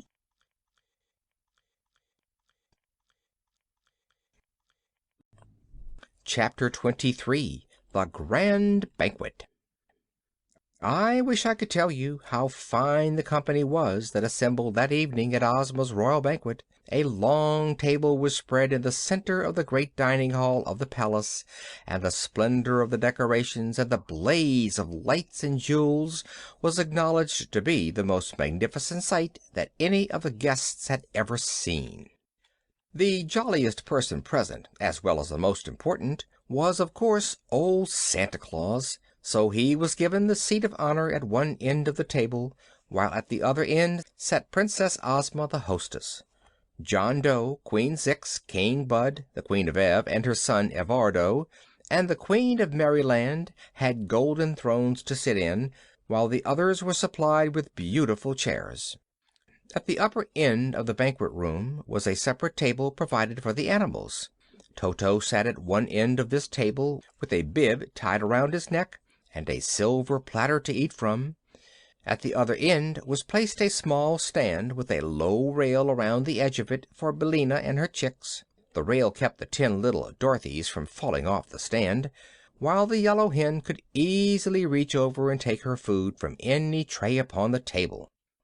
At the other places sat the Hungry Tiger, the Cowardly Lion, the Sawhorse, the Rubber Bear, the Fox King, and the Donkey King. They made quite a company of animals. At the lower end of the great room was another table, at which sat the Ryls and Knooks who had come with Santa Claus, the wooden soldiers who had come with the Queen of Merryland, and the Highlanders and Lowlanders who had come with John Doe. Here were also seated the officers of the royal palace and of Ozma's army. The splendid costumes of those at the three tables made a gorgeous and glittering display that no one present was ever likely to forget. Perhaps there has never been in any part of the world at any time another assemblage of such wonderful people as that which gathered this evening to honor the birthday of the ruler of Oz. When all members of the company were in their places, an orchestra of 500 pieces, in a balcony overlooking the banquet room, began to play sweet and delightful music. Then a door draped with royal green opened, and in came the fair and girlish Princess Ozma, who now greeted her guests in person for the first time. As she stood by her throne at the head of the banquet table, every eye was turned eagerly upon the lovely princess, who was as dignified as she was bewitching, and who smiled upon all her old and new friends in a way that touched their hearts and brought an answering smile to every face. Each guest had been served with a crystal goblet filled with lacasa, which is a sort of nectar famous in Oz, and nicer to drink than soda water or lemonade. Santa now made a pretty speech in verse, congratulating Ozma on having a birthday, and asking everyone present to drink to the health and happiness of their dearly beloved hostess. This was done with great enthusiasm by those who were made so they could drink at all, and those who could not drink politely touched the rims of their goblets to their lips. All seated themselves at the tables, and the servants of the Princess began serving the feast. I'm quite sure that only in Fairyland could such a delicious repast be prepared. The dishes were of precious metals set with brilliant jewels, and the good things to eat which were placed upon them were countless in number and of exquisite flavor.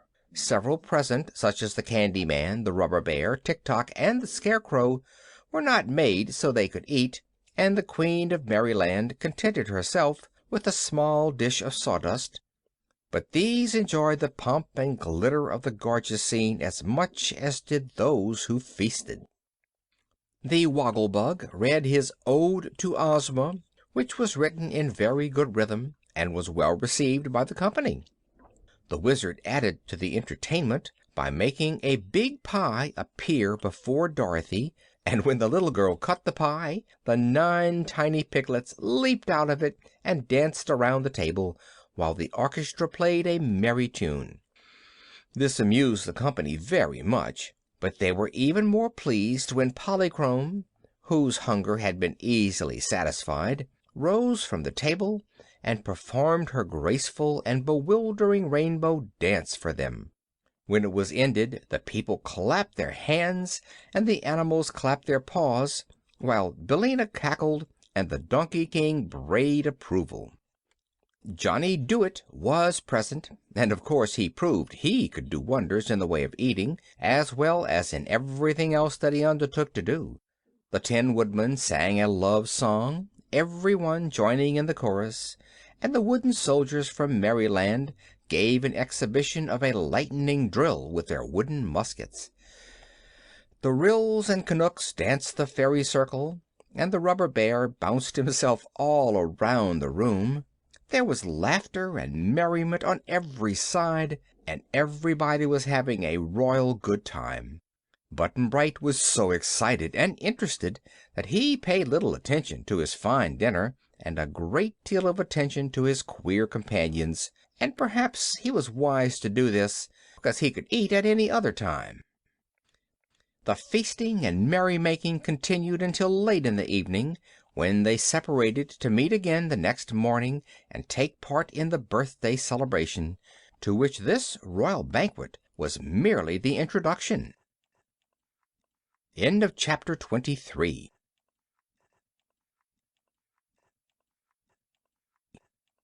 Chapter 24. The Birthday Celebration. A clear, perfect day, with a gentle breeze and a sunny sky, greeted Princess Ozma as she wakened next morning, the anniversary of her birth. While it was yet early, all the city was astir, and crowds of people came from all parts of the Land of Oz to witness the festivities in honor of their girl ruler's birthday.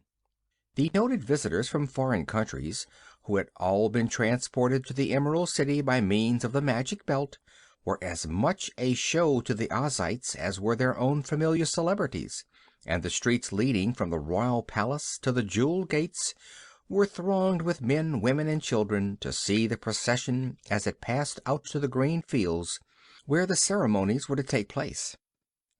And what a great procession it was! First came 1,000 young girls, the prettiest in the land, dressed in white muslin, with green sashes and hair ribbons, bearing green baskets of red roses. As they walked, they scattered these flowers upon the marble pavements, so that the way was carpeted thick with roses for the procession to walk upon. Then came the rulers of the 4 kingdoms of Oz: the Emperor of the Winkies, the Monarch of the Munchkins, the King of the Quadlings, and the Sovereign of the Gillikins, each wearing a long chain of emeralds around his neck to show that he was a vassal of the ruler of the Emerald City. Next marched the Emerald City Cornet Band, clothed in green and gold uniforms and playing the Ozma two-step. The Royal Army of Oz followed, consisting of 27 officers, from the Captain General down to the lieutenants. There were no privates in Ozma's army, because soldiers were not needed to fight battles, but only to look important, and an officer always looks more imposing than a private. While the people cheered and waved their hats and handkerchiefs, there came walking the royal Princess Ozma, looking so pretty and sweet that it is no wonder her people love her so dearly. She had decided she would not ride in her chariot that day, as she preferred to walk in the procession with her favorite subjects and her guests. Just in front of her trotted the living blue bear rug owned by old Dinah, which wobbled clumsily on its 4 feet because there was nothing but the skin to support them, with a stuffed head at one end and a stubby tail at the other. But whenever Ozma paused in her walk, the bear rug would flop down flat upon the ground for the Princess to stand upon until she resumed her progress. Following the Princess stalked her 2 enormous beasts, the Cowardly Lion and the Hungry Tiger, and even if the army had not been there, these 2 would have been powerful enough to guard their mistress from any harm. Next marched the invited guests, who were loudly cheered by the people of Oz along the road, and were therefore obliged to bow to right and left almost every step of the way. First was Santa Claus, who, because he was fat and not used to walking, rode the wonderful Sawhorse. The merry old gentleman had a basket of small toys with him, and he tossed the toys one by one to the children as he passed by. His Ryls and Canucks marched close behind him. Queen Zix of Zix came after, then John Doe and the Cherub, with the rubber bear named Para Bruin strutting between them on its hind legs, then the Queen of Merryland, escorted by her wooden soldiers. Then King Bud of Noland and his sister, the Princess Fluff. Then the Queen of Ev and her 10 royal children. Then the Braided Man and the Candy Man side by side. Then King Dox of Foxville and King Kickabrey of Dunkyton, who by this time had become good friends. And finally Johnny Dooit, in his leather apron, smoking his long pipe.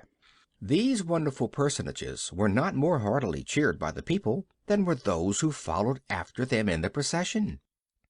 Dorothy was a general favorite, and she walked arm in arm with the Scarecrow, who was beloved by all. Then came Polychrome and Button-Bright, and the people loved the Rainbow's pretty daughter and the beautiful blue-eyed boy as soon as they saw them. The Shaggy Man, in his shaggy new suit, attracted much attention because he was such a novelty. With regular steps tramped the Machine Man, Tick-Tock, and there was more cheering when the Wizard of Oz followed in the procession. The Woggle-Bug and Jack Pumpkinhead were next, and behind them Glinda the Sorceress and the Good Witch of the North. Finally came Billina, with her brood of chickens, to whom she clucked anxiously to keep them together, and to hasten them along so they would not delay the procession. Another band followed, this time the Tin Band of the Emperor of the Winkies, playing a beautiful march called "There's No Plate Like Tin." Then came the servants of the royal palace in a long line, and behind them all the people joined the procession and marched away through the emerald gates and out upon the broad green. Here had been erected a splendid pavilion, with a grand stand big enough to seat all the royal party and those who had taken part in the procession. Over the pavilion, which was of green silk and cloth of gold, countless banners waved in the breeze. Just in front of this, and connected with it by a runway, had been built a broad platform, so that all the spectators could see plainly the entertainment provided for them. The Wizard now became master of ceremonies, as Ozma had placed the conduct of the performance in his hands. After the people had all congregated about the platform, and the royal party and the visitors were seated in the grandstand, the Wizard skillfully performed some feats of juggling glass balls and lighted candles. He tossed a dozen or so of them high in the air, and caught them one by one as they came down without missing any. Then he introduced a scarecrow, who did a sword-swallowing act that aroused much interest.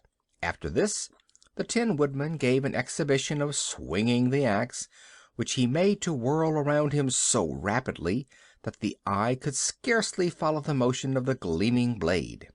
Glinda the Sorceress then stepped upon the platform, and by her magic made a big tree grow in the middle of the space, made blossoms appear upon the tree, and made the blossoms become delicious fruit called tamornas, and so great was the quantity of fruit produced that when the servants climbed the tree and tossed it down to the crowd, there was enough to satisfy every person present.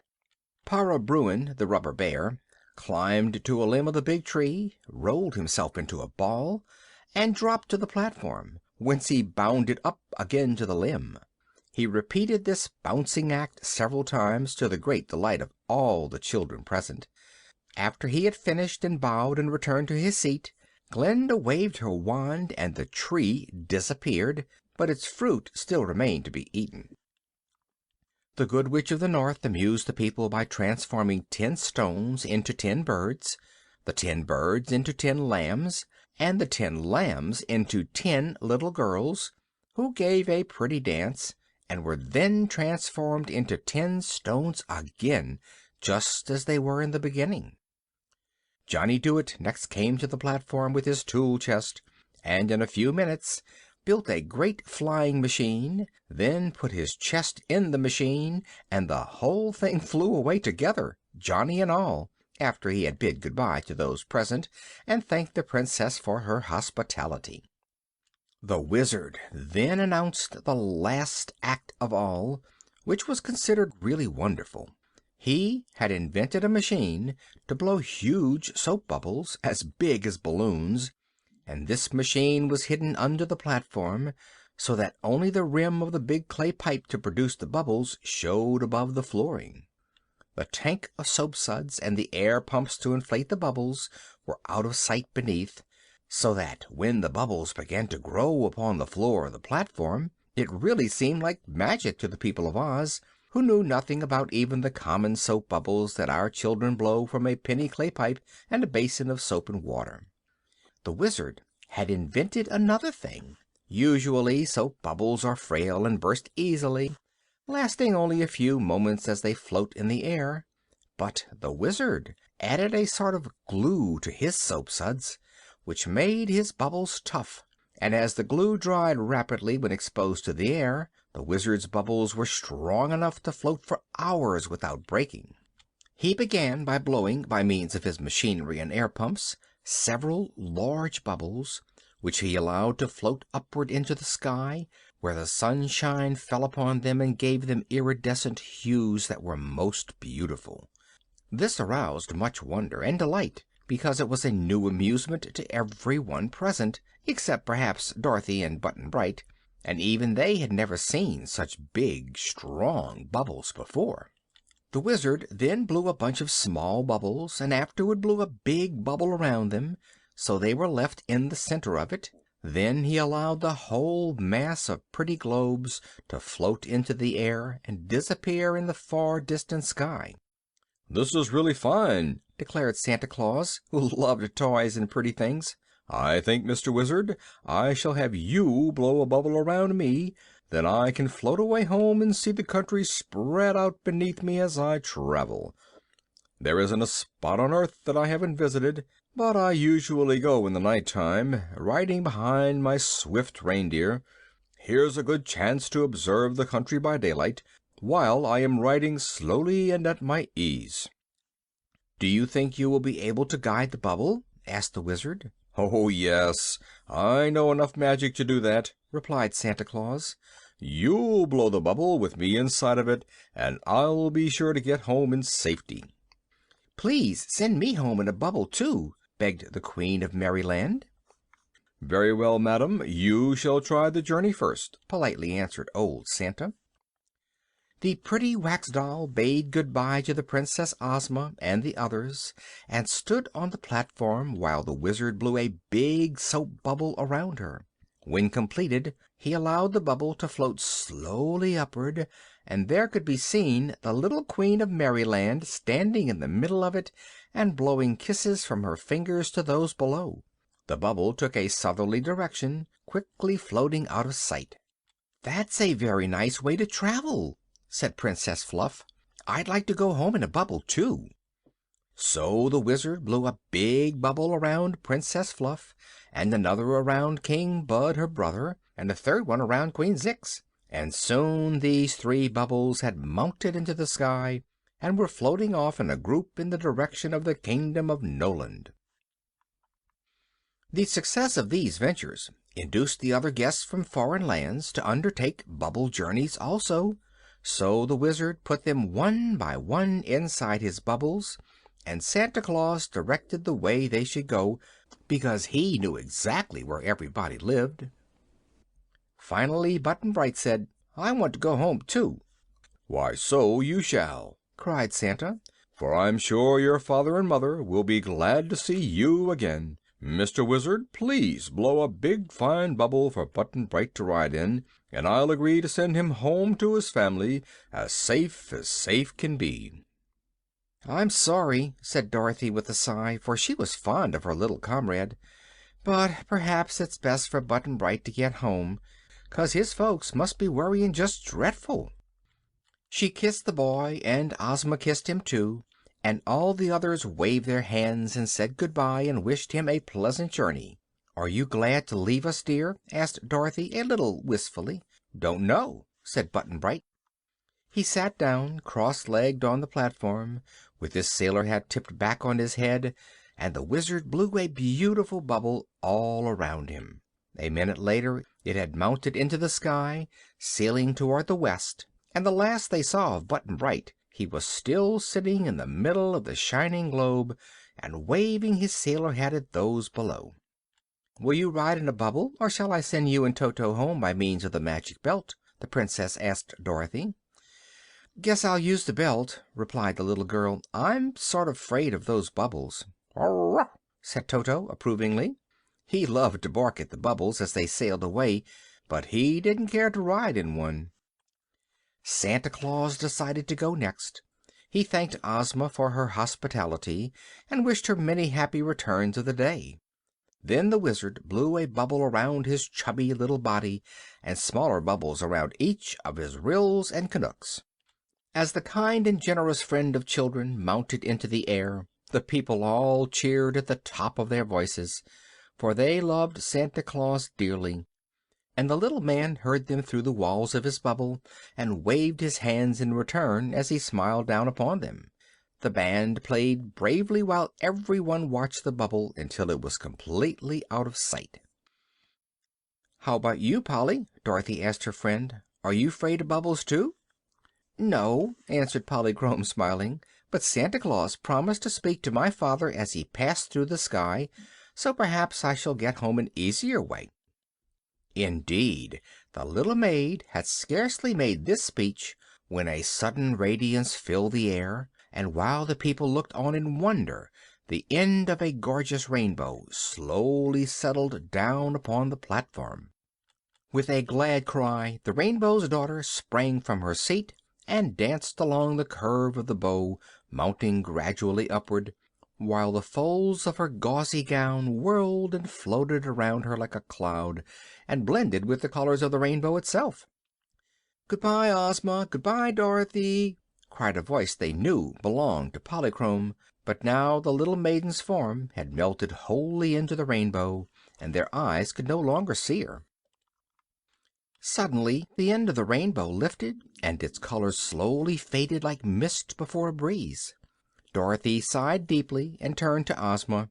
"I'm sorry to lose Polly," she said, "but I guess she's better off with her father, 'cause even the Land of Oz couldn't be like home to a Cloud Fairy." "No, indeed," replied the Princess, "but it has been delightful for us to know Polychrome for a little while, and who knows, perhaps we may meet the Rainbow's Daughter again some day." The entertainment now being ended, all left the pavilion and formed their gay procession back to the Emerald City again. Of Dorothy's recent traveling companions, only Toto and the Shaggy Man remained, and Ozma had decided to allow the latter to live in Oz for a time at least. If he proved honest and true, she promised to let him live there always, and the Shaggy Man was anxious to earn this reward. They had a nice quiet dinner together, and passed a pleasant evening with the Scarecrow, the Tin Woodman, Tik-Tok, and the Yellow Hen for company. When Dorothy bade them good night, she kissed them all good-bye at the same time, for Ozma had agreed that while Dorothy slept she and Toto should be transported by means of the magic belt to her own little bed in the Kansas farmhouse, and the little girl laughed as she thought how astonished Uncle Henry and Aunt Em would be when she came down to breakfast with them next morning. Quite content to have had so pleasant an adventure, and a little tired by all the day's busy scenes, Dorothy clasped Toto in her arms and lay down upon the pretty white bed in her room in Ozma's royal palace. Presently she was sound asleep. End of chapter 24. End of The Road to Oz by L. Frank Baum. Recording by Phil Chenevert, Baton Rouge, Louisiana, May 2012.